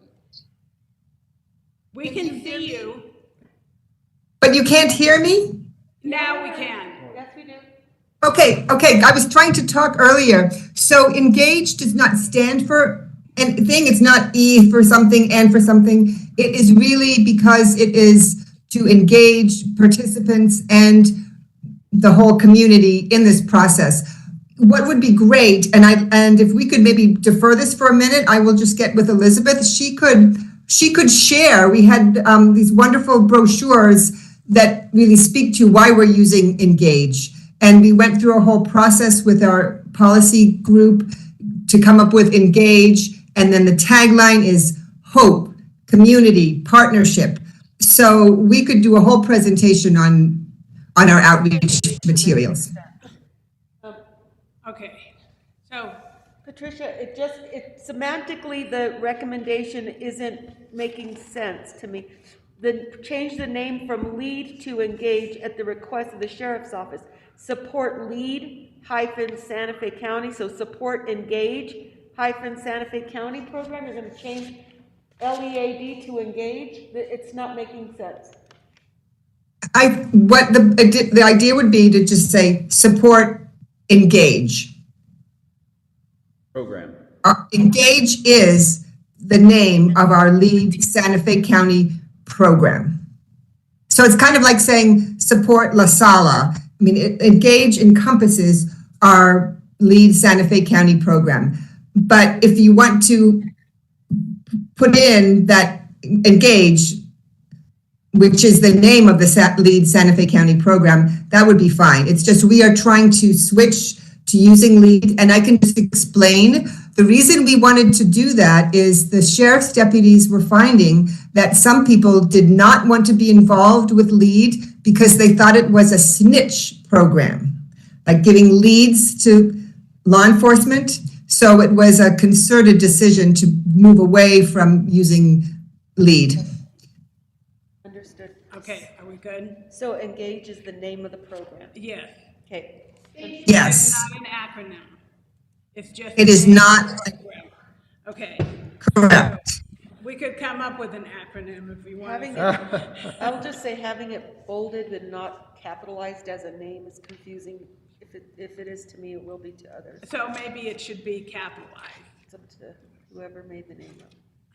Well, they've already really branded it lowercase. Sometimes what I do if I'm typing something is just put it in italics so people can understand that. But I wish I could just share with you right now and I'll try to do that. No, actually, no, okay. We understand. We got it. Too late. Okay. Okay. I'm sorry. We're too late. So we're just going to keep moving forward because we have a lot to deal with. Thank you. Thanks, Patricia. Thank you. Okay. 3.2.6, if I may. Are we ready to move on from 3.2.5? We all understand why they're changing? Yes. Okay, good. Okay. 3.26, fund behavioral health programs in Edgewood, no change. May I?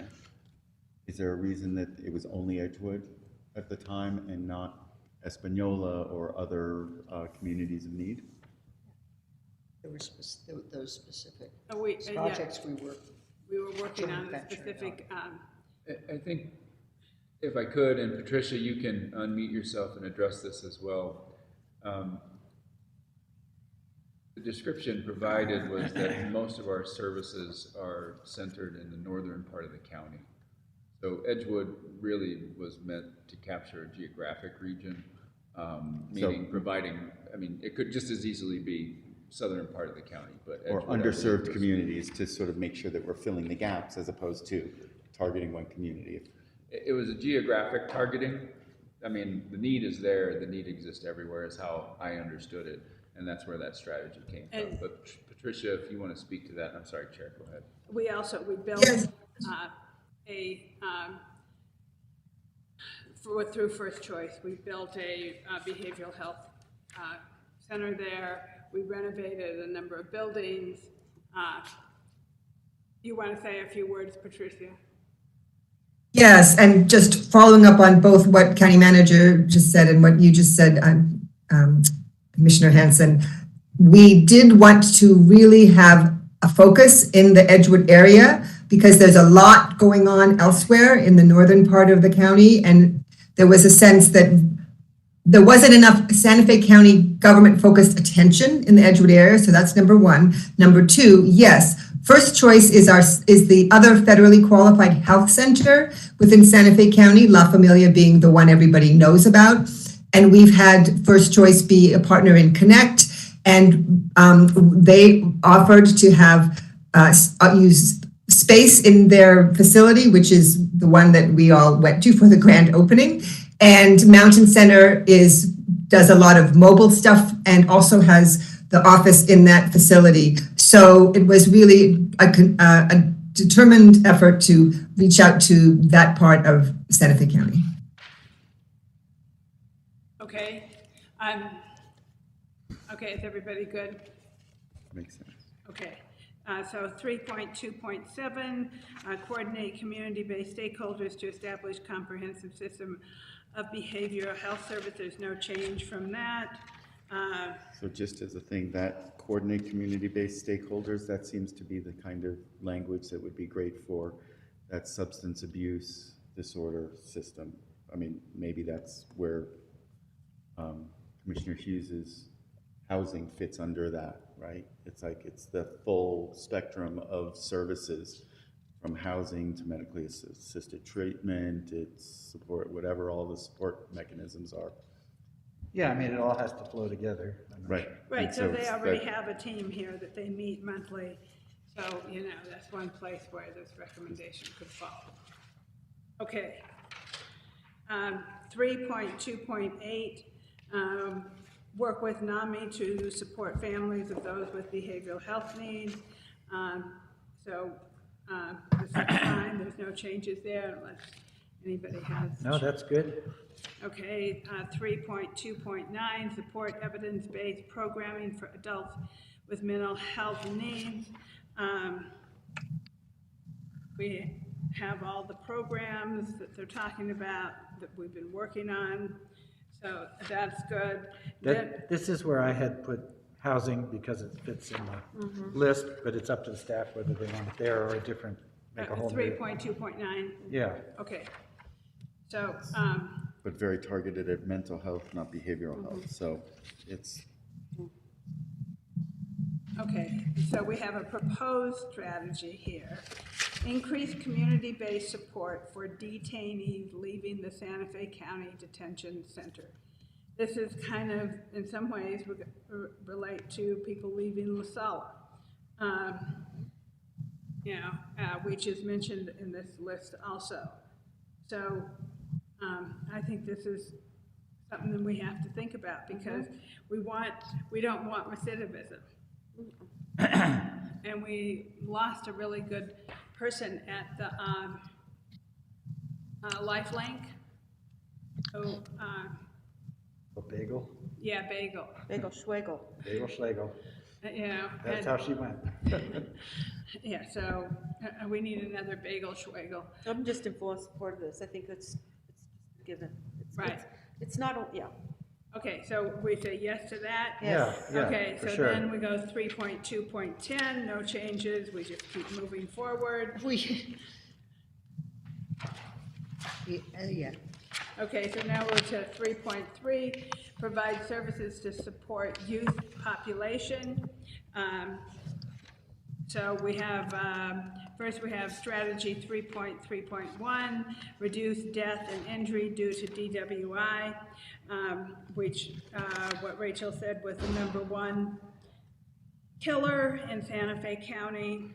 I think we do a lot of good service, but what I have suggested in the past, and I suggest again, is having a parade of floats in the parade with our DWI, because there is a lot of people who come to those parades, like the rodeo parade, the hysterical parade, that never read the paper, you know, don't even know that we have services.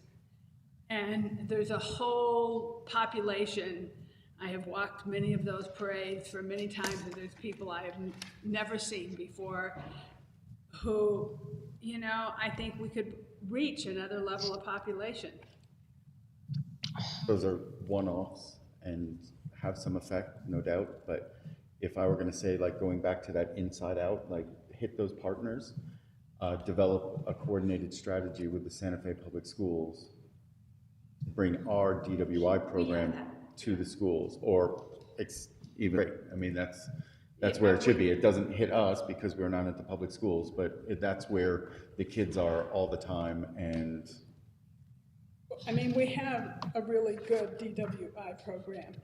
I was just trying to think of some out-of-the-box ways to reach people that we don't reach, that are not, you know, normally, you know, might not get the information from their kids at the school, or might not have kids in the school system who are at the parades, you know? Would it be helpful for us to schedule a short presentation at a BCC meeting for them to, because they're doing incredibly I know, innovative I think things. they're doing incredible work, and I think that would be great. Perfect, I'll let them know. Okay. Okay, so there's no changes there. We're going to get a presentation, which is fantastic. Then point 3.3.2, operate Santa Fe Teen Court Program to interpret patterns of criminal behavior. Interrupt, I'm sorry. No changes. No changes, everybody good with this? Commissioner Green and I went to the opening of the new teen center. I don't like the old teen center better, but. so in sort of the youth and empowerment and futures sort of space, the teen center down on the south side was a beautiful new building, but seemed to be lacking in arts facilities. And it's like, my comment was, in a neighborhood with 6 gymnasiums within 5 blocks of there, all within this public school district, why did we need another gymnasium when in the most recent history of Santa Fe, and probably the long history of Santa Fe, it is places like Warehouse 21 that have created career paths for folks to become leaders at Meow Wolf and in the arts. And so I don't know if it's an arts facility that we need to start looking at to sort of get kids engaged in their own expression. It's less likely that we're going to make an NBA star than we are going to make a lot of great artists. So, and the fact that we don't have Warehouse 21 anymore sort of makes a big gap in our thing. It doesn't have to be on the rail yards, but we should be doing something in the arts. And I can completely verify that. I know at least 4 or 5 of my close friends' kids who went to Warehouse 21 now work at Meow Wolf and are. Exactly. leaders there, and so it really was a valuable tool, and thank you, Anna Reinhardt. Okay, so next we're going to go on to strategy 3.3.3, increase youth well-being through behavioral health. No changes. Only question I have about that is do we have any specific anti-bullying programs? I believe we do. Okay, if we do, then. Yeah, I think we've heard about those. Yeah. Okay, then we're good. Okay, 3.4, provide services to support the aging population.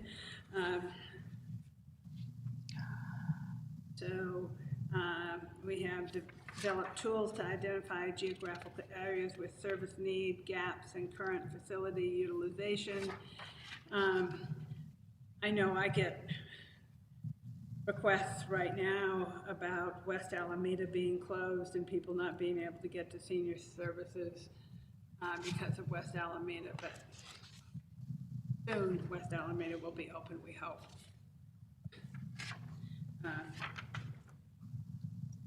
So no changes there, no change. Well, if just real quick on that one, I think there's also confusion even among our staff about how senior centers and community centers, especially like in El Dorado where they're actually the same building, but there's two entrances, how they work together.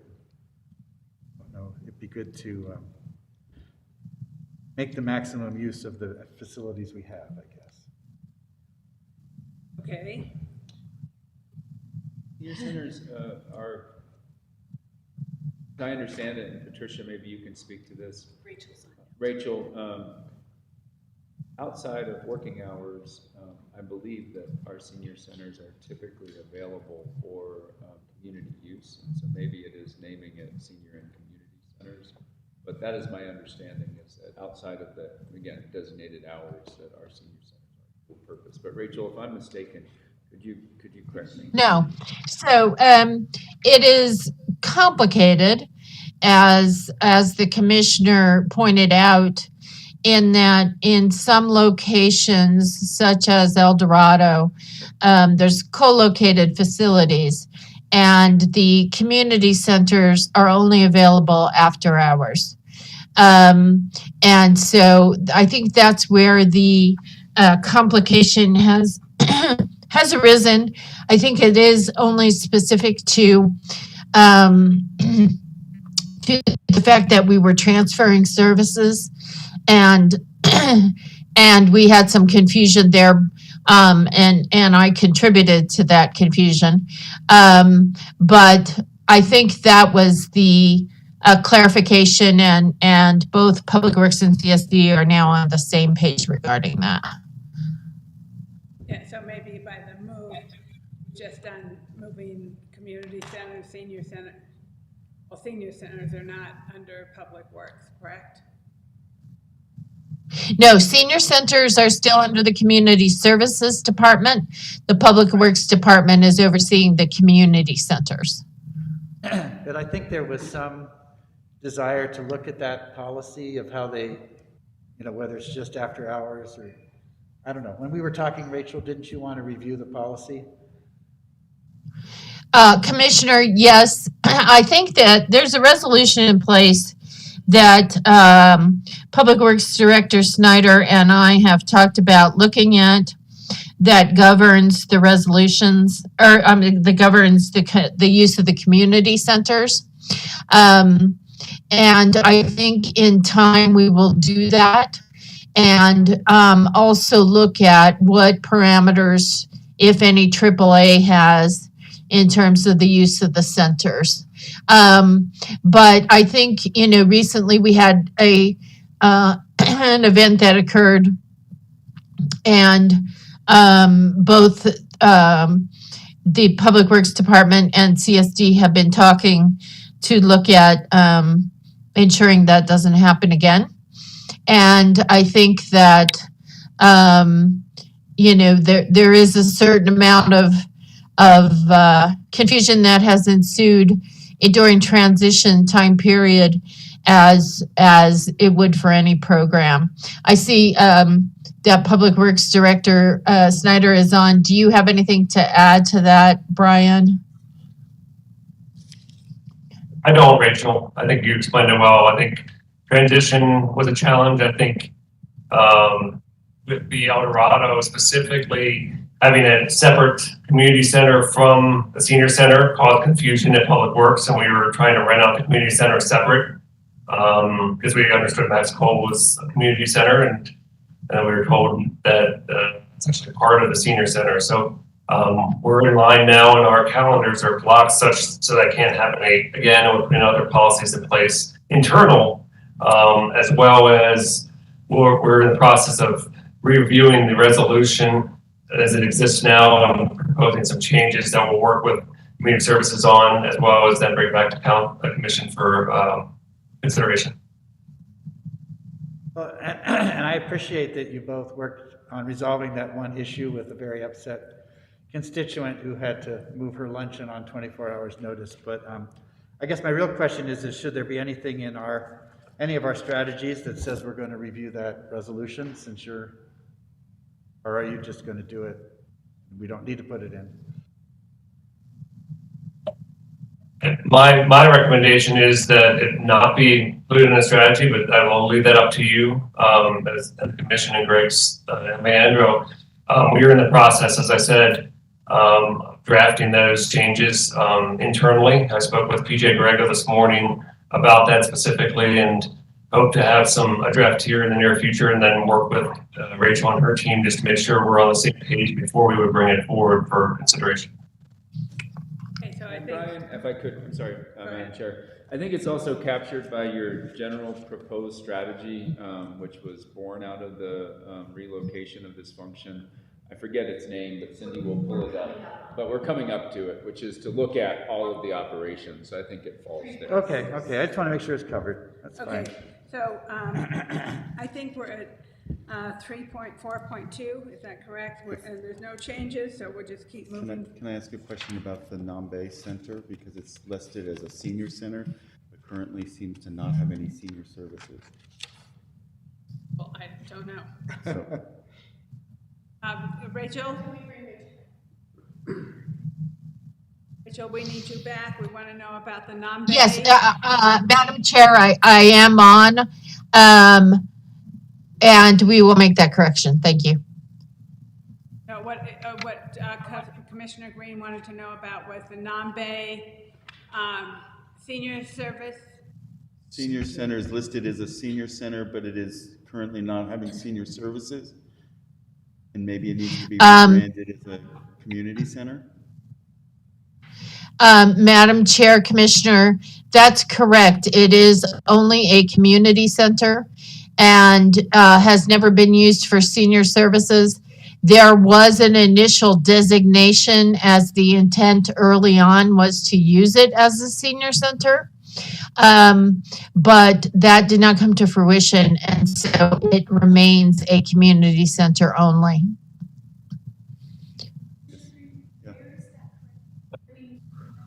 I think it's not necessarily in this, but just if we're going to effectively operate our senior center, I think the sign out in front of Nambe says, and Leandro can check it on his way home today, says senior center there, and I've had constituents say, So we just need to change the sign. or designation or whatever official thing we need to do. Okay, so I'm going to keep going. 3.4.2, navigate high-risk seniors in appropriate resources. There's no change there. Keep moving on to 3.4.3, increase healthy delivery and congregate meals through senior centers. There's no change there. 3.4.4, increase enrollment of Santa Fe County seniors in county-funded services. There's no change there. 3.4.5, operate senior centers. There's no change there. 3.4.6, increase programming and services to Santa Fe County seniors. We have the progress, and then there's no change recommended. Strategy 3.4.7, build and improve senior center facilities based on needs assessment. There's no change there. Doesn't that fall under the overarching, not that I'm not making a suggestion we take it out necessarily. Oh, never mind. The overarching one is for county needs, and this is a constituent need. Yeah. Just as a, if I may on this, we have a senior. It could be, but you're not incorrect, but I think Okay. it's broken out specifically because it's underway, but it could go either way. We have a senior center in Chimayo that probably needs some upgrades, but it is probably a half a mile from a senior center in Rio Arriba. Again, a partnership that could work to solve things and maybe, Madam Chair, Commissioner Green, and Rachel, you can speak to this, or Maddie if she's online. That's exactly what the needs assessment needs to look at. So as I understand it, senior services don't know any geographic boundaries. So a county resident can go to a city senior facility. County resident could go to Rio Arriba County. The funding is coming from the state. As long as they're enrolled, they're able to get the services that they apply for. So I believe that can happen in practice. Maybe there are ways to augment that, but Rachel can speak to that. But my understanding is you are correct. You can't just look at your own senior service centers. You have to look at, as you evaluate a need in Rancho Viejo, well, what does the city offer? Because that's a service that's available to the same community. Right. Rachel, did I get that wrong? Madam Chair, County Manager Schaefer, no, that's absolutely correct. And Commissioner Green is absolutely correct as well, that there are 2 senior centers in Chimayo that are very closely located. Both counties have had a long history of looking at that and trying to take action to resolve that. I believe, as the county manager stated, the needs assessment will provide us with ample information to make decisions about our centers, including the situation in Chimayo. And just as a follow-up, our senior center in Chimayo would serve perfectly well as a replacement post office, which would get Leandro lots of gross receipts. Okay, so we're going to go on. We're to 3.4.8, developing staffing level guidance for senior centers. There's no recommended changes, and we're just continuing to review the policies. Strategy 3.4.9, expand transportation service. There's no changes to recommendation. Next, we're on to Object 3.5, maintain and manage existing open space trails and parks to provide recreational amenities and access to the natural environment. Recommendation to add conservation to reflect the fact that some open space properties are managed for conservation and are not open to the public. So they want to add, as well as conservation of and access to the natural environment. This is another conversation that happens at NACO, is what is the definition of conservation? And so that's a bigger lift, so to speak. But I think in this particular avenue, we understand what they mean, but Commissioner Hamilton. Well, no, I actually have a separate question that kind of maybe builds on yours, but that is perfectly valid, because in the traditional application in environmental science, conservation was preserving what you had. And a fundamental precept of adaptation to climate change is that what you've had in the past is not a representation of what you can, retain in the future. So, and the example around here is that as fires burn Ponderosa pine forests, that the climate no longer supports regeneration in the southern areas of the extent of ponderosa pine. It doesn't support regeneration of ponderosa pines. They go to savanna or some other thing. So environmental stewardship of those areas, if you have a fire go through, might not involve conserving what you used to have. It would involve, so there's a big question. I think, though, when you said we understand what it means like it's for habitat management. One, you might consider, throw it, pass it by, we could pass it by Jacqueline and whatnot and say, if there's an intent, a problem with intent that you can manage for change, but you're not managing it for human use, you're managing it for the habitat, that would be one alternative. And while we're on that, that's why this kind of feeds into one of my pet things, which is restorative management. So, one of the huge climate change impacts and things that link to water conservation as well is the impact on soils and on habitat quality, right? So it's there. And the people think of, well, what happened in the 1920s drought? It's the Dust Bowl, right? Why did that happen, and what can we do to preserve habitat in the Southwest? But it's I don't mean it to be grandiose. I'm actually trying to suggest that for Santa Fe County, it ought to become a somewhat higher priority to manage the open space we have, to conserve and restore some of that, because it would go a long way to making Santa Fe County resilient to climate change, including things that are not just aesthetically important and recreationally important to people, but also water needs and whatnot. Because and to wildlife. So I would like to see that injected someplace. And the definition of conservation, I mean, it is a big discussion in the environmental movement, so to speak. What does conservation actually mean? Right. Yeah, and so I think it would behoove us to be clear about the definitions of some of these words. I just think that the case made by Commissioner Hamilton is the only reason we're readdressing the question of what it means, because as long as I've ever been an environmental science student in the early 80s, it was pretty clear, but it's not clear anymore. No, it's and, not. And that just speaks to, if I may just drop this right here, is maybe it's because there's a political denial against climate change. Exactly. But specifically, there is no statement. I haven't heard the words climate change even since yesterday.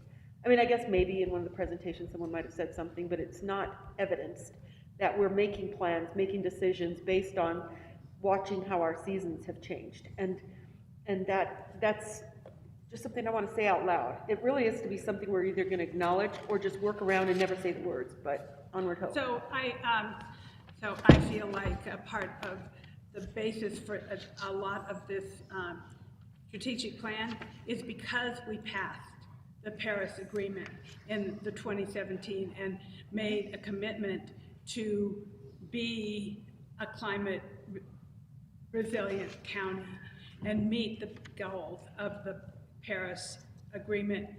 And that is part of the basis of this. And maybe it's not being said, maybe it needs to be said right up front, but it has been part of the basis of everything that we have been doing at the county for the last 6.5 years. Yes. Certainly. So, in my opinion, the open space plan for us should have a very specific set of uses. There could be a restorative aspect to it. There could be an access and recreation aspect to it. There could be a cultural properties that we want to protect because there's petroglyphs on a rock and on some landscape out there. But everything should be ranked for what its uses is. And that when we end up buying property in somebody's backyard that they donate to the county, but they say, I want no access to it, they should deed it to another organization, in my opinion. I know. I think I agree with most of your concept, but I respectfully disagree on designating the restorative management as a use. Because what I'm suggesting is it's a sort of separate from listing conservation or habitat management or something is indicating that a use, but incorporating a strategies that acknowledge the importance of doing restorative management can apply to places that have human use as well as that are preserved as natural spaces.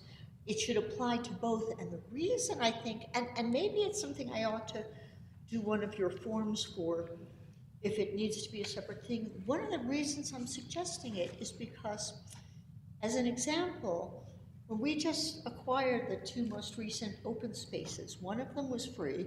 That's kind of a no-brainer. That's a good idea. They want it to be preserved, and we're not putting out a cost. It's more to manage. It's, you know, so that it's a cost. But I actually voted against buying the other space because I honestly felt that $100,000 ought to be, emphasis ought to be on an additional management approach that's needed in the space we have. So it's a little bit of two different things there, right? Conservation and adding a type of, like, we need to put additional money into all the spaces we have. Because what's there is largely degraded, and just preserving what's there is not going to really address long-term needs. So anyway, that's all. I'm sorry. Yeah.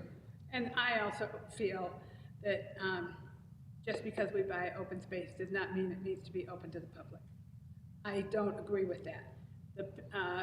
We would not have fireflies now in Santa Fe County if we didn't.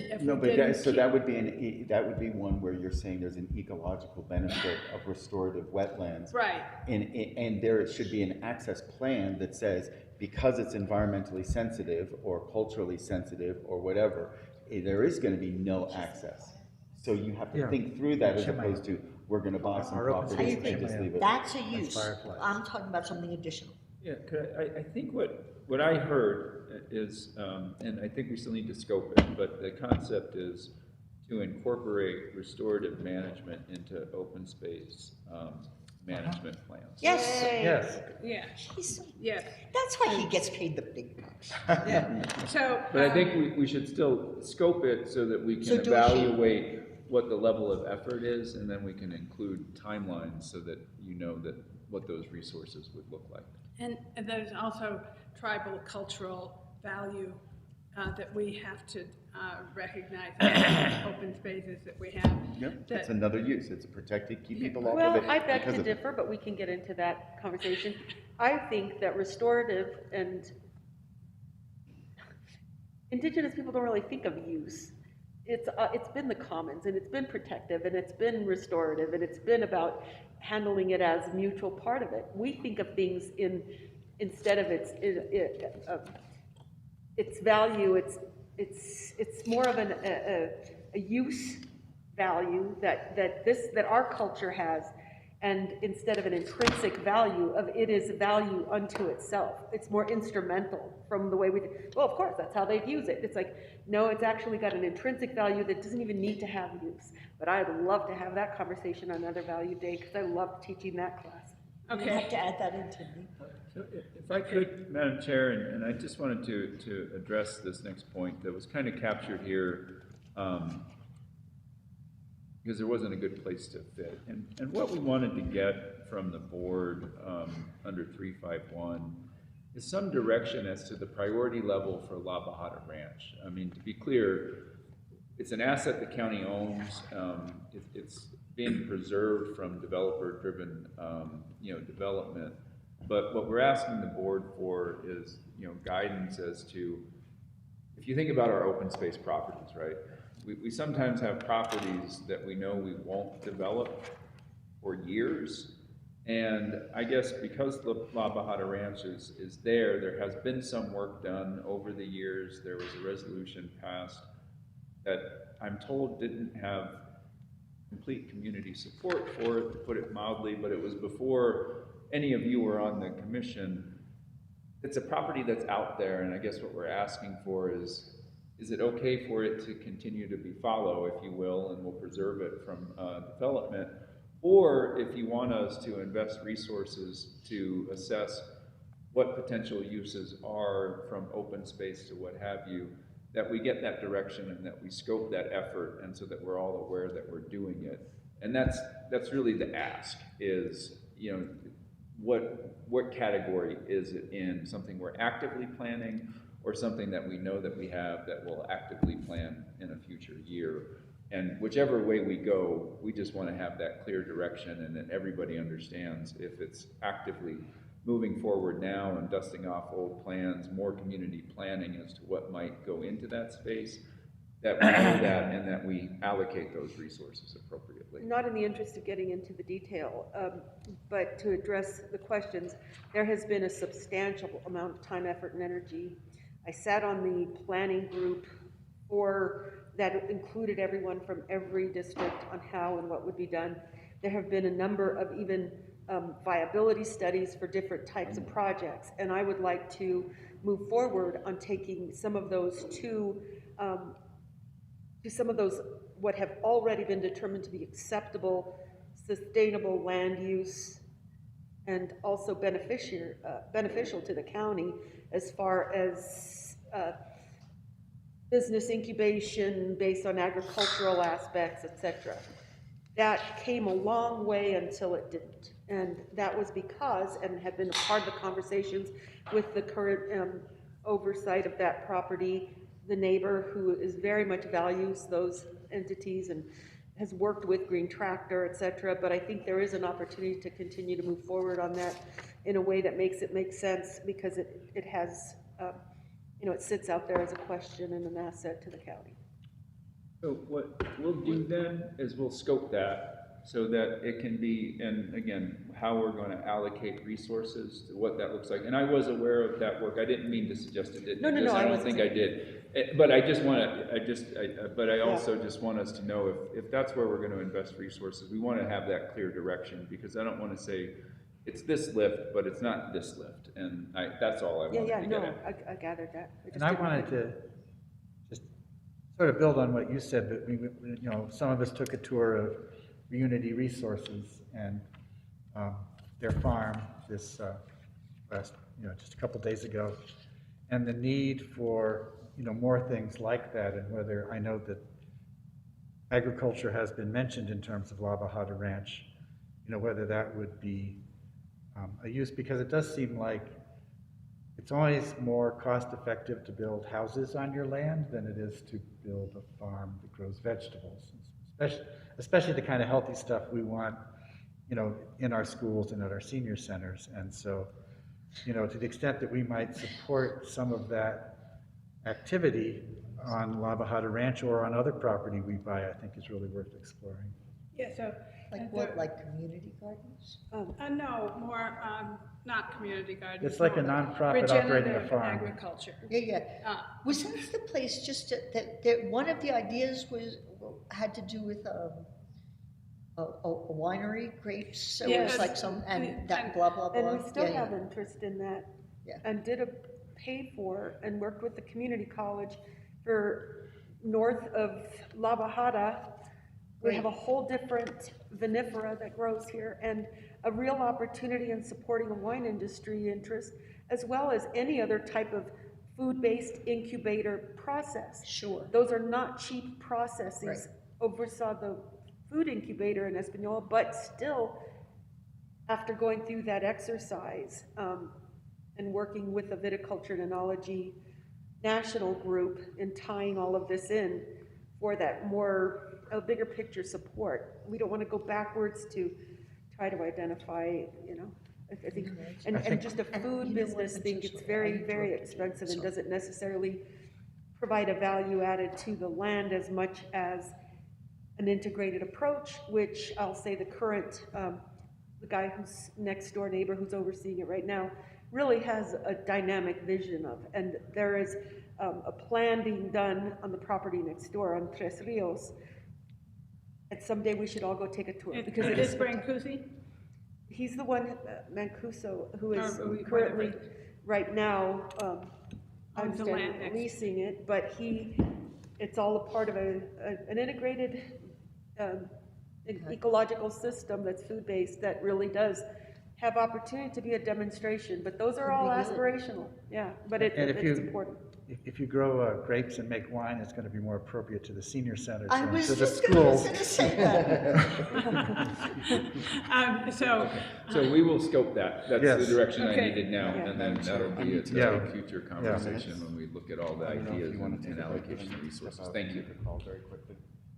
You can keep going without me if that's the case. Okay, but well, You're leaving? I need to handle something quickly. Mid-Friday, and I've gone all day without answering very many phone calls. Okay, so you can step out, and if we need you, we'll co-get you. Thank We you. wanna And take for a short break? affordable Sure, housing, I like would that. love to be able to say something, but. I Well, will be back. I'd love to take A 5-minute a, break. oh, 10 minutes. 2.37 minute, so whatever. Have you really timed yourself? Okay, Just okay, we'll So a take. 2-minute break, right? 5 is. And I will be back. How about we call it an even 5? Yeah, Judge, I said 5. Objective 5.2.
So there's no recommended changes, maintain and manage parks to provide recreational amenities and access to the natural environment. And that was a great report, by the way.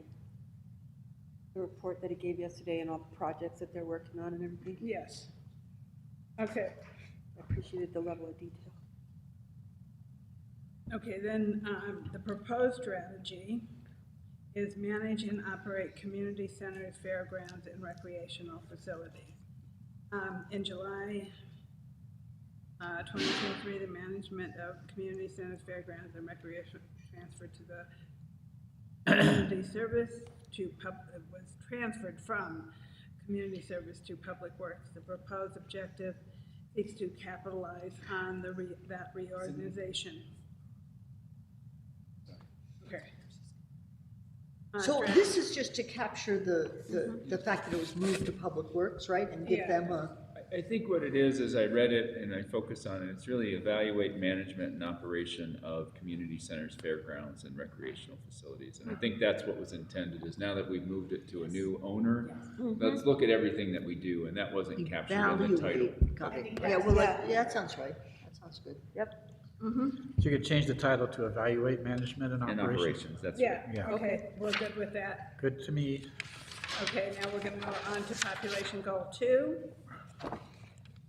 which is provide a sustainable and equitable community.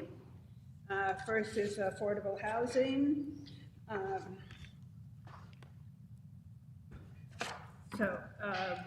Repair and maintain current housing authority assets and resources. Staff recommends combining strategy 2.1, 2.1.2, 2.1.3, and 2.110 into one strategy to represent HUD requirements. Okay, so I think that is a good goal. Well, I have a question at least before we rock on. Yeah, they're all HUD strategies, but you can read 2.1.1, 2.1.2, 2.1.3, and they're different activities that are all within HUD. But this just goes back to my question about aren't strategies the specific? They're the actionable items. And so it's almost like combining them might be there ought to be a separate objective that's a HUD objective so they can be managed together. But unless they would be tracked together. Because of the requirements from HUD and the way they track, putting them together made sense because they're doing this overarching HUD tracking. Fine. That's why we combined them. Okay. So that's a great question because often we're separating them out so that we can do the tracking. I just didn't want to sell pass without asking, so thank you. Great question. Yeah, it's a good question, since HUD has its own phenomena. Yeah. Probably collecting all the wrong data, Probably. like they do with homelessness. Would you like to send, let the federal government know that? Quick, before they Now that- close. Before they close quickly. Oh. Hey, anything after 2 o'clock, we're allowed to be slap happy on Friday. Okay, so I'm we have. currently out of the office. I don't know when I'll return. Okay, so we have moved all of those, so now we're going to strategy proposed. I know. Okay, you're all getting out of control. Hey. Now, pull it back in, just so you know, if you didn't hear before, we're all being projected individually. A little comedy's okay, right? A little comedy's okay. That explains it, I'm just a hologram. Oh. Okay, It suits you. Are we on the new strategy? and we're on the new strategy proposed, operate housing authority to meet all HUD requirements and benchmarks to become a high-performance agency. So I guess this is the new heading for all of those items that we just melded into one. And the words high performance agency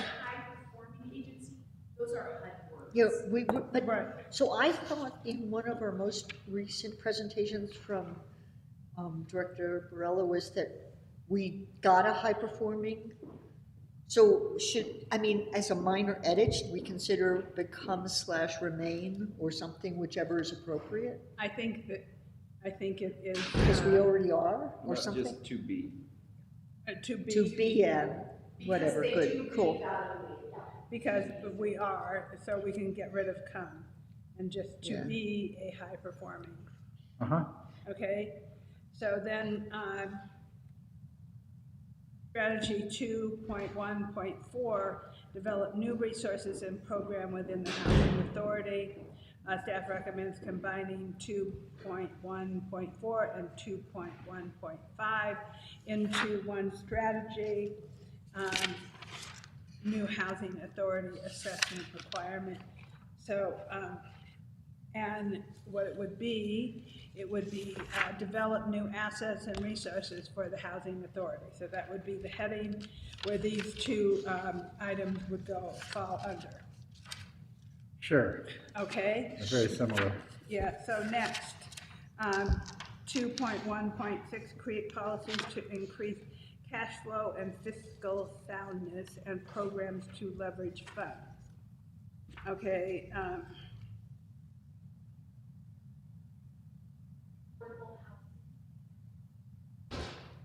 Six I and get this. 7.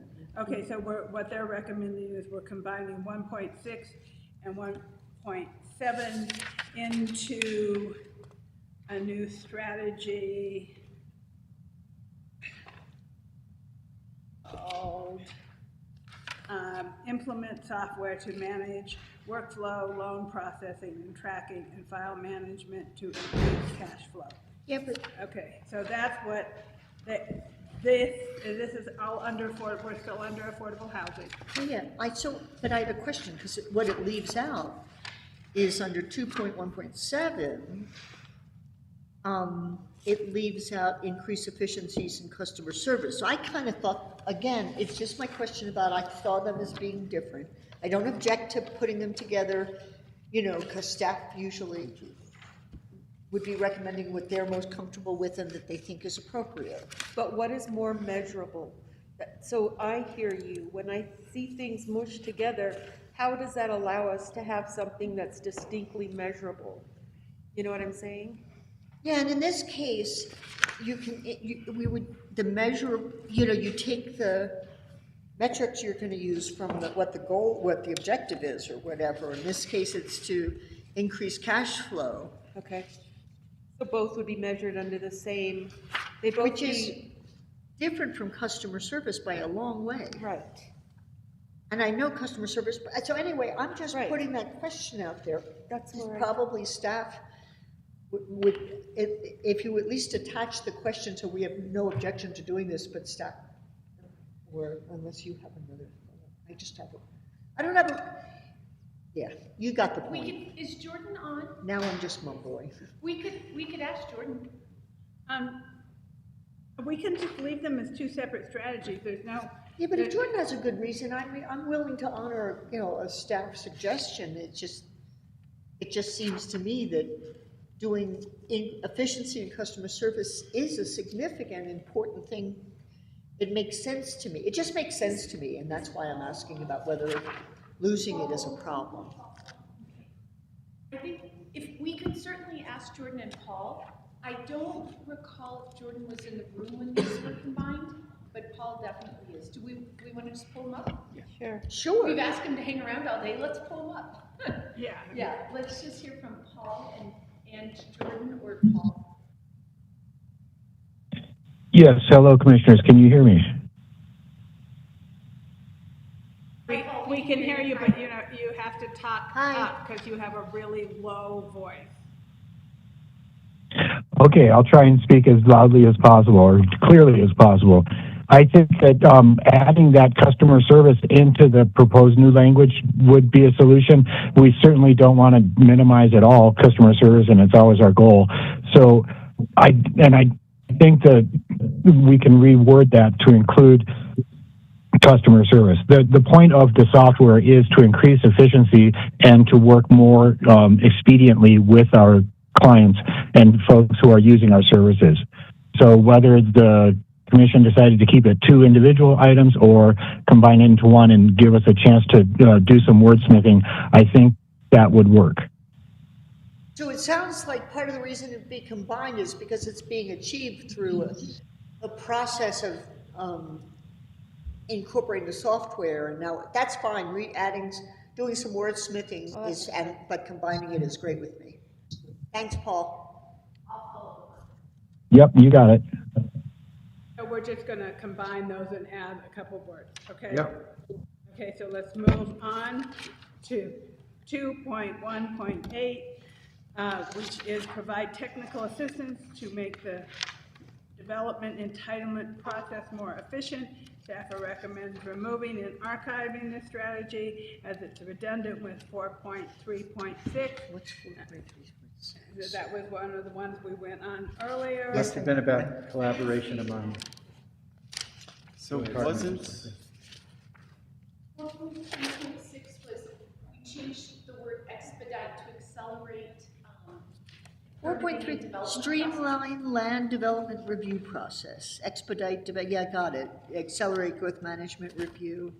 Ongoing coordination between growth management and community development to assist affordable housing projects in navigating the entitlement process. So that already might, either that needs to, is being moved to 4. Okay, Instead sit of on it. affordable housing to say, let's help people get through the process, the conversation was, we want to help all people get through the process and those can go together. Fine, great.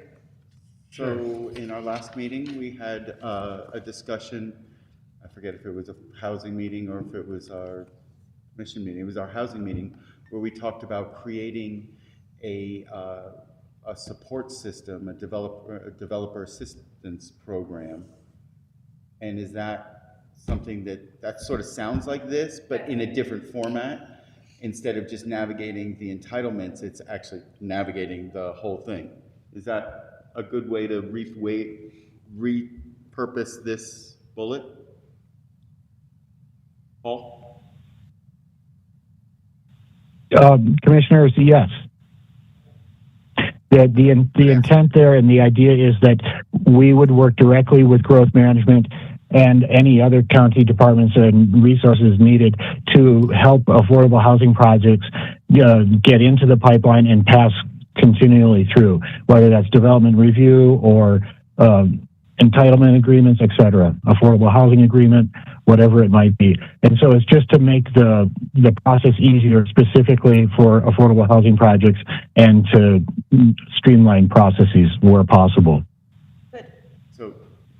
So it is, take some wordsmithing here. So provide technical assistance to make, to build development partnerships and process, external, right? External partnerships and. I think we already have that in here earlier on. Am I wrong? No, we don't. We did the external partnerships, so I don't know. But not specifically for housing. Yeah, it was a different context, is what I was trying to say. But this is, again, this is a place where there's a. It could be, if I could, it could be provide technical assistance to affordable housing projects. So that could be, I need help getting through the growth management process. Could you help me? Maybe I can put you in contact with growth management. Or could you, I mean, part and parcel, could you explain to me a little bit about how your direct support programs work?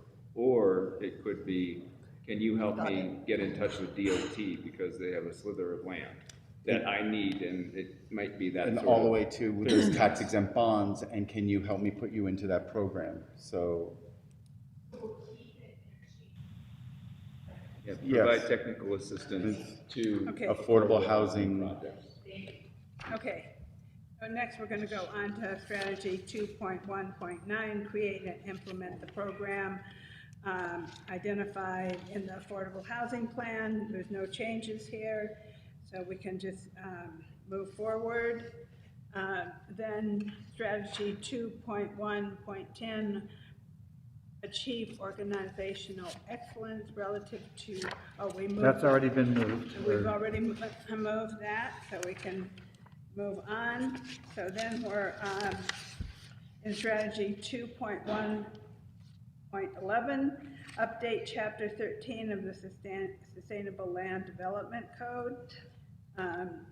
I think everybody, we want to change that to collaborate, evaluate the Sustainable Land Development Code, and update to support the development of affordable housing. Isn't that, we already said that in an earlier goal, that we're Well, going to review this- the SLDC. I think This is very specific. Well, I know Yes, it's this, more I agree. specific. I just had one question, which in a way is overtaken by renaming it, but I just noticed it says chapter 13 in the title and chapter 12 in the progress bullets. And 12 so, is the TDRs. Yeah, Chapter TDRs are 12. chapter 12. yeah. And chapter 13 is another section. I get it, so I was just saying, something's being left out one way or the other, on one We side could or the scratch, other. I mean, the focus on chapter 13 is necessary, but we could actually scratch chapter 13. It could just be update the sustainable land use code And that, to address priorities and known Well, they took it deficiencies. out. they did, they took it out, they did took that it in the out. recommendation, They so took it out sorry. in the recommendation, that's why. Yep. Didn't I not read Yep, that? yep, no, you did. Okay, I'm just checking. So one of the things that I really liked that Paul said was that, you know, maybe 15% or higher for affordable housing might be something to think about. Right, that was mentioned yesterday. I'm just Yeah. supporting that idea. I'm going to go back to my ADU thing. If somebody wants to incorporate 15% of units with ADUs, solves the problem, and it's inclusionary housing as opposed to fee in lieu and all of these other things. Well, So- I hate fee in lieu. Well, that's, I mean, but if it keeps people from building, then all you're doing is stifling building. We need housing, so. But if somebody puts it as, I'm going to build 100 units, but I'm going to do 115 units. Anyway, I would. Yes, Yeah. Okay, so this is fine. We're going to change the title. We'll go on to objective 2.2, mitigate Santa Fe County's contribution to climate change and increase equitable adaptation and response. Staff recommends adding through active implementation of the county-wide climate action plan and greenhouse gas emissions reduction plan, which is included in the climate action plan. Yes, we would have done that yesterday. Yeah, so, Take that. right, so I think we just need to have the county-wide climate action plan. And on with that, Before we do that, can I ask one question about housing? Is this the place to put a thing about ADUs, incorporating ADUs as a focus of the update to the SLDC? no, because this is, No. that was, Back to chapter. right, yeah. no, this back chapter, this was part of housing. I know, I'm just That's wondering what if we he's- missed that Yes. in that. I and- think you did. And if it's something new, maybe you ought to do a form. Okay, is But that a make full-on it form? something about Okay. having, Yeah. having the inclusion of ADU, review or evaluate the inclusion of ADUs to help address would, I think. So I think where it's captured, and it's in strategy 4312. So we've Where? listed, it's in 4312. Okay. And so we've listed a bunch of things that have been put out to potentially evaluate. But that strategy in particular was to develop a work plan. And so what we would say, right, is we'd come forward and say, okay, this is all the stuff that you've identified that you might want to work on in terms of ordinances. What do you want us to focus on over the next year? And if that is an area of focus, then that would be prioritized. And so it has been captured as something that is for consideration, but what we recommended doing, and there's a little bit of tension here with this idea, but it was an existing strategy, but it relates to affordable housing. But ADUs could be looked at as part of that. They're not mutually exclusive, but the point was, You could do it through the strategic plan, or you could do it as part of an annual planning cycle, and they both get you to the same place.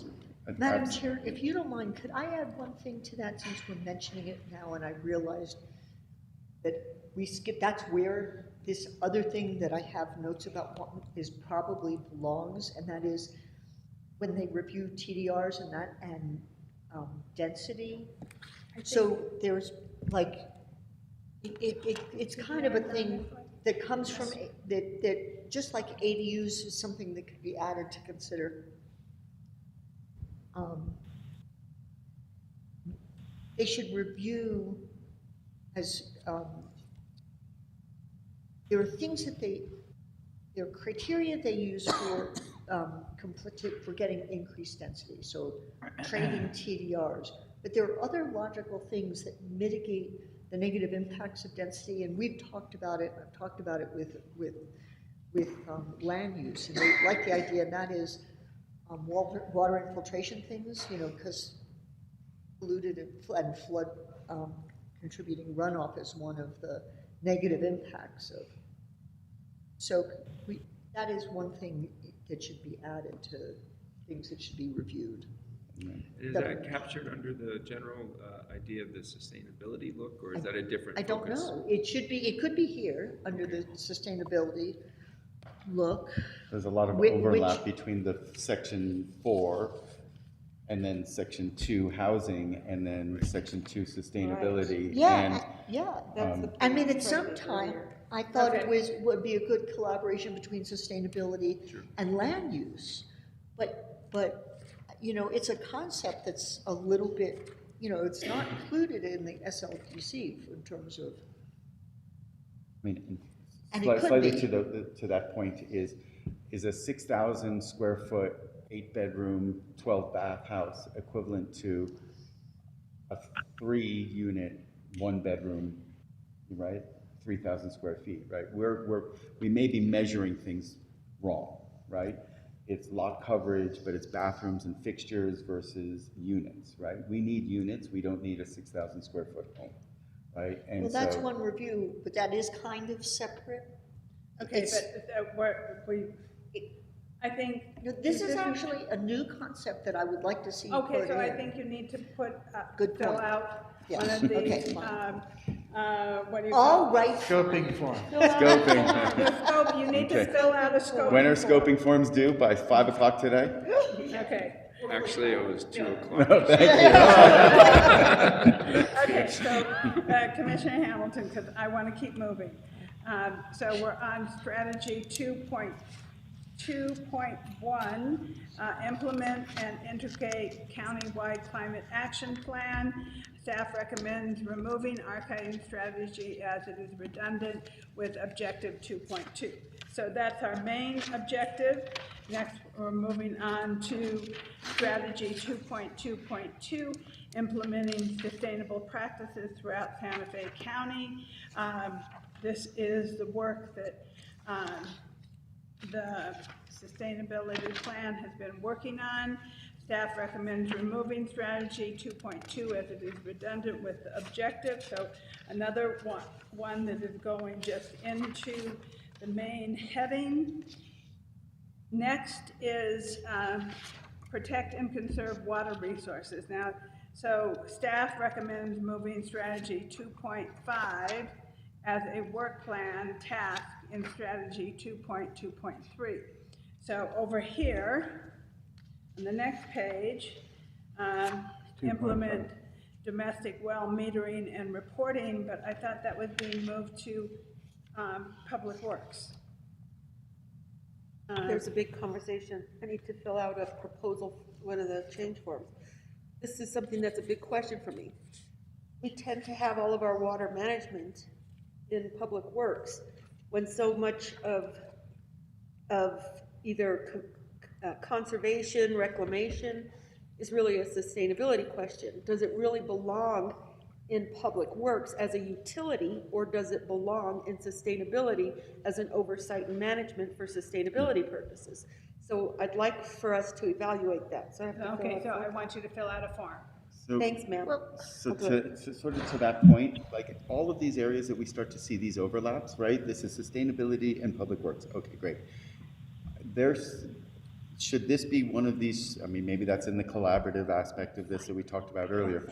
Is there a place for us to start to identify where these things actually should be collaborating very directly? So land use and sustainability go hand in hand, right? Utilities and sustainability go hand in hand on 4 or 5 different levels and stuff. And so that's part of a strategic plan, is to say these people should start working together to break down these very direct silos. It's not like every silo needs to be broken.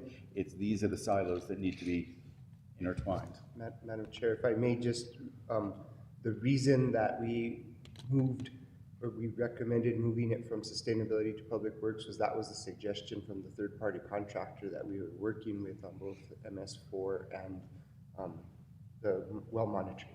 So from the report of the third party, that was a suggestion that we create the the environmental compliance officer and move it to public works.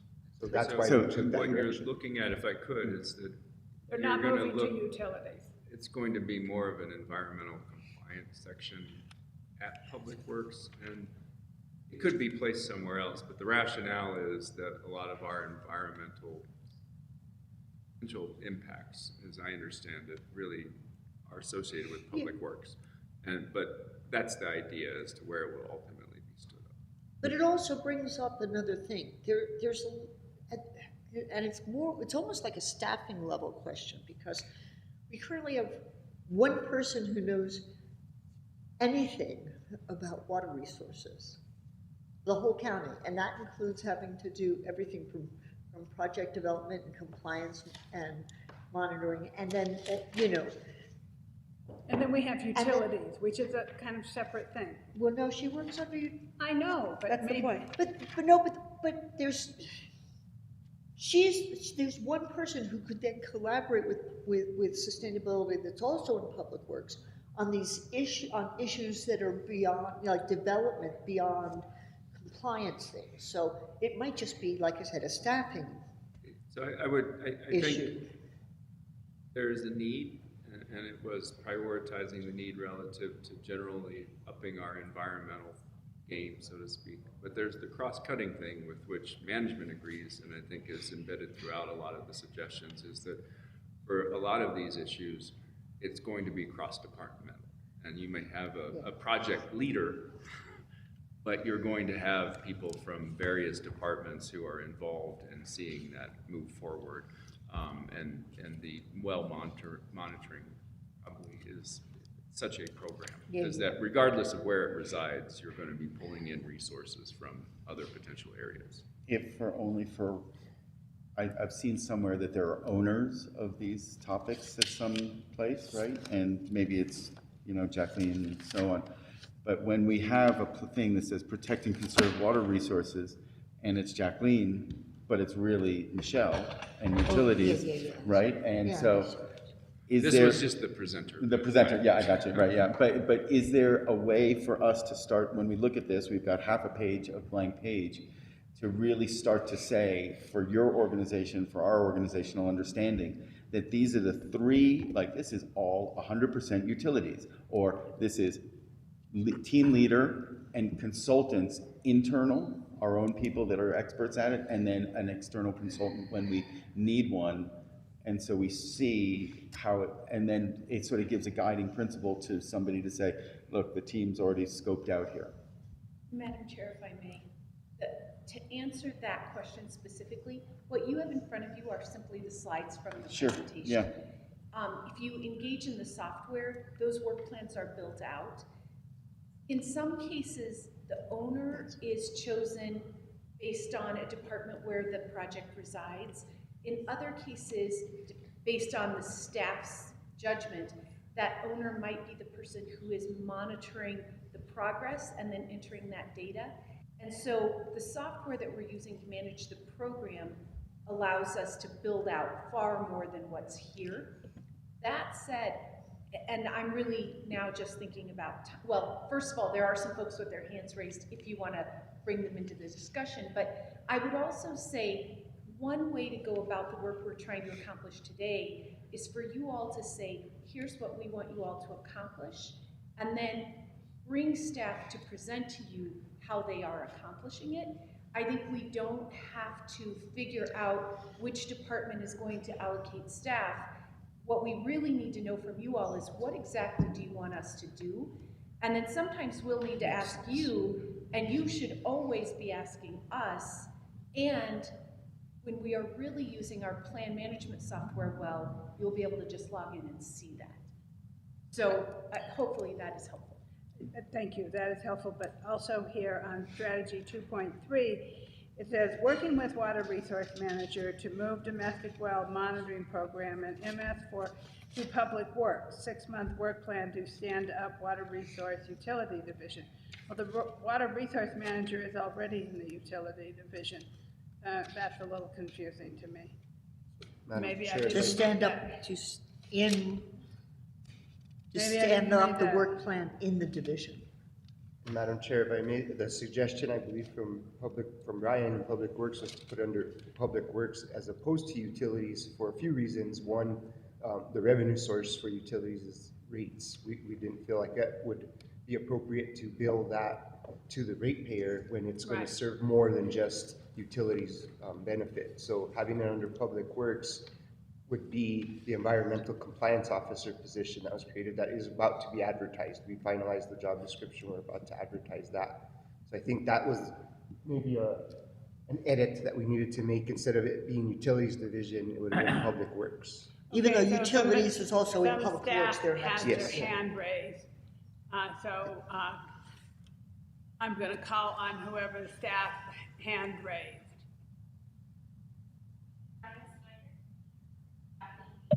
Okay. I can just jump in real quickly, Madam Chair, Commissioners. Regarding the MS4 and the domestic wells monitoring programs, it was determined by the third party as well as staff that the best location for the leadership in this would be with those systems that already have a hydrologist on board, already have the systems in place for measurements and more boots on the ground.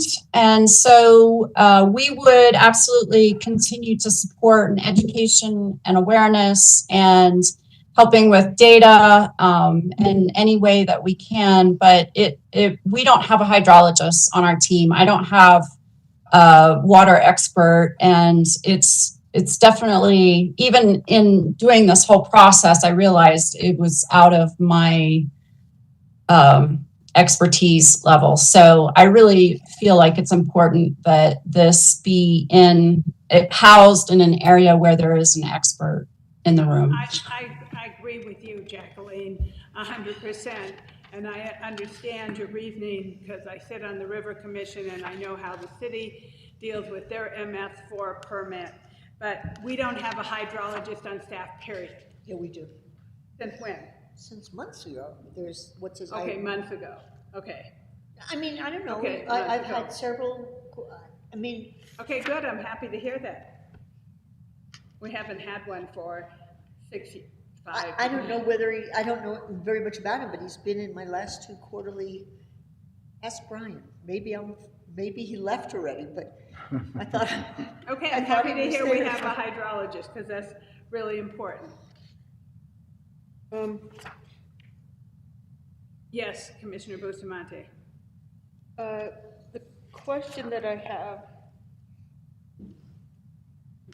I feel like because the conversations that I've been in recently, so I hear sustainability saying, well, we don't have a hydrologist, and I hear our water utility saying, well, we don't have an outreach person.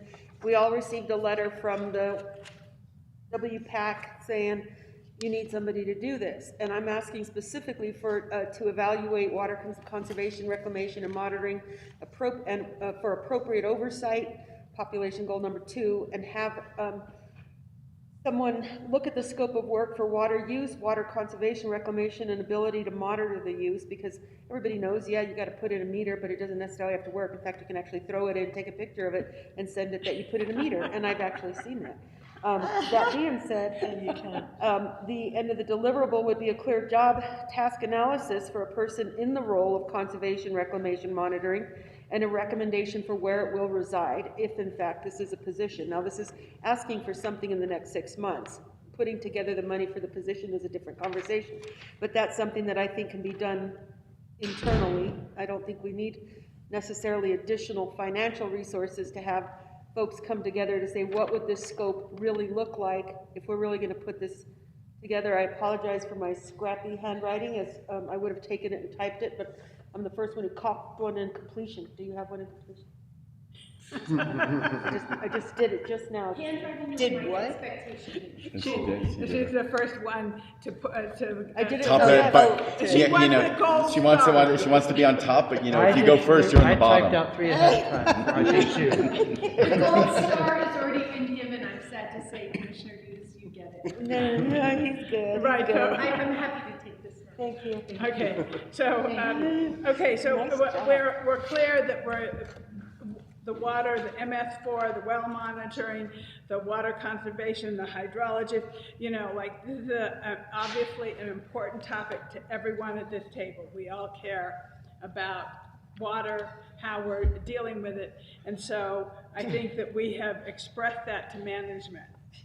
I have one other thing, unfortunately, to add, which is I don't think we've considered keeping water rights in our high-value agricultural areas, and I don't know that it necessarily goes under here, but there's nothing about aggregate or agricultural programs in our. Yeah, this was a topic at Reunity Yeah. Resources, right? So this goes to almost the sustainability in my, like, this is one of the resources. Sustainability is about resources, in my opinion, half the time, or 3/4 of the time.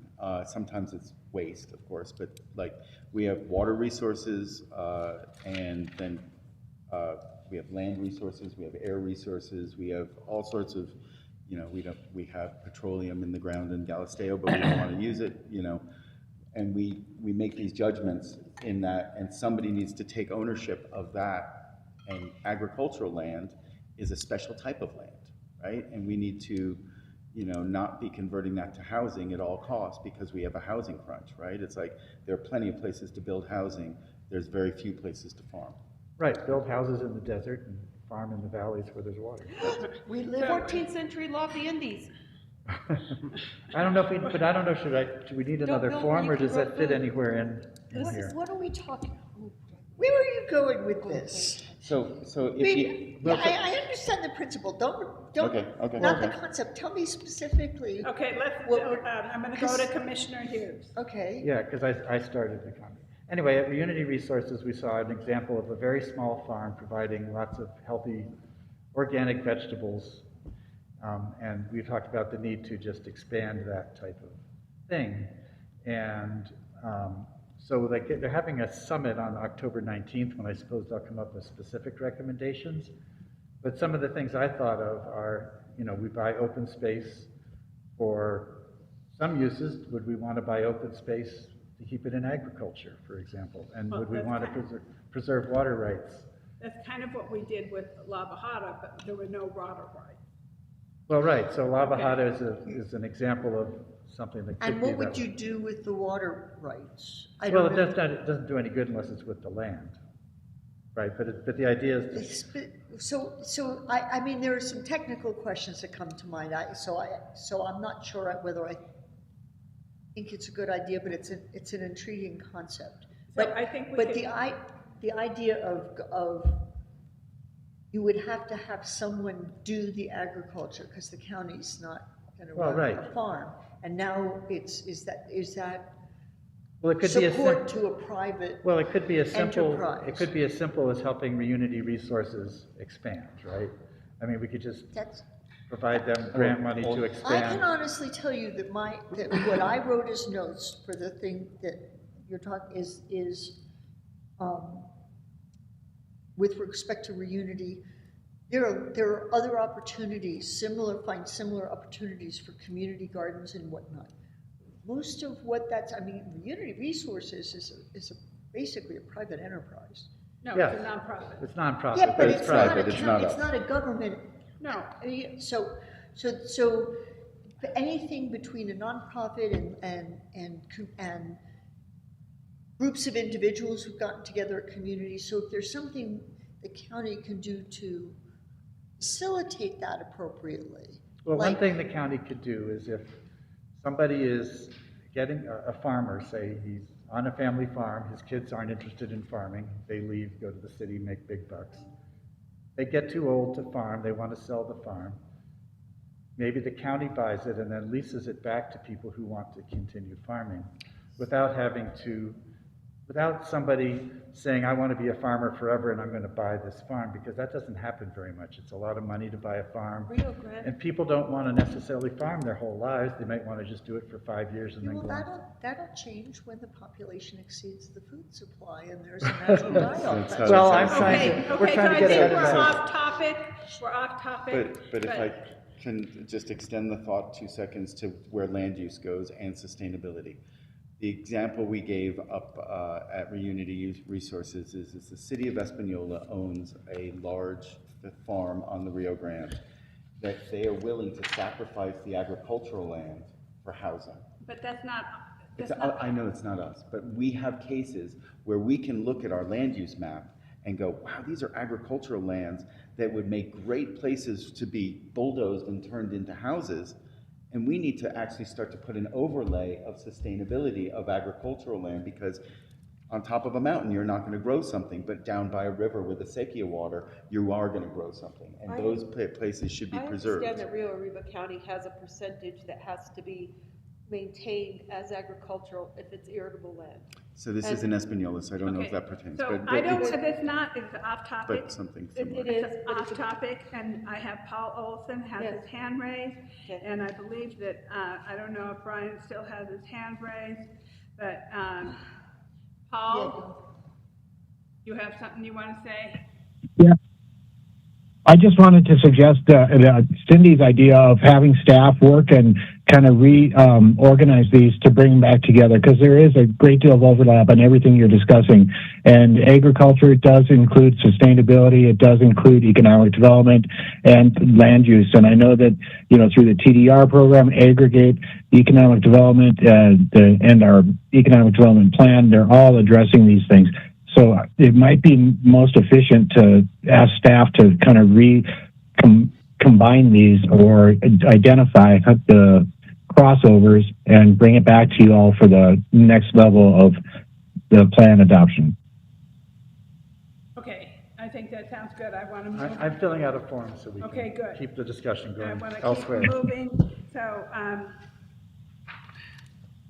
I believe that we are on 2.2.4, develop backup water supply. There's no changes recommended. One question I had, Santa Fe County has partnered with the city of Santa Fe in a regional water planning effort, Water 2100. Water 2100 is a 40-year and 80-year water planning effort. Who's working on this? So my understanding is that this is something we've put some resources and effort into it, and it had been John Dupuy and Michelle, and now it's, I assume, Brian Snyder and Michelle working with John Dupuy and Jesse. My understanding is further that there was some kind of period of months where we stopped working with them because there was some, I don't know, bureaucratic thing that had to be done. It is the utilities division. But it's is the short utilities. answer. And I Public can never Works. give short answers, you know that. Okay, so fine. So that is okay. Yeah, but so. I mean, do we need to change anything? No, but I have a question about an addition. So there are other things that people that our favorite ex-employee John Dupuy is talking about, including the possibilities of under or not literally under the auspices of BDD, since we do joint city-county stuff literally under BDD. Is it possible to go for grants and to work with them, like not just on planning, but on doing projects like ASR. So the county has, you know, an ASR grant to do an investigation. He's talking about a bigger one that would look at using the joint BDD, you know, the way the city and the county work together in the shared pool agreement and get money to look at increasing essentially on-site storage. So I just put a note here because this is a new concept. I don't know whether you can apply for money like that, like whether the BDD board has ever applied for money, because he was saying is instead of just the city going after money, whether it would have to be a city county just like agreeing to go after a grant together. But it is a big part of, conceptually, it's the big part of backup water supply. Because they're limited, and I'm being sarcastic in case anybody at the table doesn't know, everybody at the table knows options for backup water supply in Desert State are limited, and keeping water on site is an alternative for backup water supply. There are other places in the country that keep water on site with dams, ASR. So I'm putting this on the table so everybody knows about it. So I don't know if this, so what I find a little confusing here is that we have all this backup water supply under sustainability, but then we have under sustainability, we have utilities and public works. And so this is a little confusing because I feel like we need to separate things out and make sure they're at least in the right department so we understand these are all important. We all consider water sustainability. There's no doubt about that. But what we're hearing and what we're saying is that some of these issues have been put under sustainability, but then they're moved to public works. So doesn't the thing I just put in address that? I'm sorry. And so I mean, I see it says Brian Snyder here, and I see it says Jacqueline Bean. So The what we're strategic plan doing is organized by population goal, not Yes. by department. Okay. So that's not the way it's organized. Right. So you would have to get into, I mean, number one, just general, and that's why we tried to have the presentation about progress so that you understand, so everyone had a common base level of where things reside. But as Cindy said, if you go into Invisio, you would see who the owners are, and you'll track it at a level of detail that is far beyond what the PowerPoint. And those names are simply who spoke yesterday. right. And so right. I really don't want to, I don't think what I suggested is a separate strategy. I actually think it belongs under this strategy, but to the extent that notes are being taken and I it's think it is captured, another one of these, it's, yeah. If I could, it would be under potential next steps. Yes, Explore potential- additional explore exactly. ASR projects Okay, with as city and request- BDD. Yes. a request of scoping. I don't think so. Okay. That's just something we need to capture and follow up on Okay. because the strategy is the same. But Okay, so,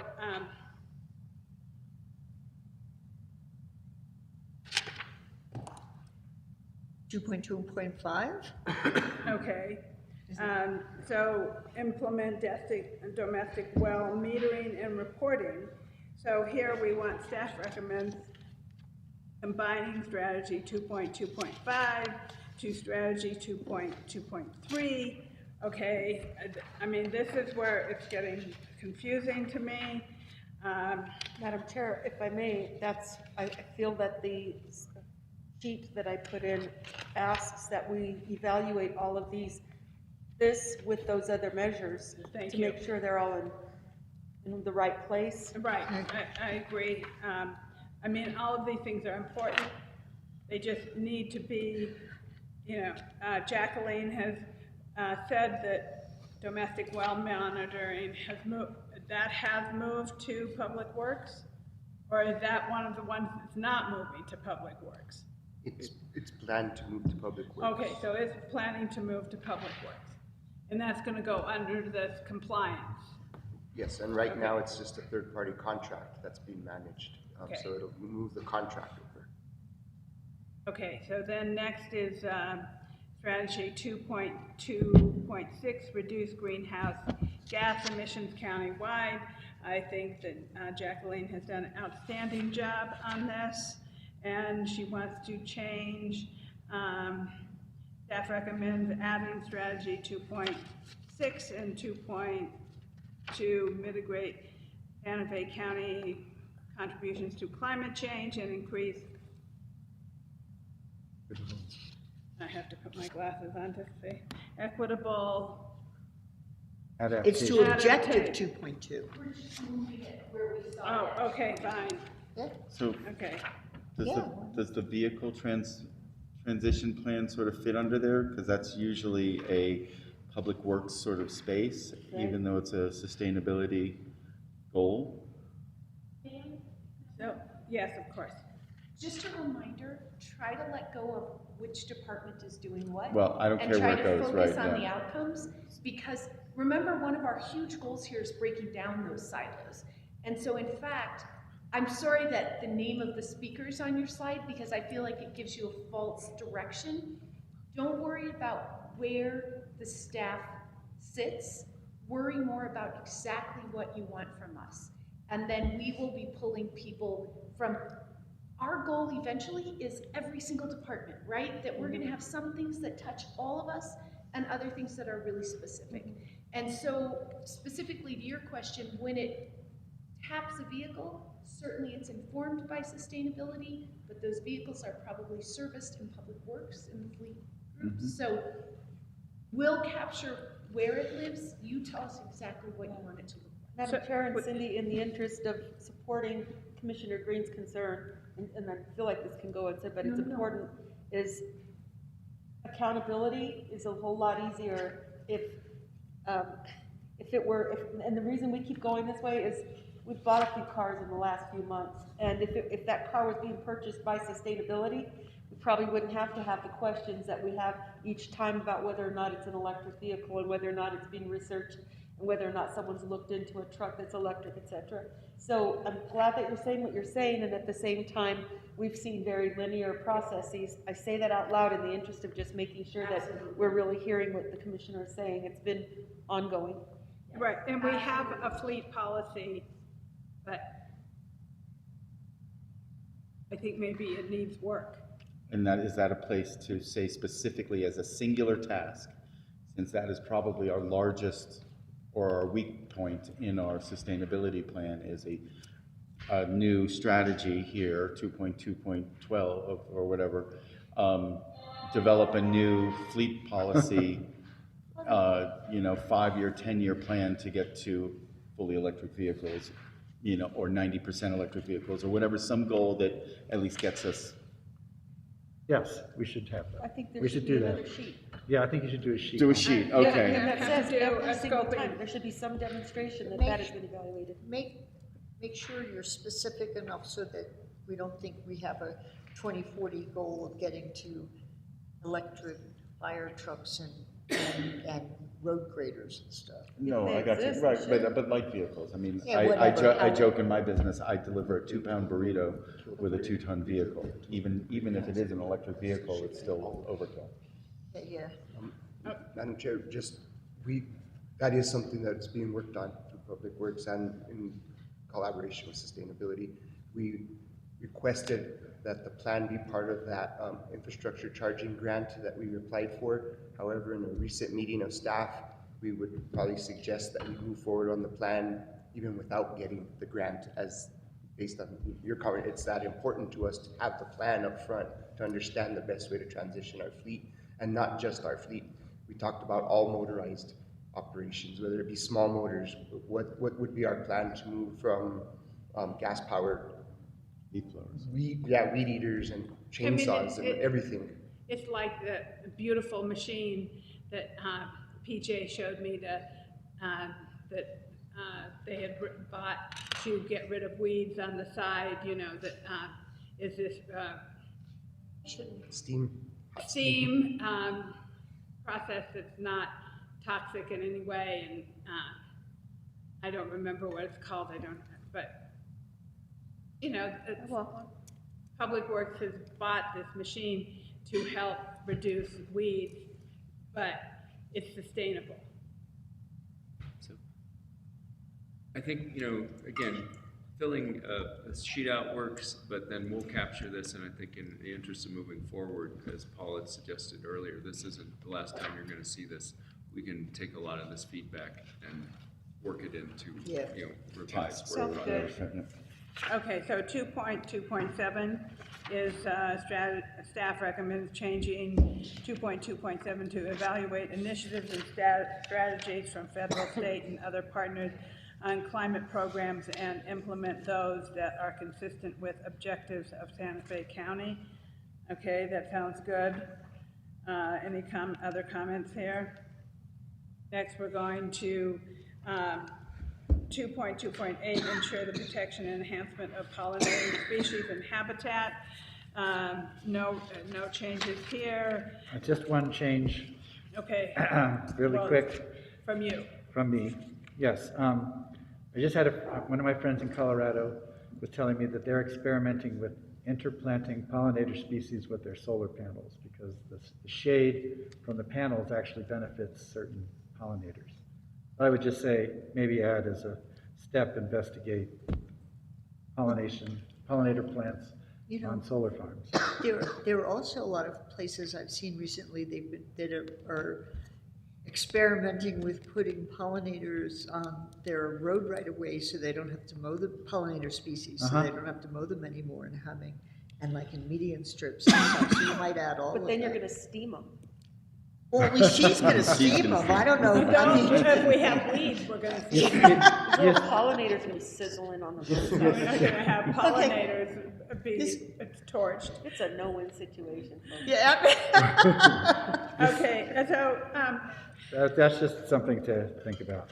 I agree with Steaming pollinator species? somebody here who said, I don't know if we're gonna come to it, but, What? aggregate is a really important investment that this county has made, and it's never really taken off. What is that? What is that? I know, like, you don't even know. It's like Watergate, but it's like.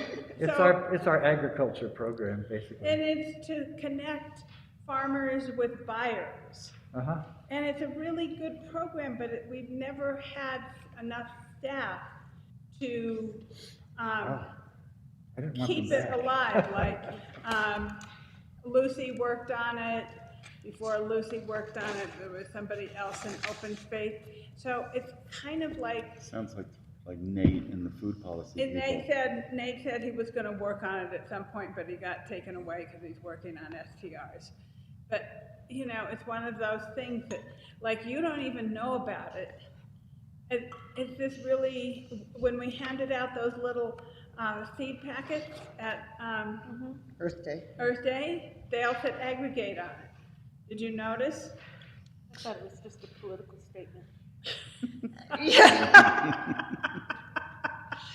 Okay, so. She might be beating, Commissioner Hughes, she might be winning in points at this point. You better sort of pick up again. Okay, I'll so, up my game.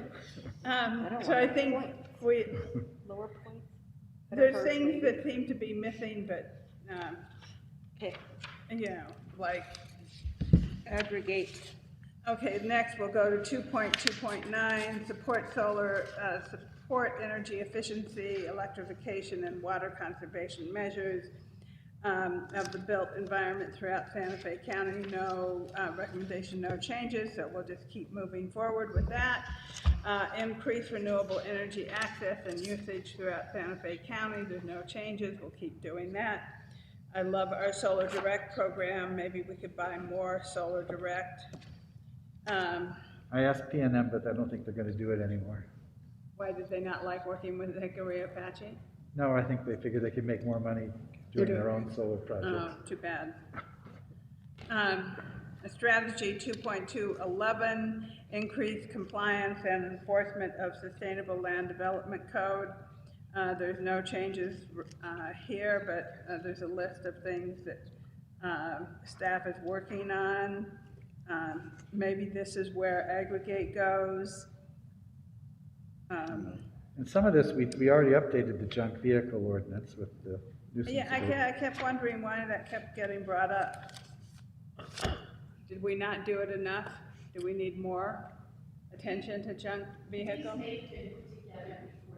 Oh, okay. I get it. Okay, reduce single-use plastic throughout Santa Fe County. We're moving forward on that. So it doesn't, I don't So- think, I mean, like, that's a place to me that we could go into the schools and, you know, partner with the school districts. And, you know, we do it with DWI program, but we should be doing it with the plastics and how to recycle and how to bring that home. so I think they have a program at the schools, at least they did when Lisa Randall was there. And I don't know who their new sustainability manager is at the schools, but we could invite her to come and tell us what they're doing. And how we could help. Yeah. Yeah. I had some guests from California who went a month without taking their trash out. I go often with a month without taking my trash out. I do too, but Yeah, then the but you house should starts see to her smell. house. No, I put it in the trash can. Yeah, no, I just don't put it out on the curb. Yeah, no, Louise I- Kate has 2 bags of trash a year. Let's not have this conversation. Yeah. We don't have time. Yeah. Okay. You're right. Keep going. Okay. So, we're on I think it was 2.213. just trash talking about trash here. Trash talking. Update code to encourage higher density development where water sewer is available to minimize driving and transportation needs, basically smart development.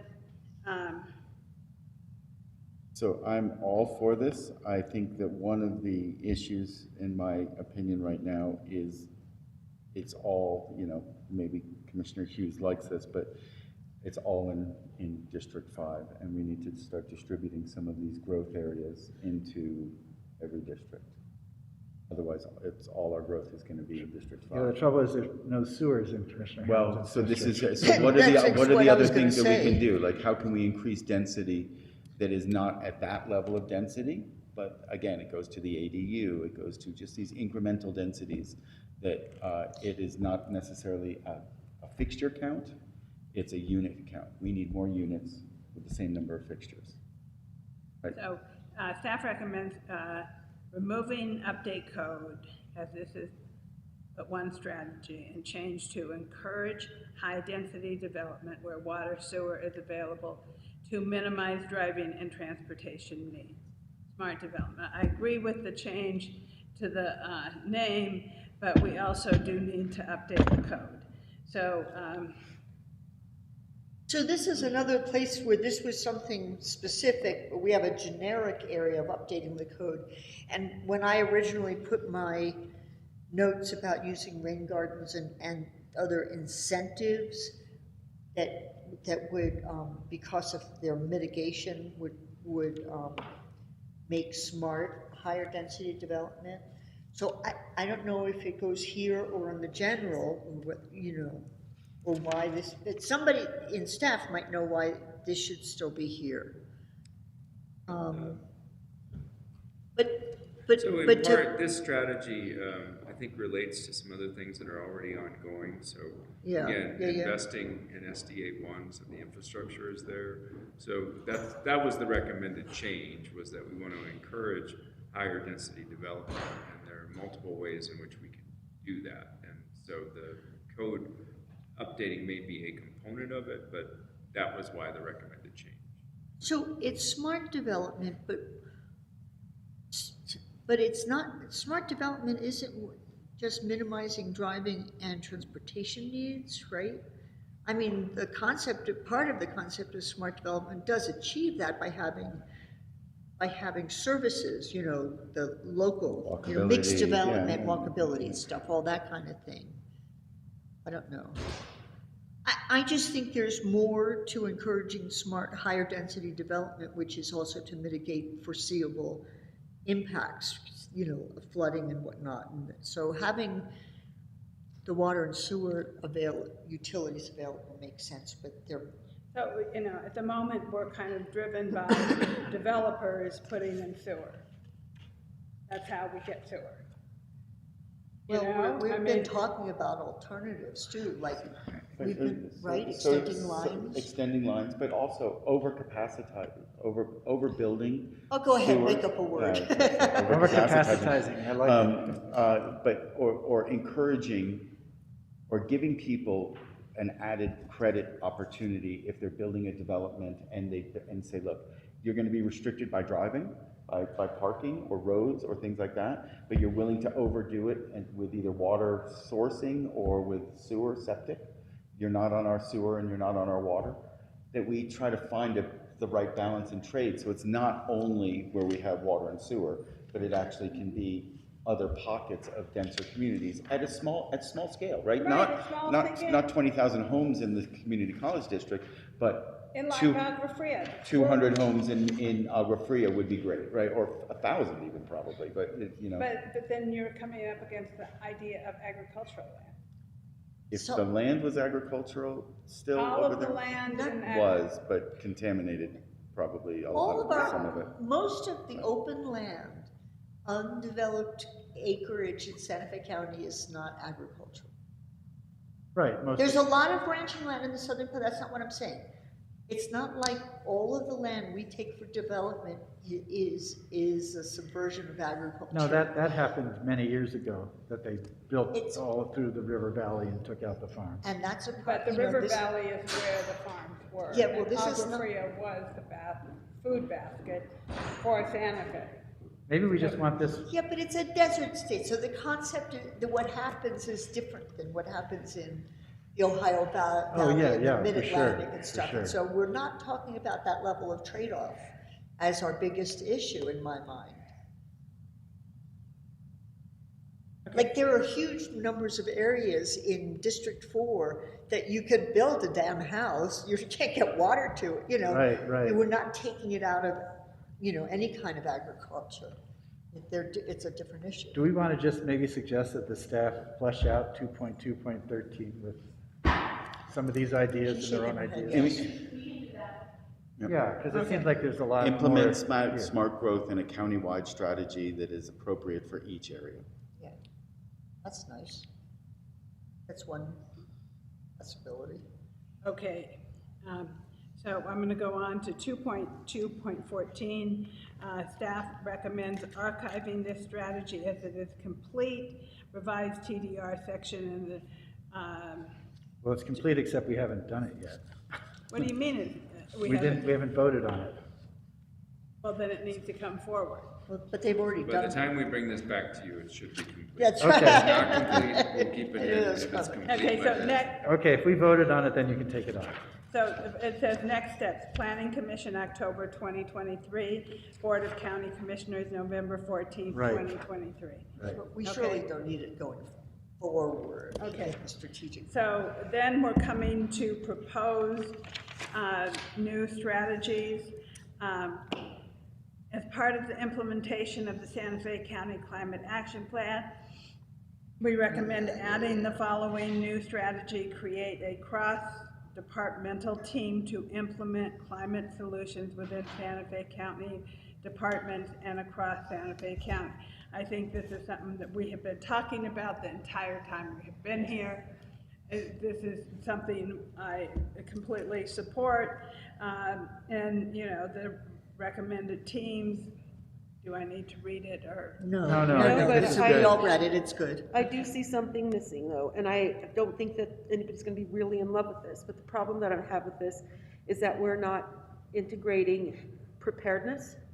Emergency preparedness, we have climate change, adaptability is a big deal, but emergency preparedness in light of climate change is a big issue right now. And we've all felt it nationally, the fires that are happening, floods, etc.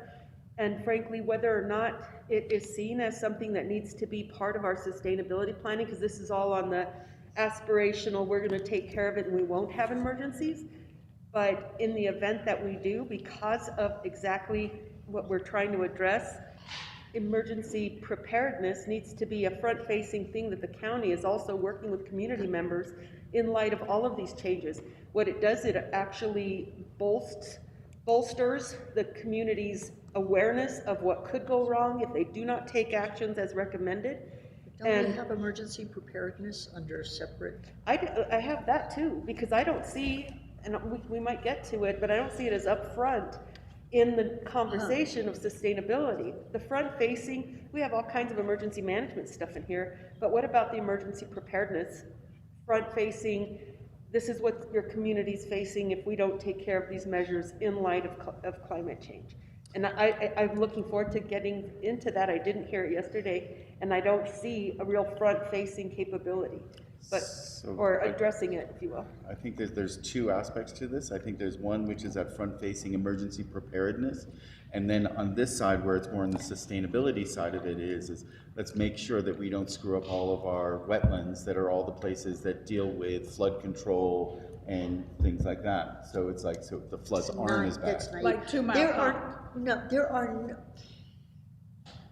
There are so few wetlands. Wetlands are not there is no availability of wetland mitigation of flooding in Santa Fe County or in most areas of it. That's just ecologically naive. It's not even what happened naturally here. If you want to mitigate flooding in Santa Fe County, and it's just like the July 2017 flood we had, La Cienega. It was because all the new developments, each development contributed to a single runoff shed, not natural water that, that fed it all into one area. You want to mitigate that flooding for the next time a storm sits over there, you've got to develop, you either have to rechannel water to other places and or preferably infiltrate it so you change your flood. And that's what a wetland would do, but you're never going to have wetlands to do that. So, you can keep 2 Mile Pond for habitat, but you can have 2 Mile Pond and you're going to still flood Santa Fe County. Right, because it's like what's happening out at Oshara. We're building all these new roads. We need to really think about exactly what you're talking about, because all that water is going to go into the Arroyo Chamizo, and then it's going to go right down to La Cienega. And even more water is going to be funneled in if we don't think about that in the SLDC, and we don't think about how we design these drainage systems. Yes, drainage. If you think about the climate change driven emergencies the county needs to be prepared for, it's fire and flooding. The flooding is not because we're of sea level rise and we're in the floodplain. It's a completely different source. And it's that integration of having... From where I'm sitting, I'm saying this from the La Cienega perspective and from those areas that have seen this.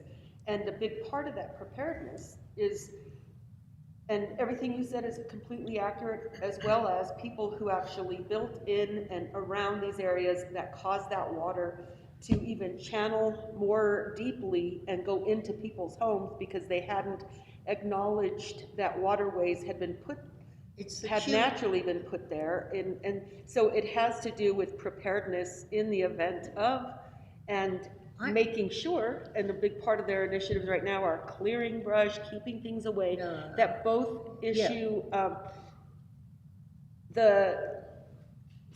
the backlog, if you will, of where water does go when we do get it, and then it goes in another direction and goes through someone's home, as well as the fire issue. So both of those are very relevant in that particular community, but if it's limited to that community, then... No, I'm not talking about, I'm agreeing with you. I'm not arguing against you at all. I'm saying preparedness is it's different. No, it's different for the two different big emergencies, and for if to really think broadly, a strategy the county could think of is to investigate the possibility. It was genius to do the rain garden demonstration for the county buildings for this Earth Day. It's keeping all the water on that property. You could do that throughout the county. You will mitigate. So it's preparedness. It's like we're prepared. We adapted when that flood happened. Our emergency response was out there, and then it took care of people, and then emergency plus Public Works took care of cleaning up the flood and it put everything back together and everybody was good, and now it's just waiting to be flooded again, and there's only statistic, you know, there hasn't been a. I think some of that's actually So in here, actually, where it says green stormwater infrastructure and stuff, I think. I guess. So we could just I'm add just something saying- about mitigation. I almost hear Commissioner Bustamante to be saying, and I might be off base, but I'll just offer this if it helps, is that it's almost public service and outreach, for lack of a better word, so that individuals understand the increased risk that might be associated with climate change, which could be, oh, I didn't think about reinforcing this wall. I didn't think about, I might have to address this situation. Is what I heard you I live describing right is along- helping the but- constituent understand. I live right along this waterway. I will say, and respectfully, from Commissioner Garcia's role, 6 o'clock in the morning, 2 80-year-old people literally standing on their furniture right next to the arroyo. The water is raging through their house. I was on my way to the community college, and there was the commissioner helping them try to get out of their house when water was literally 4 feet up on the wall. Now, when I say that, when we think about everything that caused that flooding, but what do people need to be aware of and how to make sure that, and maybe this isn't the place for it, but I do think that somehow, But we can somewhere. evaluate that, but did I get the, I think You we got the absolutely concept right nailed now. it. Okay. You Right, did. but and my also apologies, that's a good add-on, I guess. Tsunami rocks also- but at it's the also- high tide of where the last tsunami got. Yeah, something that, But the developers upstream have to be made aware of what they're doing. You know, like, they need to install rain gardens. Hey, You but know, they're not going to. It's just. Unless we put it in the That's what I'm code. saying, it's like they're doing what seemed and was considered the right thing to do from 20 years ago, and it's different now. It And is that- totally yes, different now. That's, water barrels that are borrowed from the neighbor to put in while you're getting your permit and give it back to the neighbor, of digging a hole and calling a rain garden. I'm just saying things that I know people have done to try to meet county code so that they can Oh. get their permit. It's not working. And if we have things that are That's enforceable and we're able to somehow incentivize people's willingness, like I think, where do we start saying, hey, you can get a tax write-off for putting these things in? Incentives. Incentives that say, you know, we've done it with solar, why not with this Yes. type of fire and water mitigation? that's a really good idea. I like that idea. Are we asking that we add emergency I think it's gonna be a different, Different it Might might be- be a different, might be in a but we're gonna different look at place. it and we'll bring it back. We captured the idea. You feel like you have it adequately in your notes, Manager Schaefer? If I don't have to do a sheet. I think that's right, unless you wanna win the gold I star. already lost the gold star. You gotta catch up to me. I guess there's 2 gold stars. There's one whole gold star and that's it. If there's a golden egg. Yeah, we're not talking about participation awards here, we're talking about competition. Yeah. Okay, Which is why I like it. so we have worked on this proposed strategy for 2.2, which will get another number, and then we have another proposed strategy that is to meet the objectives of equitable adaptation and response. We recommend the following new strategies. Okay, I'm not reading them, but here are the new strategies. I think they're a good thing. Resiliency hubs. This is where I had a same note with combined with front-facing emergency management, or emergency preparedness.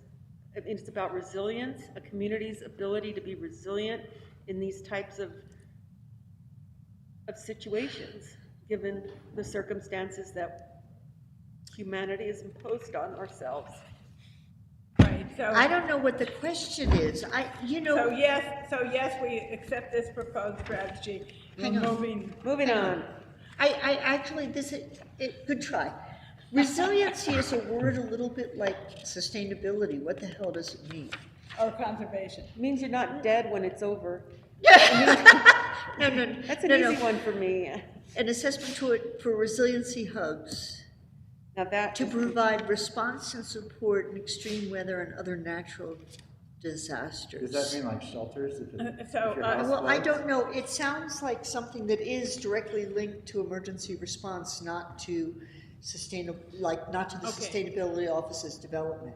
So when at NACO, when they couldn't use the word climate change, they used resiliency. Yes, I know that. I And know I was so- at EPA, they did the same thing. So, that's how this word gets But interchanged. that's not my problem with it. It's just like, what are we talking about? A resiliency hub? Is it something like where we're achieving? We're gonna bring Jacqueline. I think Jacqueline's gonna tell us what she thinks it is. Okay, Jacqueline, welcome. Hello, Madam Chair, Commissioners. Yes, I'm on, Madam Chair, Commissioners.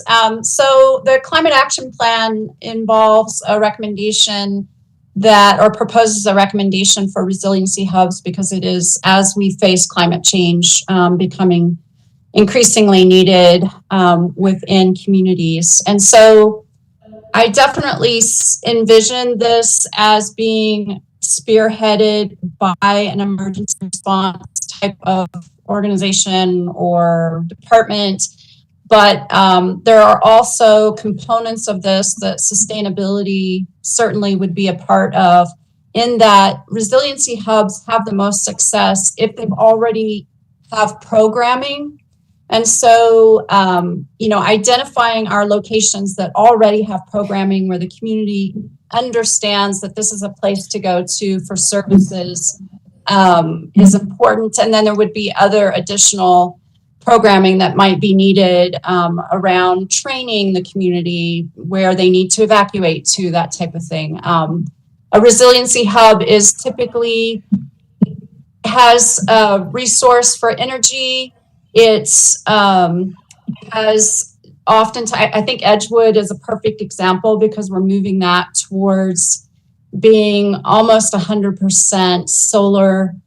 We just installed a solar PV system there, and then having EV charging stations. It has a community garden. It has a water catchment system. So that's what you're thinking of when you think of resiliency. It is a location that can operate on its own without support for a period of time. And so is it defined in our climate action plan? It is somewhat defined, but I think we could, because that was a phase 1 climate action plan, I think we do definitely need to drill down on the details.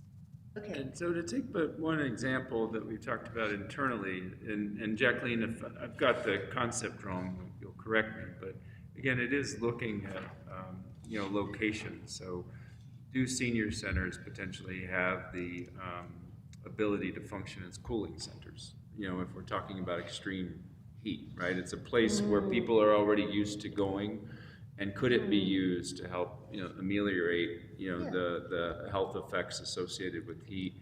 And that's what we're talking about, Jacqueline, as I understood it, was to identify those places that could potentially serve those purposes. Well, that makes sense, but that's really Yes. why I asked the question. This is not supposed, the way it's written, you could almost make I think it's a great idea. I love this is a strategy. I just was specifically, I read it a few times, and one time it sounded like what Jacqueline was just saying, a place where maybe like an enclave of development that like Agua Fria would be a place that could, because they're already organized with the homeowners, where you do all these initiatives to make them energy neutral and, or carbon neutral and water conservation, and they do extra things, and but the example Manager Schaefer just gave is something completely different. But you could read it as saying it's a place where you stockpile response materials you need if you in a flood situation or so, around the county, so the response resources are decentralized. And I didn't think that's what it meant, but I just wanted the little bit of That's one aspect, clarification. right? I mean, that could be I one don't aspect, know. right? And so it's that definition So, right? Do we need things So for we're- fire So and maybe flood, we or- could conduct an assessment to identify locations throughout the county to provide response and support in extreme weather and other natural resources. So I'm suggesting let's just remove the word. I know, That might but be. what but Jacqueline it's just a- said doesn't sound like that, like it goes in the other direction. But it could be a mix and match, and so I think again, we it's need a just a good, strong suggestion. definition of resiliency hub Okay, across. because I across like the board. term Okay. if it means something more than. Develop this resource as a part of our infrastructure, including definition, types of resources needed, types of staffing. We need to fill out a scope sheet. Oh, That's what I'm well, hearing. who- We add to our homework. Oh, you did, yeah, you guys need to fill out. You the have now. to, need to fill out another scoping. But I think we all agree this is a good, You can I catch thought up that with the manager Commissioner had Bustamante. I'm anxious or I feel inadequate with my handwriting, so I'm gonna do them all when I get home on my computer. We sent it last week, but we resent it. Thank you. So I'll catch up quickly, trust me. we must be on to economic development, right? And so, is everybody good here with, okay, we have this is incentivize sustainable economic development. So staff recommends changing the objective to support economic development consistent with the population goals of the county. Okay? Sure. Sure, whatever. They sound like they mean exactly the same thing, so. Yeah. Okay, item 2.3.1, I hope that I'm reading that right. Recommendation, staff recommends to revise 2.3.1 to maximize the use of economic development tools, programs, and special districts. Okay, Yeah, that's leveraging all the different programs that are out there and, okay, great. okay. Next, we'll go on to strategy 2.3.2, implement and enhance county targeted economic development industry clusters. So I would say that, yes, we're working on the outdoor economics, that's progress. I think that in this list here, it should also always list each individual area, film, outdoor rec. This is so weak. Yeah, it needs to be very specific about the areas, and we should have milestones and accomplishments on each area for each year. Agroeconomy. Film, outdoor recreation. What are the other ones? Agroeconomy. Green businesses. Green business, agriculture. Arts and culture, Tourism. Arts and tourism's even culture. under there, right? How, Yes. and then how does tourism then Tourism. become sustainable and, right? Well, and also remote work like software engineering that can be done from here. Right, like Remote green work. business, like green So, or like. I know this doesn't fit right in here, but nowhere in here have I seen my shooting range. That's not economic development. Safety, which is first, and it is not going to show up on the slide because it's in the work plan. But Yes. it's in population goal 1 in the work plan, I'm happy to print it for you. Okay. Anyway. I know that's not what we're economic development, but it is economic development because it relates to tourism. Is it because of the targeted? No. That spurred the thought in her brain. She I know, heard 'cause we targeted. don't need She's people really flying pulling in. ahead of you now, Hank. We don't need people to fly in from other cities to shoot in La Cienega. I mean, Absolutely not. I don't think it should be promoted. No, I it's don't the think it idea. should Whoa, be that's promoted as economic development. Yeah, right, we I said really we should don't. have a Well, county. I didn't want to promote it as economic development, but it was popped into my brain and I haven't seen it. in the They put the plan. clock, you notice somebody put the clock up What there. we made, what I might suggest is that, because our economic development plan, and this relates to this, is potentially updating that plan. But perhaps, Paul, if at a BCC meeting in the very near future, if we could provide just an update and presentation of our existing economic development plan, which goes into obviously far greater detail than this, and includes film, includes other issues. That might be a jumping off point for further discussion around this topic, if that makes sense. That's important, thanks. Certainly can do that. Thank you, Paul. Thanks. Okay, so can we move on? We're at 2.3.2. Okay, we move on to 2.33, incentivize green economic development and sustainable job growth. Okay, no changes. And I don't know if this fits in here in the sustainable job growth, but I'm a big advocate for finding local resources and vendors as opposed to imports, area imports. And it's not, it can be from California, it's still an import, right? It's like, how do we, and that may be its own thing. How do we buy local, right? How do we create a really good buy local program? Right, I mean, we used to have that buy local in the early 2000s, and, you know, there was like, you know, incentives, and don't we still have incentives on our purchasing? Isn't there a New Mexico? There is for the state. Isn't there a New Mexico True thing that's part? There used to be, unless the Martinez administration removed it. No, the Martinez administration got rid of it. Are you sure? Yeah. Because they wouldn't have done that for agriculture, and I don't think. And I think that the agroeconomy, especially because there's been a lot of effort in putting food into the schools from local sources. But that wasn't done under the Martinez administration. No, I want to know if it was removed, because there have been procurement incentives, that if you have a New Mexico priority, there's, you know, it moves faster through the procurement process through state procurement, and, you know. And I don't know if it's still there. I would love to see one that goes to the level of, if it's in Santa Fe County, it's 2 steps up, New Mexico. Yeah. And then like LEED certification goes to how far did this stuff travel to get to you, right? And so. So we used to have things like that in the procurement code. Let's put it back in. We have procurement preferences, local, so we'll provide you information on what currently The other thing that exists. Commissioner Hansen said at a meeting over the cannabis, at our very first meeting, was that this was a microeconomy, that the reason that that had been passed for the ability to do that was because it was microeconomy. And I think that there's nothing here that says that at microeconomies, which is an agroeconomy, matters. And I think it doesn't have to go without saying, but if I have to make the case for agricultural economy, Green Tractor Farms was a construction guy. And they are one of the larger food producers now in Santa Fe County, and get adopted by anyone who will have them. So I don't want us to lose that as a green, putting and keeping water and making sure that future generations have food available where we are. We're not going to be the Jetsons.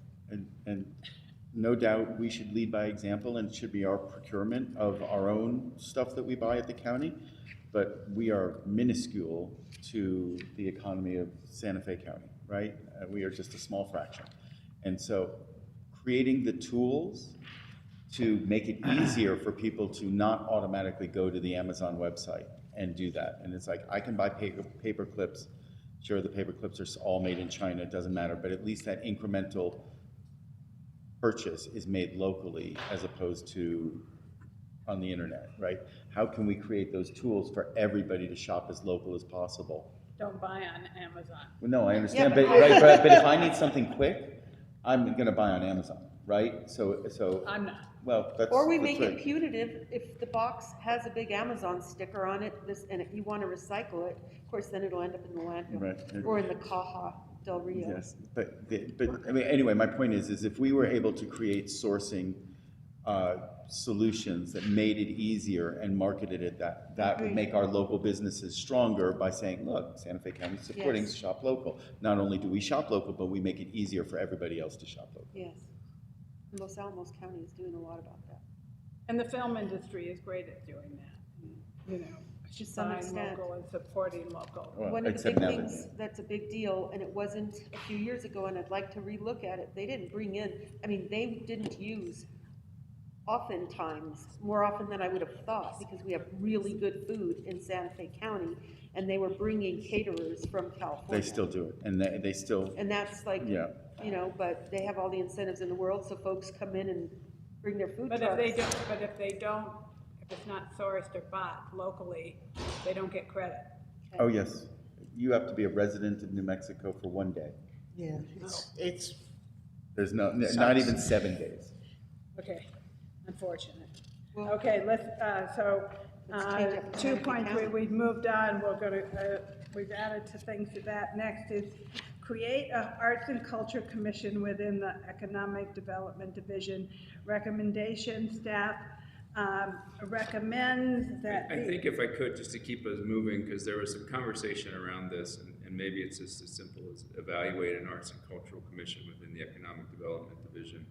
What Yes. Paul put forward was, let's go do the legwork and we can bring that back as to, here are best practices, here's what this might look like, and then give you a range of Thank you potential very much. options. The sponsor of HB 8 is also ready to support. And this is something that is a good collaborative area between the city and the county, because at the end of the day, it's probably not a full-time position, and But there's it's, a lot of no, overlap. that's a good point, but I would think evaluation is needed Evaluation is first. always a good first step. Okay. I'd like to see it before I leave the commission. Maintain and expand non-residential, this was one of them, this one I asked about earlier, where it was the staff recommendation was that it's not always economically viable. Manager Schaefer said something about it, so I don't know what you have to do here, but I think. So this goes to, I think, part of looking at the land use map and looking at agricultural lands like we were talking about versus industrial lands, and really looking at the mix of those available lands and the appropriateness of them, right? So if it, telling somebody that they should build a farm in the middle of the desert is different than saying to do it by a river and a acequia, But and the same thing for mixed-use industrial. zoning usually refers to having, well, our requirement is to have Commercial and residential. services, not purely residential development. That's So really, look, I'm the biggest right? supporter of that, right? You'll hear me. Yeah, I know, all the time. So I don't know, I guess what I'm saying though is it says it's not always economically viable. What are we supposed to do with this Yeah, I guess strategy? perhaps it's, and maybe maybe we can move on from this and it's a larger conversation, as it was a question of focus, right? I mean, we can pull up the zoning map, right, and say, here's where all the industrial is, here's the light industrial, here's the commercial, here's the mixed use, etc. Or was this, meant to be focused more on within individual developments, which is what we were talking about before, right? That we're going to require you, if you're coming forward with something in the community college, well, we're going to force you to have a certain amount of mixed, of non-residential. So I think that was really the point, was to help refine and focus the strategy on, are we talking in an individual subdivision, or are we looking more broadly at, hey, we have these uses, and do we have enough industrial enough light industrial, enough commercial space? So should this strategy be revised to, instead of maintain and expand, say, we evaluate and make recommendations on Yeah, I think that's a good non-residential idea. mixed use and. Yeah, well, I Okay. was copying that entirely off. Okay. Manager Schaefer's. Next is strategy 2.3.6, support workforce training and education programs. There's no change to recommendations, and we have a number of programs that we're working with and collaborating with different people, so it looks good, unless somebody has some changes or additions. And we're working on this project management concept, Protec's doing its thing. I know that, Los Alamos County and Rio Arriba County make great partners for this. So. It says collaborating with we're doing I would like to- Rio Arriba on community, excellent. Yes, ma'am. I'm afraid that this is going to sound like a conflict of interest, but this is a federal grant and I'm not receiving any money directly with the exception of compensation for the role of overseeing it. But we have this $6.4 million grant in the interest of helping people who have been underserved in workforce, that the county, as it is a systems change grant, the county is a player in the ability to, and we're integrating, and one thing that wasn't stated in our previous review of things like Santa Fe Connect, in helping people who would otherwise fall out of a system or go back to the bad system that they were in, move forward into job opportunities. And I I see this as something that clearly hasn't been communicated well enough at this level, but it is a resource, a capability that, boy, oh boy, did Jennifer Romero and team have a whole lot to do with that Santa Fe Connect and getting it to people who, as they come out of the prison system, are now getting connected to the training programs and into jobs. Ultimately, the jobs they're barely started it, but that is.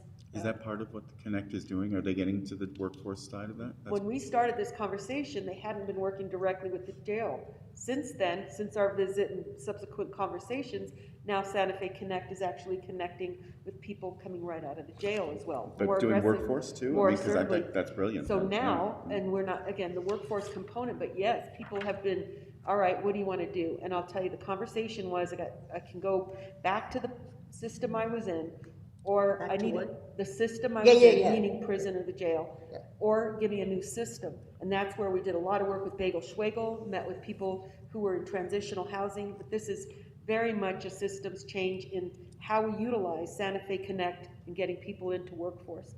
It's brilliant, and frankly, it was already being done by the county. It was just about connecting dots. So it's not reflected here. I'm afraid that economic development may not be aware, but it is one place that the county, and frankly, now the 7 counties in the North Central New Mexico Economic Development District are COG. Does Juan come to the North Central? I don't remember seeing He him has, there. he's gone And once. He's gone won. once. Yeah, Yes, he's what gone is- once. So he's only been on there once. But to So he leverage, needs to, Yeah, I mean, we've only had one meeting since he's been on, so. what? really? He hasn't been think so. transferred over though. I mean, Yeah, I mean, he came on, we've had March or so, and we had July. you have a meeting every, well, and No. you had one just this past month. No, we have every 3 months. We have every 3 months Oh, at least. you're different. So if we just, so Juan needs to be going to North Central Economic Development, There's an October meeting. yeah, board meeting. With He was staff. appointed, and I believe that, if I'm not I mistaken. think he is. I think, Yeah. yeah, I think I he's now haven't on seen, I there. was at the last meeting I was at, I Got it. didn't see him there, so. So he was there at the last meeting. You were there at the meeting 2 meetings ago. I was there at the meeting before that. That's right. And I don't think he was on board yet. I think he Anyway. just, either he just started or. Okay, whatever. Point is- I just want to make Yeah, sure he he's needs to be there. there. That's right. Are we making any changes then to 2.3.6? I would want to add, Like, because you're I already think doing the work. not only, so with all due respect, and just to expand it from beyond your program, I think the Connect program should also have a workforce aspect of helping people, if that's the weakness in their system. I need food It's not support, the I need workforce. It houses. is not a weakness. It is now part of it. So Connect. Right. It's literally connected to Win, and it's not my program. That's the beauty of this. This program is really a connection of all existing things that support people and making sure that that safety net is stronger. So Connect, you know, they are doing it now that they're connected to this effort. Like literally, it's about putting the plugs. These existing programs are now accessible to everyone Connect has already been working with. Okay. So it's good, it's actually good. Thank you. Yeah. Okay, so Thank you. strategy 2.3.7, meet adequate public facilities requirements of the Sustainable Land Development Code. So this relates to strategy something, a couple of question marks. Well, I mean, there's a This recommended is- revision, the this is a- first Yeah, bullet, Right. so sorry. we want to evaluate the adequate public facilities, both to make sure Okay. that they're appropriate for the county, but also how they relate to developer requirements. And I would love to get the definition of that slightly tweaked, right? Walkability to a small-scale grocery store, right? That may not be considered an adequate public facility, but it is. You don't want to build food deserts, right? You don't want to build, right? We talk about parks and trails, and sewers and. but- Yeah, well, I mean, it's, But that's also depends on Technically, I live in a the food developer, because, desert. you know, we tried for years to get And nobody's gonna- a that's small never gonna grocery change. store I got in you, I got Ocean. you. It doesn't mean you have to build it, but it means you can't preclude it. Right. So if you have to leave an empty lot There's- for someday, it's It's not. left there. It's left there, right? You don't get that to Oshara just has empty lots for made for a that. That's grocery right. store. And now that the northeast, southeast is gonna be there, there's gonna be a, I hope so. yeah. Well, by public facilities, do we mean grocery stores, or do we mean things No, like we mean- schools and universities? All of the above, right, is what makes a Well, healthy let community. me get an answer to my question. So currently, looking at the list of adequate public facilities, no, grocery stores would not be captured. Yeah, it's more like schools and that sort of thing. Open space, water, sewer. And roads. Roads, fire, sheriff. Okay. Is that what I believe is on the list? Yeah, But, I think I've heard that before. so, but in evaluating it, we could look at other things. I don't think that we could, I understand what you're saying, and I think we're saying two different things, in the sense that you're saying preserve it, which is the conversation about mixed use and zoning. Yes. Not build it. Yes. But preserve it so it's not precluded, whereas the adequate public facilities is looking at, do we have Already in place. already in place, or should we require someone to get it, Right, or should we right. be Or planning to do it? Okay. Extension. Yeah. Okay, so I think changing it to evaluate is good. Okay, next, we're going on to public safety objectives. Objective 1.1, create an organizational structure to provide high quality and timely emergency and crisis response. I want to say that I'm wondering, should we renumber all of these since we started from the back and we went to, so these are okay, the numbers they are? We just presented backward, but we don't need to change it. Well, I think to her point, it almost like, even though safety seems like a first priority, the first level 4 seem to be upper level, sort of like literally strategic things, as opposed to these seem next tier down, and We can do anything you want because you are the board of county. Should you choose to do that, you will actually need to reprint and reorganize a lot of things. Every single thing, including all the numbering already entered into Invisio. lots of Like, documents. Right, What it's okay, difference but does I it won't, make? I won't bring that up right now, but it's a thought. It is your call. I will do whatever you ask me to. I think the numbering is just for organizational purposes, and we should Right. just leave it the way it is. And actually, you want to know what the legacy is from? The legacy is from the way they listed the population, the goals, the 4 overarching county goals in the first goddamn place, which we inherited. They were developed before we were commissioners, because they were presented to us, the very first Right. planning thing. So it's just a legacy numbering system. What the hell difference system? Sorry Okay. that the manager isn't here, because though we're talking about the numbering, there's one thing that then I think it should be 0.01. I am really taken aback that we didn't start from emergency preparedness. And I said it in my last one, and this is where it is just glaring. We are in emergency response, but really, what are we doing? And I'm gonna say this, I think it's so important, it's important for you to hear this, but since I came on, I have seen an absolute, my interface with the emergency preparedness group with Ignacio and Chief Hill has started, but when I was the director at the Bureau of Health Emergency Management. I worked with them, Ignacio wasn't there, but I was there at the EOC, working with the county and making sure we had preparation.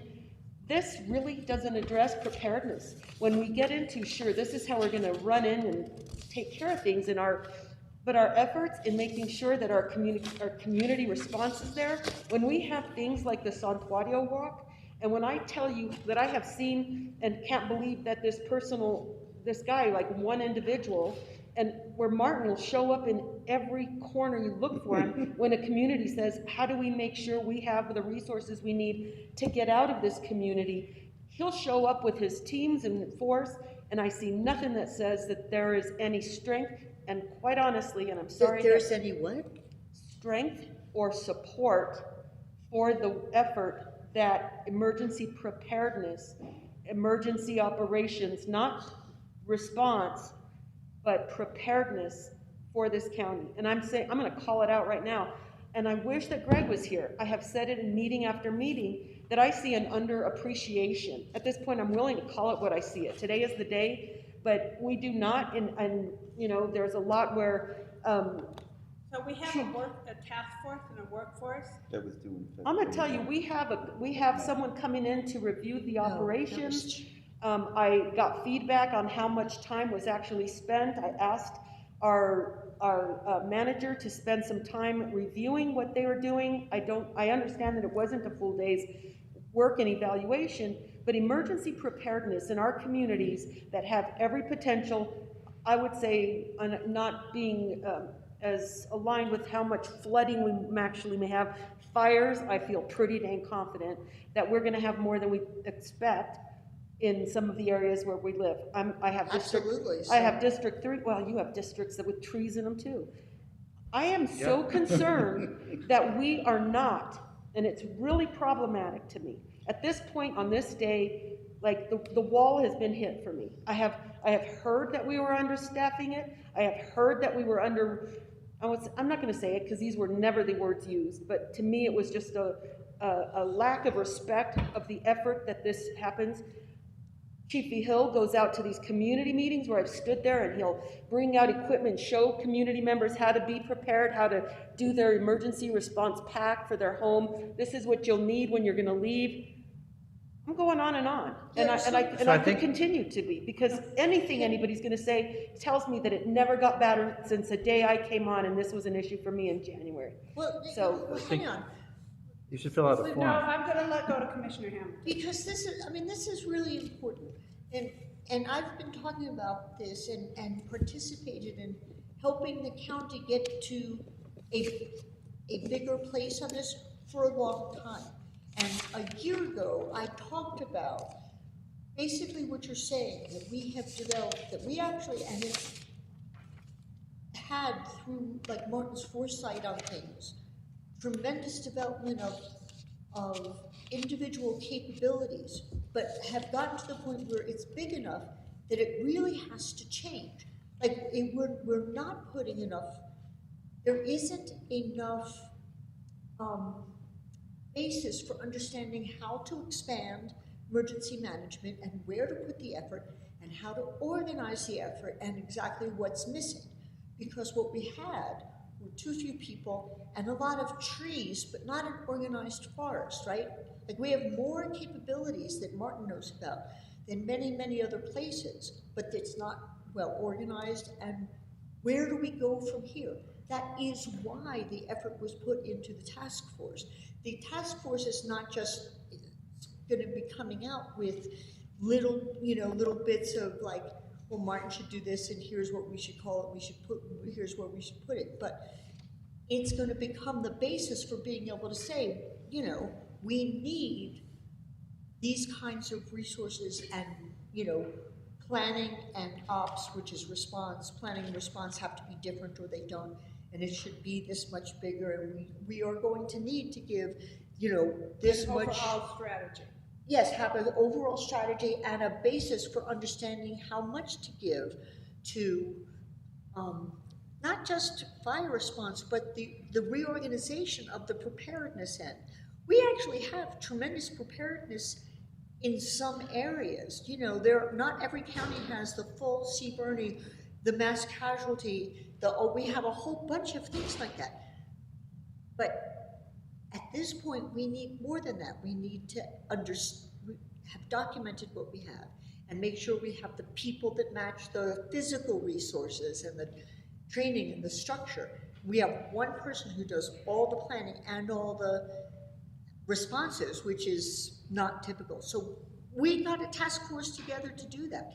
In my conversations, it's not just acknowledgement of one individual and what he's done.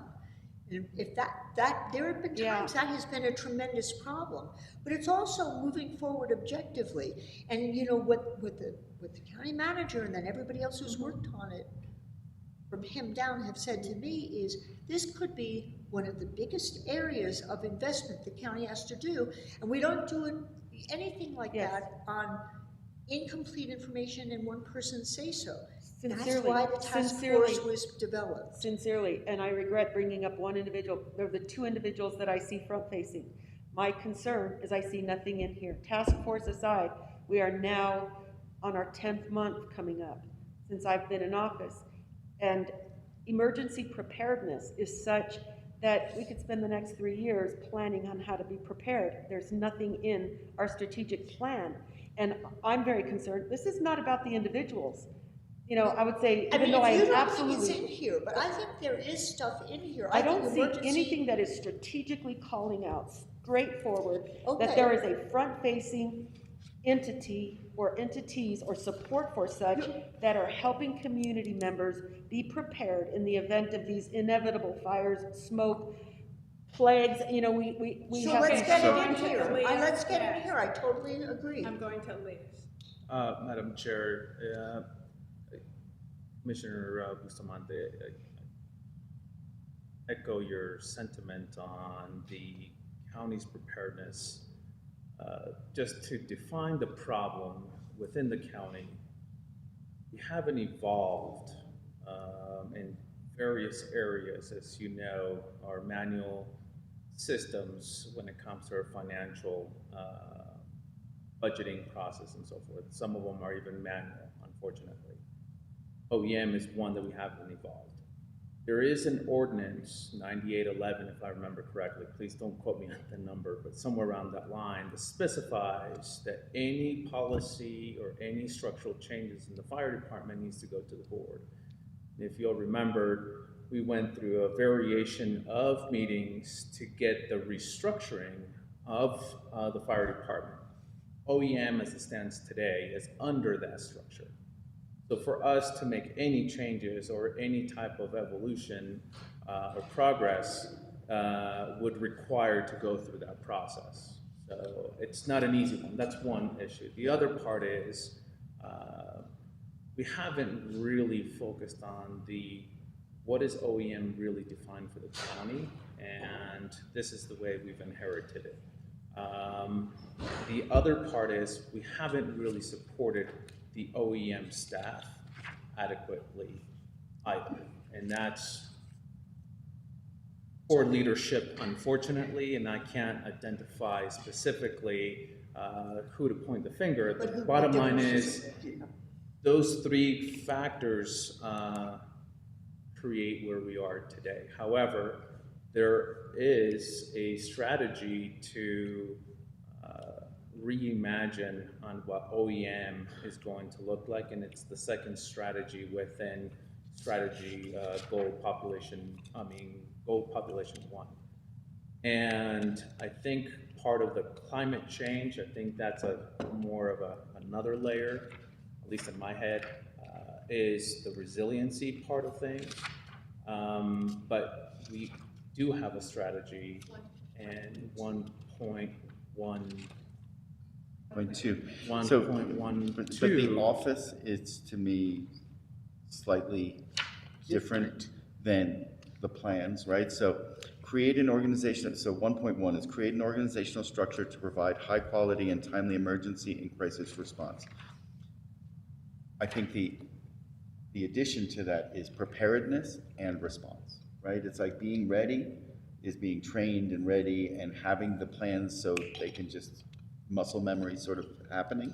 And then the response is when, it's ready to go, right? Yeah, but so there might even be more here though. Like, I'm not sure, Commissioner Bustamante, are you saying there are some things, because I see what's classically called emergency preparedness as part of of county strategy that's developed within the scope of the Office of Emergency Management.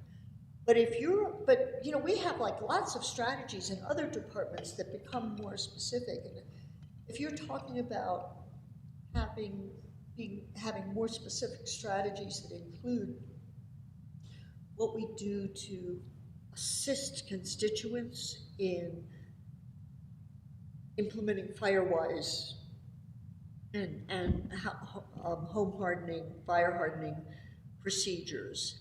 I've had a whole bunch of conversations with Chief Black over the last few months on those, and some of those are things that they are, in fact, working on.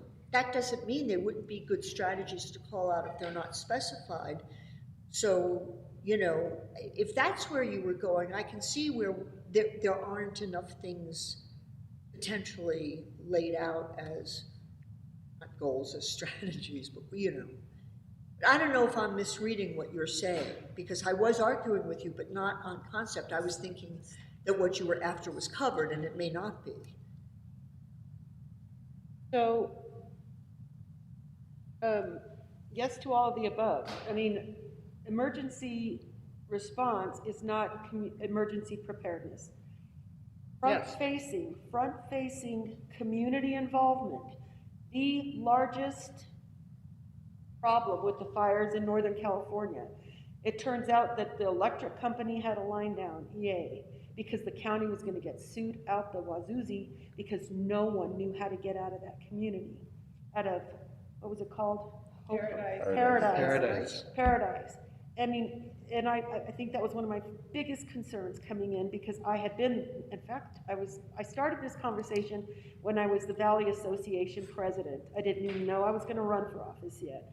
It became apparent to me, given a lot of the concerns that we have in our community, given a lot of the dry brush that some people aren't taking care of, et cetera, et cetera.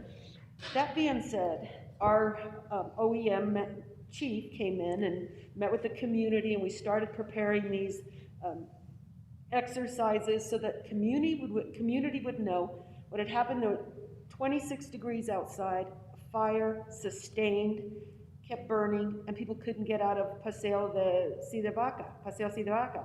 No egress. There's no egress. Communities start to get together and say, if we really had something like that again, what is our, chance of getting out alive? And at that one, it was like, good luck. You're gonna have to start climbing over the hills here. So it started a conversation, and then lo and behold, I run for office. Here I am, and I'm driving to Edgewood, and I go through San Pedro, and I'm going, holy cow, this is not a La Cienega issue. This is a county-wide issue. And it's that front-facing community preparedness element that was the hugest factor in Paradise. People did not have emergency response systems, like your phone didn't go off. All of a sudden people were in their homes and things are burning around them. We're in better shape than that now, at least in La Cienega. I do understand that other parts of our community through the COs are preparing to have these conversations and doing exercises, but I see nothing in here that is saying how we're going to either strengthen, bolster, support, whatever it takes, and I'm working on the sheet to make that stronger. I understand that there has been a consultant. I referenced that, I'd asked if you could please go visit that operation. The current staff feels as though there's not enough attention given to what is happening with them. Whatever those issues may or may not be, it's about really understanding. And I'll say this, I was the Director of Health Emergency Management for the Department of Health, the Bureau of Health Emergency Management, the supplies, etc. The stockpile, which would have included our ability to get out all of our COVID response, but frankly, that tanked during the Martinez administration. The fact is, it was the current manager, the current chief, who was front-facing for a lot of those initiatives even back then. Then at the community college, we had a really strong community emergency response team, a CERT. At the community college, big events happened. The CERT got together when we first started with COVID. We're passing out food, doing things. And I'm saying, how do we strengthen that and keep that going? You and I have had this conversation a few times. I opened up here yesterday, and I'm still kind of waiting to hear something about emergency preparedness, because I didn't have a book. I just had to listen. And here I am, and I'm looking at it, it's still not there. So I'm saying, what are we going to do to make sure that the front-facing elements, when the part that says the education and all that stuff. Absolutely. To know that we couldn't have Chief Vigil at our thing because they had to be out in Glorieta giving shots on certain days. That says, what can we do to strengthen this system? And if it's, what does it take to get there from here? To say Santa Fe County is in a strong public health position when it comes to emergency preparedness. And I speak from a public health perspective, that's what I'm trained for. So I'm looking for it. And I fell hard in disappointment going, we have nothing here. We have absolutely nothing. I'm going to ask for it on this with my poor handwriting and all, and I'm not going to take it back and type it. And I don't want to but it is something that when I've asked the question before, and the response is, well, nobody's really listening. I'm like, those aren't my deals. Those aren't my problems. What is my problem is how to make sure what happens next and how we're going to get there from here, consultants aside, that we're working with current personnel who have proven to be, and I've said when you were absent, to be in corners I didn't expect. It's like, whoa, you were just at that yesterday. And it's like, yep, and now I'm at this one.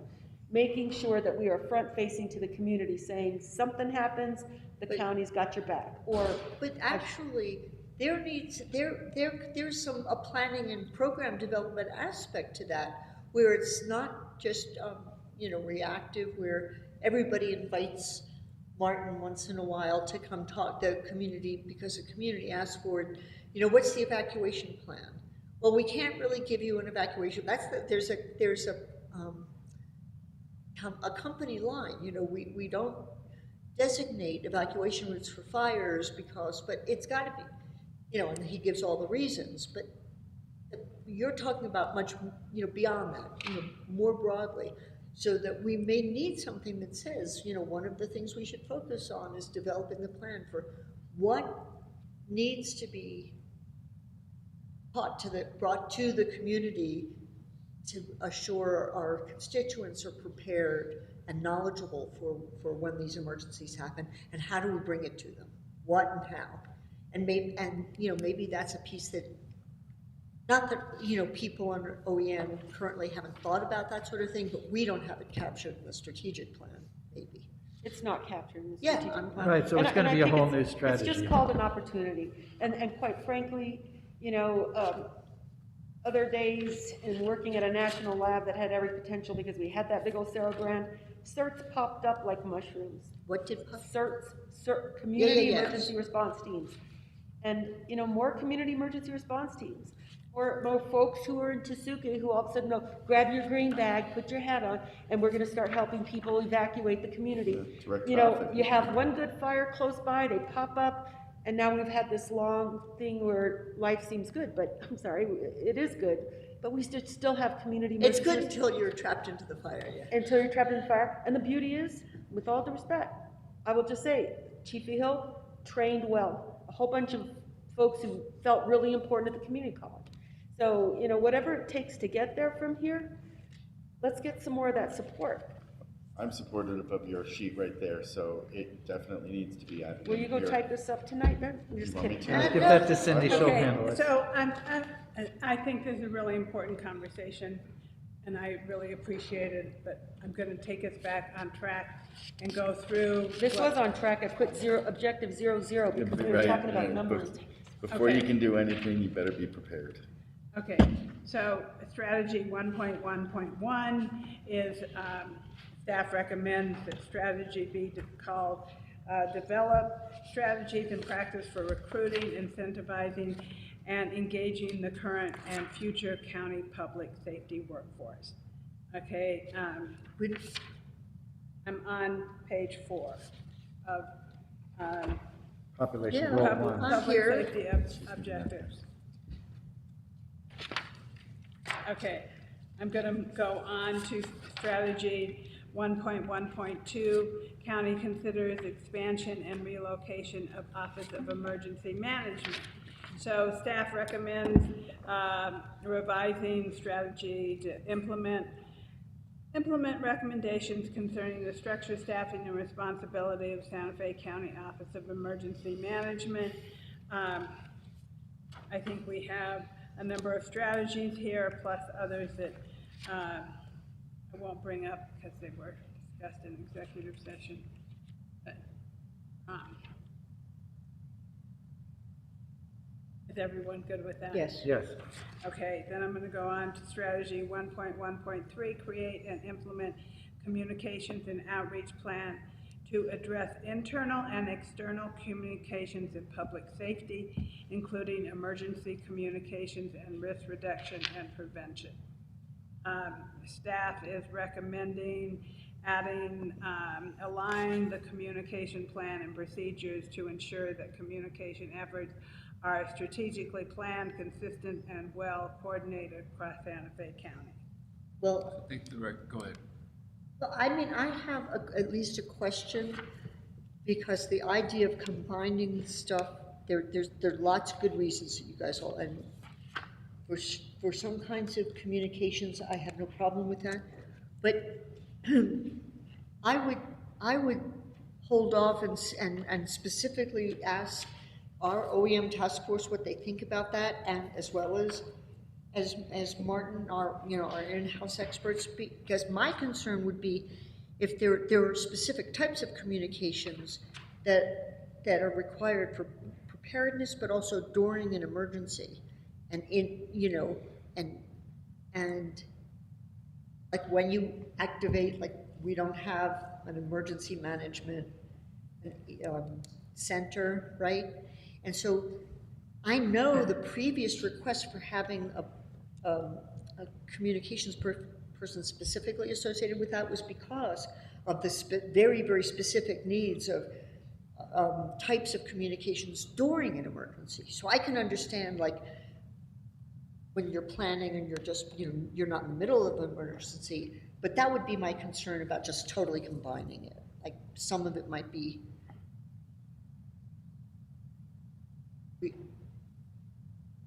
consistent, like an educated way of doing outreach in a consistent way. I'm all good on that. This is a fairly specific question, but I think you might understand where that's coming from. So I'm not saying to reject it. I just would like to get that technical input and make sure we're not missing something for during the communications during an emergency and what, Okay.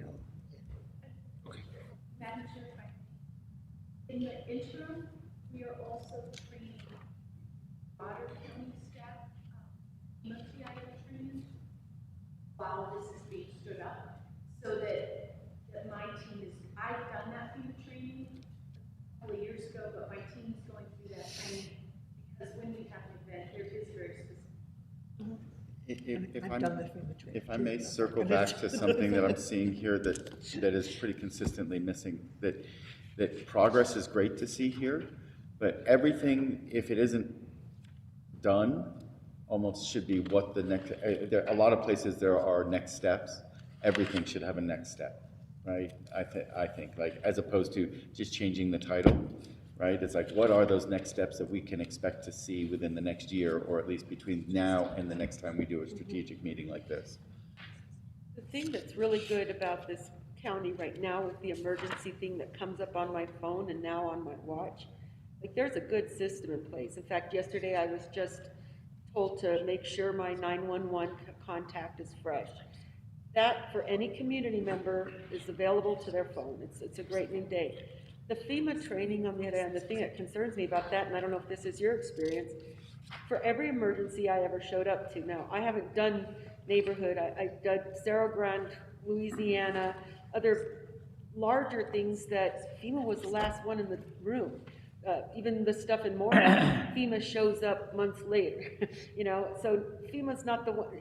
When we think about emergency response training, and I think more of the ICS structure in being a first responder that my mom could be. It just says, no one else goes into this grocery store, a tank went down or something, I don't know, but something that gives people that basic community level, and maybe I'm overstepping here, or not staying correctly, or going too deep in too big a weeds, but the communication strategies, I think, are good for what happens with the system, at least in the drill that we did, when people got on the radios, and then it's, all right, whose phone went off and who was already hooked up on the pretend system that they had sent a call to on their phones, and people showed up where they needed to be.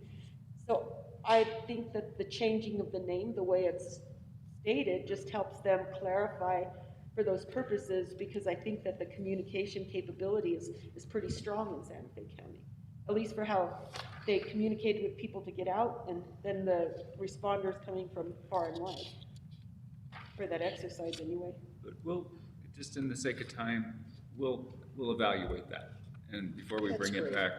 And then separately, again, it's just useful to level set that, this was a PowerPoint presentation. If you go into Invisio, there's work plans, and there are monthly updates to those. So this is not all of the activity, and it wasn't purporting to be. We were trying to hit some highlights.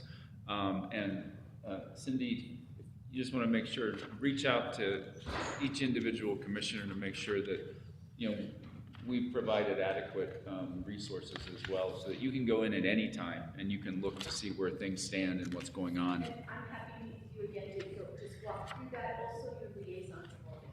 Great. And just as another added on, we get all these reports from different divisions and departments, right? They're reports that are in our packets or online. Right. There are sort of milestones that you hit. Glorify yourself. Go hit them. Just say, keep track of them for us and say, we've made progress on these things.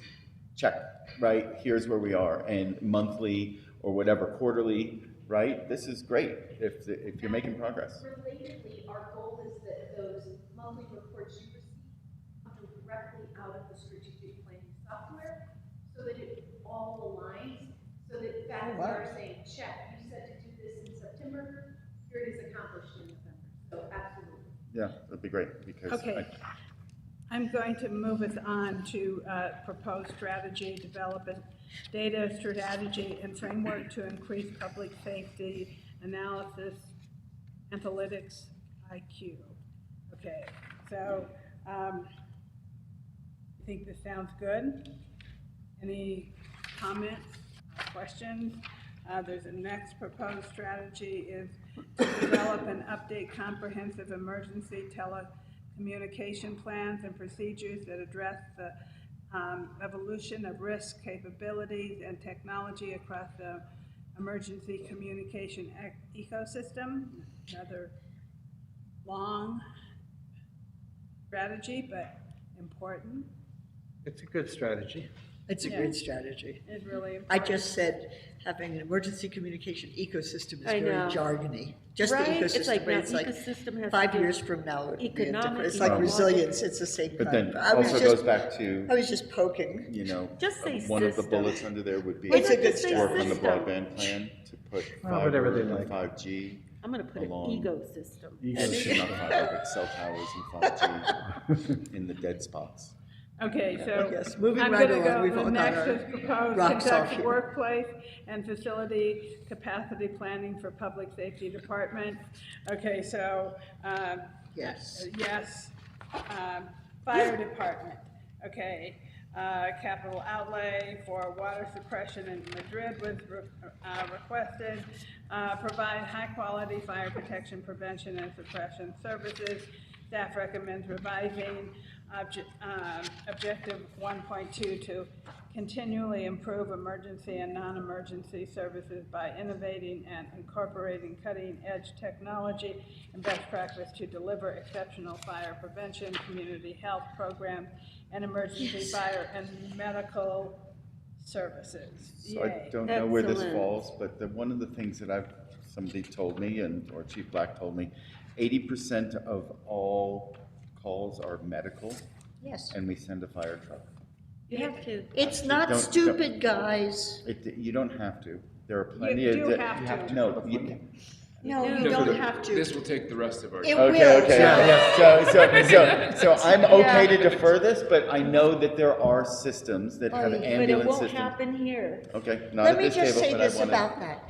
You do that because what you need are, People. when you need bodies for lift assist I know. and stuff I like know. that. The reason we've worked for years to get it shifted over, because there are lots of ways to transport bodies that don't tie up an engine. And it is a discussion, it is a very long discussion with I the. don't have to have it with today, the- but I what's it just want to called? put it on our Union, radar. With the just so- union, because they want to Yes. have, basically work for the Well, new engineer position and whatnot. It's true, and Just- also, if I could, and Yeah, it's a go. long discussion, Yep. is that if you only have so many bodies at any station.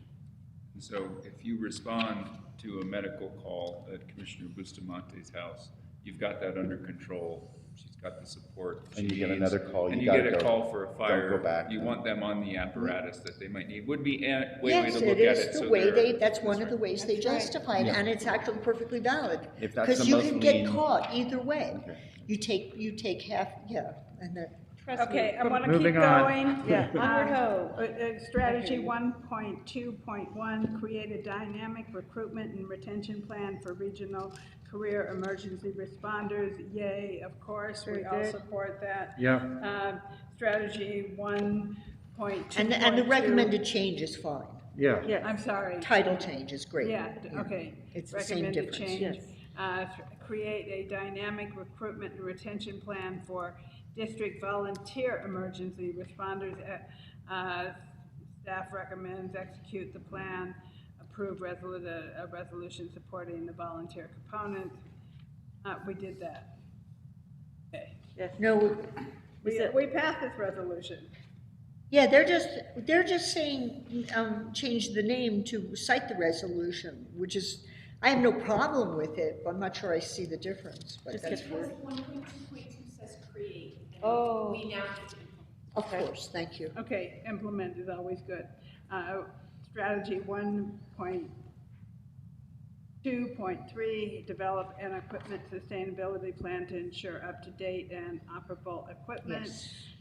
Obviously, develop a comprehensive and forward-thinking plan to ensure the continued optimal performance of current fire department operation equipment and apparatus. Yay. Yay, good. Yes. Okay, 1.2.4, maintain year-round wildland crew to address increased wildland fire threat. Staff recommends archiving this strategy, okay? Maintaining, so we would archive the need to maintain. Well, because it was put in when there was no wildland crew, and the idea was to develop it and equip them. But this said. So of course we're gonna I maintain. know it says maintain, but it didn't, So it it's goes no someplace longer a else now. strategy you need to focus on because it's been accomplished. Got it, uncode. Right. Okay, strategy 1.2.5, develop and deliver programs to address increased wildfire threats. Staff recommends advising to improve resilience against accelerating wildfire. Here's part of what, this is part of what you wanted to achieve. By developing and implementing targeted programs, engaged external stakeholders, conducting community exercise planning and outreach initiative. Commissioner Bustamante, do you approve? Okay. Bravo. Strategy 1.2.6, continuous review and aim to improve ISO ratings. Of course. Very good. Okay. And the change is good, the Okay. retitling is good. Strategy 1.2.7, utilize data to monitor coverage and improve response times in countywide. Staff recommends overarching public safety strategy, etc. Yes. Yeah, that's all good. Strategy 1.2.8, develop fire and life safety education and outreach. Staff recommends revising strategy to extend the reach of fire and life safety education and outreach programs. Yes. And the proposed strategy is to develop and expand the mobile integrated health program to address the evolving needs of our community. I think that's critically important. Yeah, that's a great idea. Yes. This Okay. is something that's been, And hopefully we will be given a budget request for such an expansion. We actually already have one, I think, to at least add one more position, I think it was, but I think we And probably this need more is- than that. Yeah, and not to risk it, but this is also, I think, an area where Chief Black is really targeted as a potential means to harness volunteer assets. Yes. Because As it may be a better fit, rather than responding to a fire and emergency call, you can do some of this mobile integrated health. But it's not the only rather thing, than but. responding mostly to medical calls, because one place you need bodies is fires. I mean, in terms of getting volunteers that may No, not yes. want that, but this would be a good Oh, they way may not be firefighters, yes, absolutely. Exactly. Okay. Cool, that's very cool. Regional Emergency Communication Center. We have spent a lot of You time. mean the rec? Over the Yes. last number of years. Commissioner. Don't go there, you're just gonna get me started, and that's. Provide high-quality regional emergency communication. Yep. Strategy 1.3.1, maximize use of data and technology to provide advanced emergency communication for members of RECC. Staff recommends combining strategy 1.3.1 with overarching public safety strategy, develop a data strategy and framework to increase public safety analytics IQ. Yes. Strategy 1.32, evaluate and modify staffing needs and schedules to attract a diverse applicant pool of communication specialists. Staff Wait. recommends. I have a question. I had a question about the one you just blew past. Okay, I'm sorry. 131. No, well, I mean, the public safety analytics was the earlier, right? Correct.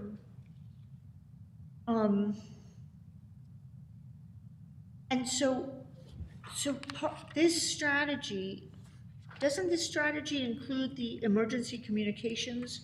It's more than just the analytics. So combining the analytics is great, but this included like the progress on the CAD server, the Motorola service. Those have nothing to do with only doing data analytics. It's a separate action.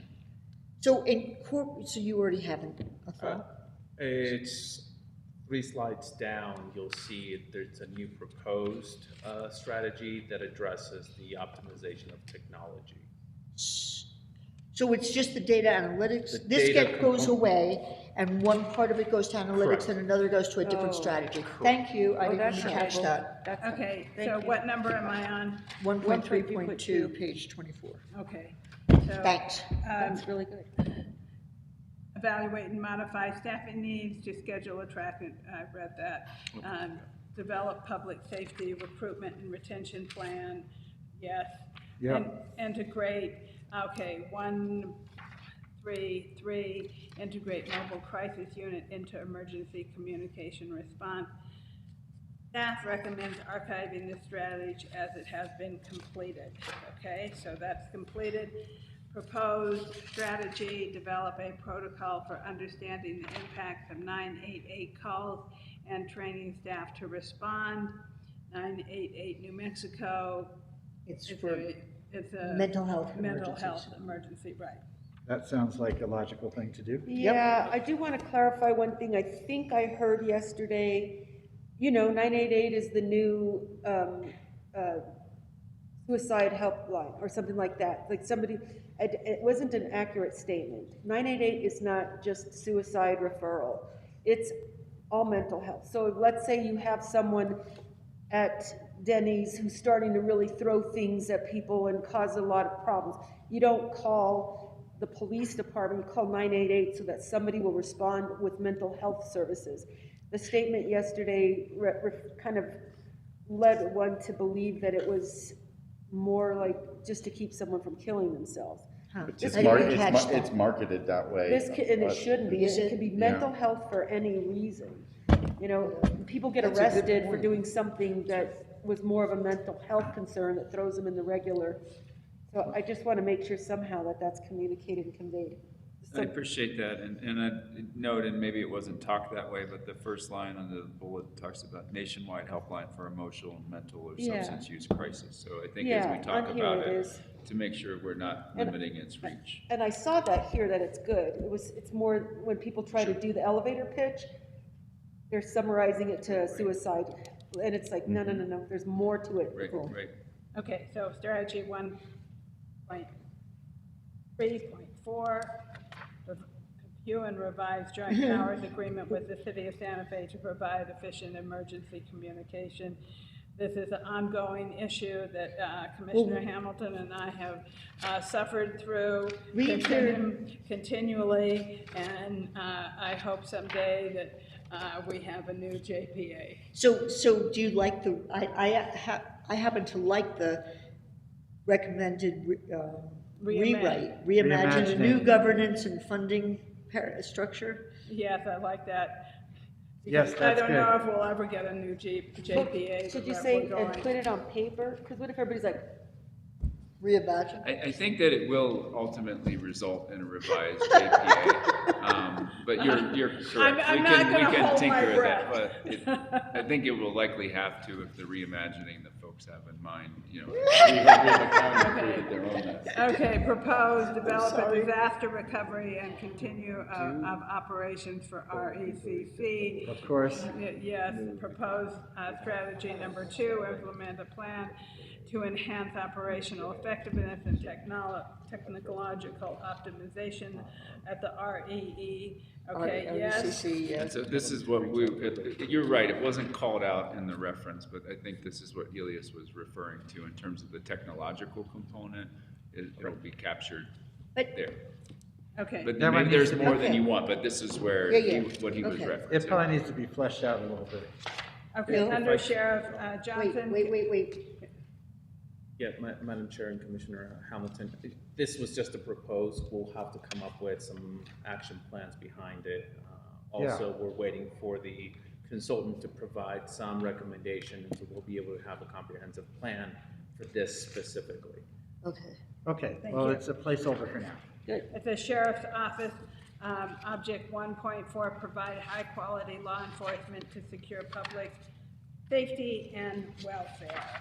Okay, proposed policy, analyze Santa Fe County population trends and staffing levels to meet FBI and DOJ national staffing standards to ensure adequate community safety, of course.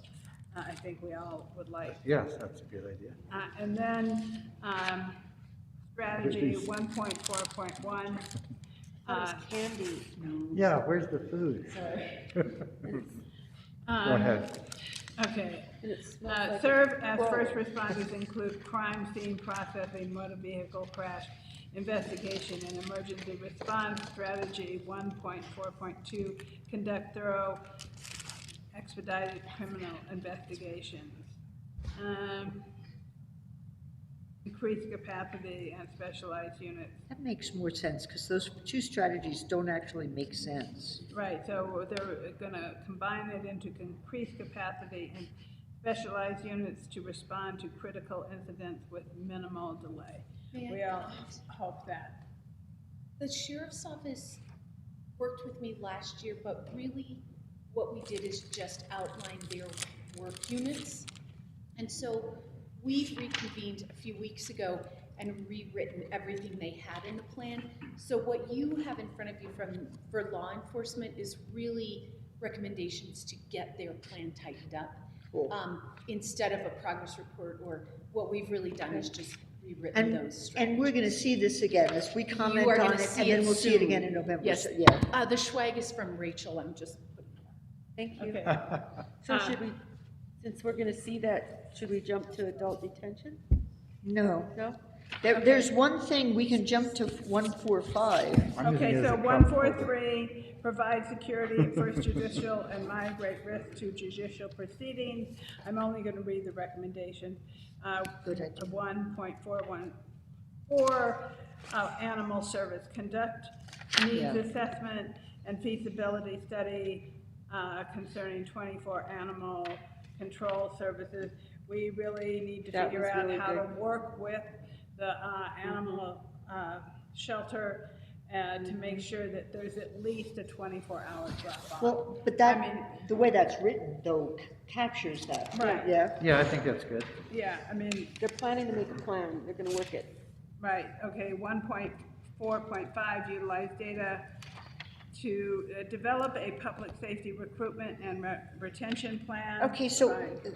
this, I put this note that this doesn't make any, going from one effective traffic and patrol services, unless really all they had, what they had in mind is that they're having adequate people to cover, which would make having a recruitment and retention plan more logical. Don't pay any attention to what it says up on top, because the new one is develop a public safety recruitment. and Yeah, they retention just, plan. yeah, I think it makes sense to No, combine it with the first That's, one. that's really not fair. I mean, they're not saying take off, it's, okay. So, Elias can speak to it. Yes, please. Let me, I think we didn't write the right strategy there. It meant to be, this needs to be converged with the data framework, not necessarily the recruitment and retention. So I Sorry, think that could those just be a two typo. aren't aligned. Oh. So I just want to Thank you very clarify much. that That's utilize why it didn't data make any to sense to me. monitor It doesn't make coverage sense. is to go under the data, and so we just made an error on describing that. Totally And cool. So we that's did not probably make the it, disalignment. So I own that. We Yep. did not make an error. I Okay, public records Everybody's management and allowed. law enforcement administration, increased capacity to provide public record management and law enforcement administration services. Yay. Okay, we know we have a lot of work to do in this section of the sheriff's office. And we'll look at that again when they have some more developed. Well, it's been threat. difficult. I mean, this is one of those areas that's painful to be in with staff. Not that the other ones aren't, but what do they do? Okay, How do they get adult there? detention center. Operate a secure and safe adult detention center. Another heavy lift for the county. Unfunded mandate, which also annoys me. Well, and under that, they talk about solitary confinement and the limits weren't passed, which is probably a good thing because I don't know how you set limits, but I wonder if we should have a goal on solitary confinement. I mean, I brought this up at my first meeting, but we were in the middle of COVID, so actually literally everybody was in solitary confinement to keep them away from each other. So you couldn't really track it in a meaningful way, but I think now we can. I mean, that last report I looked at, there were some people who were in solitary for quite a while. We can ask for that. Yeah, I think we should have a goal on solitary confinement. Okay, strategy 1.5.1, enhance facility operations through technology for inmates and staff. There's no changes to that. Strategy 1.5.2, ensure the safety of detainees, employees, and public through review, revision, implementation, and quality assurance of best practices and compliance with accredited operation procedures. Staff recommends archiving this strategy as it's been achieved, optimized. Operational. I have a question on this one. Is there any modified strategy that we want to retain? Because I know we did the accrediting piece and improved stuff, but do we want to modify it? Like when we've gone from review to implement, that kind of thing, for any need to continue review, periodic review and improvement?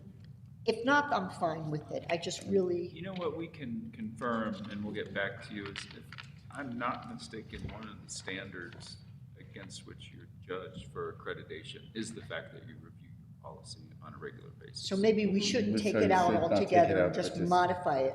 Well, it's already operationalized because we're accredited. And correct me if I'm wrong. Oh, you So mean part of now being it's- accredited yeah. is that you actually have to review your policies So and we don't need it everything in the on a regular strategy, it's basis. in the policy now. Got it, never mind. I appreciate it. Okay. And just as a little, maybe it's not the accredited solution here, but putting somebody on their first day alone with people at the jail seems to be maybe accredited, but not a best practice. They should always be. It happened, we had a problem. I don't know. He's talking about a new hire coming in. First day on the First job. day, they're not supervised. Got it. They need to be supervised. Got it. Strategy 1.5.3, provide inmate with support and programs for successful re-entry into the community. Staff recommends organizing and expanding support. I'm sorry, programs into Project Ready. See next slide. Okay, Project Ready is the next slide, and thank you, Warden, for all you do. And I can't read any of these. It was really on good. Project Ready. I even took a slide shot, a picture shot of this. We can bring it up. I'm not sure. I couldn't read it on the screen either. Oh. It was beautiful. If I may say. It's not readable. This is where I see the other, I can. I'm going to read it to you. I can read it, but now. The other opportunity that I have here, because Ready and tying that to Connect and work that's already being done just strengthens county operations. It's like, how do you make sure that somebody has housing, employment, all of those are referrals. We literally have partners in Santa Fe Connect who get people to all of those things, and it ties right into Ready. It just strengthens everyone's capacity. So it seems like a really good approach. It's brilliant. It really strengthens the opportunity. When it's time to say so, the good work that's being done here in making the recidivism with project. Matrix. It's a great point, Commissioner, and we can capture that to make it clear that it's happening, but our Connect, as I understand it, Elias, and you correct me, and Rachel's on here as well, Connect is working with folks as they come out of the jail, right? Yeah, So I'm you're telling saying you that. capture it. That's where I'm saying there was such a nice tie here that I took a screenshot of it. We have partnerships with all these referrals. It was perfect. When I saw these come together, they're already married. Okay, yeah. It's a success. It's Okay. a gold star. Another gold star. Maybe it gets 5 gold stars. Elias has something. If I Sorry, may, Elias. and I don't think we didn't note on this, so the staff's recommendation is to not replace, but change the language from provide inmates with supportive programs to successful reentry into the community to implement Project Ready. Right. I just want to make We sure got that's that. clear. Yeah. Okay. Okay, thank you. Okay, I know I'm getting tired. Ooh, is there any way to then add, implement Project Ready and I want to say, and connect it to Connect as appropriate, like. It's not part of Ready? It's Isn't not it part of specified? it. It's its own, it is. It is. It can So be. it would be. And that's what I was saying, is we could Yeah. do something just for archival reasons, so that it's clear that Connect is already in the mix. Very good. We didn't specifically call it Yeah. out, but Connect is a mechanism by which the housing is met and other That's, needs are met. that's great. Okay. Strategy 1.5.5, explore regionalization of adult detention facility service. This is a heavier lift because it's dealing with a lot more people than just Santa Fe County. So staff recommends discontinuing and archiving this strategy with the understanding that county staff is always receptive to exploring regionalization. I think that gets back to the objective we decided would be added, and that would reflect our institutional mindset of. And they came on and exploring these specifically opportunities. said that to discontinue this because their evaluation that the contractor recommended not doing it. And I think that was born out of an initiative that was happening. It was evaluated as a state, I believe. And I think, so it was one opportunity. We want to say that opportunity didn't pan out, but we are open to these kinds of collaborative opportunities. And so I think that will be captured now more under that overarching strategy, Got or it. objective, excuse me, of regionalization, partnership, what have you. It's gonna be harder to breathe through your mask. Say what? Yeah, but I won't get a DWI. She's putting her DWI sticker on her mask, which is fine. There we go. Do what I want. Yes, you can. Chair Hanson, if I may. In addition to all the really cool swag, there is an Engage Okay. brochure there. Patricia felt that it was really important to get those to you, just so you understand that rebranding from Lead to Engage. So they brought those. Thank you. Oh, there you go. All right.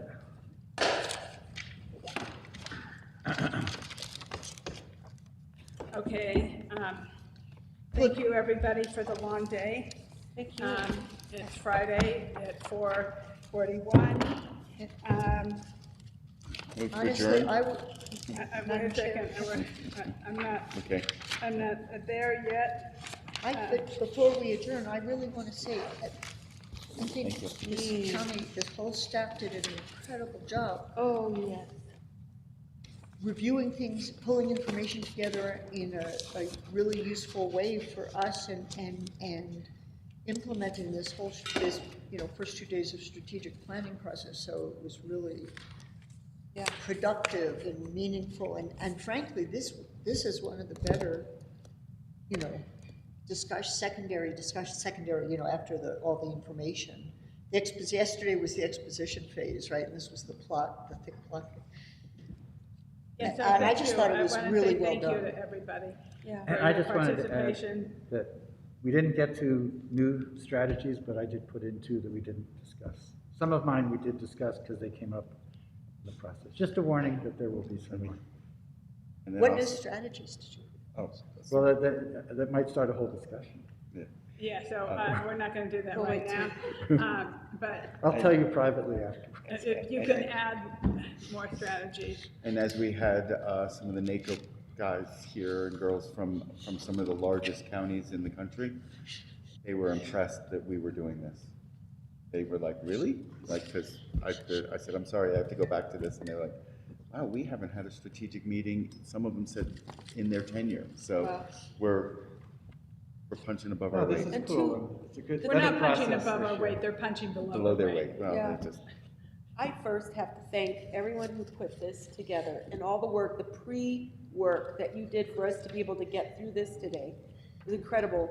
And even, I won't say more so, but like, I can't believe how impressed that, I mean, sincerely, the good work that this county does at the operations level, that I continue to just see the success and why things are so strong where they are in the commitment of staff. And that's when it's hard to hear someone complain on the outside of, this place is really working it. You guys are really making, headway and things that really matter to people's lives. And it sounds like it's hyperbole, and it's really not. Like, these are the things people count on to have a civilized society where the water runs, the toilets flush, and it's not gonna end up in And your the street. roads are paved. And the roads are paved where you want. That is where- one of my new oh, strategies. Bad Just to roads mention make it. good neighbors. Bad roads make good neighbors. But I sincerely, like, this is very, Our it's very roads, satisfying. our roads in Santa Fe County are in good shape.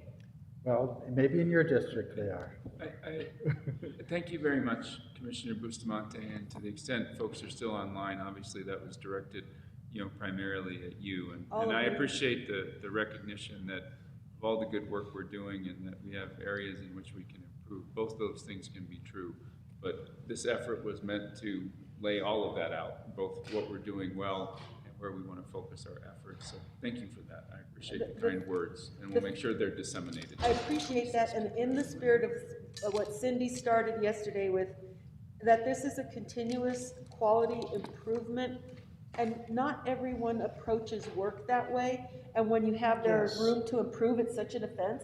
This is such a, hey, we're open, what does it take to do better? It's not a, don't This tell is me. remarkable. This is, yeah. In let's- government and the private sector. Show us the weaknesses, because we're ready to address them, instead of this, it's good stuff. Yeah, I By do the- want to recognize Manager Schaefer, because I think that one of the things that you said yesterday about staff and the loyalty of staff and the willingness to do the hard work that it takes to make transition, to change, is really accurate. Like, we are lucky here to have the kind of staff that we have. Yeah. And everything's not always perfect, and yes, we criticize comp and class study because we know there's some problems, but the fact that we can do that and grow and figure out the situation and figure out the problem, is really important. So I thank you for your leadership and your dedication to this county, because without that kind of loyalty, we wouldn't be in this kind of situation. Yeah. Absolutely. Yeah, Hear, it hear. wasn't lost on me yesterday when you said, to have reviews, stand here and know you're gonna be criticized, and you're getting criticized from out here, and it comes in one more step. I don't remember how you said it, but I thought, woo, those shoes are Nice. hard shoes. Yeah, it's a tough one. And then so I'm so grateful for your good work. And then to say something is, I feel like this is our opportunity to sit together and share something that Senator Stefanik shared with the group in La Cienega. And when we talk about, growth management and the last two objectives here, people who show up for any type of enforcement, when we set these policies and these are the rules, and these people show up to enforce things, what a tough job. That you just don't walk in and everybody's happy to see you. And so I said, and with these two gentlemen, with what you said yesterday of knowing, hey, and the first thing everybody's gonna do is criticize what's going wrong and why you're not doing it the way you would. So hat off, it's, you have no idea how much appreciated and valued you are, because again, it is to the civility of our county. It's to a quality of life that not everyone gets to have worldwide, and I'm grateful to be a part of it. So thank you for your good work. Can I add one more thing? Like sadly, up until now, the county strategic planning has been my best experience. I mean, I've worked in private sector for like decades, and I've had, as a result, decades of strategic planning at that level. And you know, the way we're carrying it out and the way it's organized and then the way it's utilized, and I know that goes greatly to staff, but I think it's also been augmented by getting Cindy on board, and the way you've organized this in management, I managed it, I think is truly outstanding. And it's not an N of one, you know, this is not the only system I've seen. I think from where we came, when Commissioner Hamilton and I started this in 2018, and to where we are today. 2017, actually. Oh, 2018, wasn't it? You were elected in 2016. Yeah, we started January 2017. Yeah, but when we started the first strategic plan. I'm sorry. I don't think I'm it was sorry. until Just didn't hear. 2018.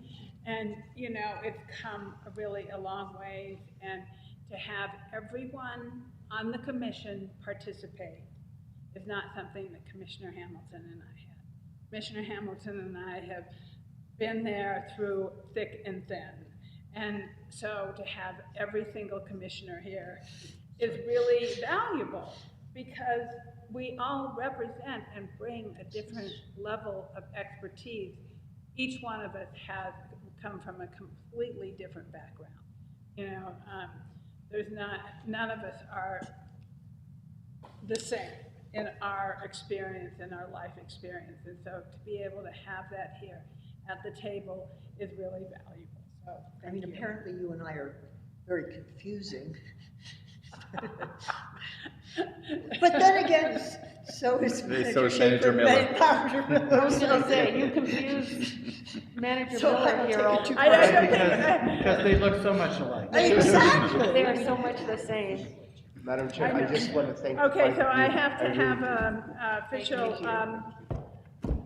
so Move would to anybody adjourn? else have any comments? Before I make that motion again, but thank you guys. This has been really great. Thank you, Cindy, for taking the time with me ahead of this. And we've spoken a little bit about some of these things, and I'm sure we have. I don't talk to you enough, so I got to get on your rib. Okay, go ahead. Are you done? But thank you, and I'll make that motion to adjourn. No, I know. Next step, do we have any next steps that I need? I'll send you an email. Okay, The next so, step is please read your email from me. okay. So then, can I have a motion to adjourn from Commissioner Yes. Green? Motion to adjourn. So, Commissioner, Yes. motion to adjourn from Commissioner Green, second from Commissioner Hamilton. All those in favor say aye. Aye. Okay, yay. Thank Yay. you, everybody. Thanks, Bye, Steve. guys. Thank you. Yeah. Disappeared like, ah. Friday, I'm like,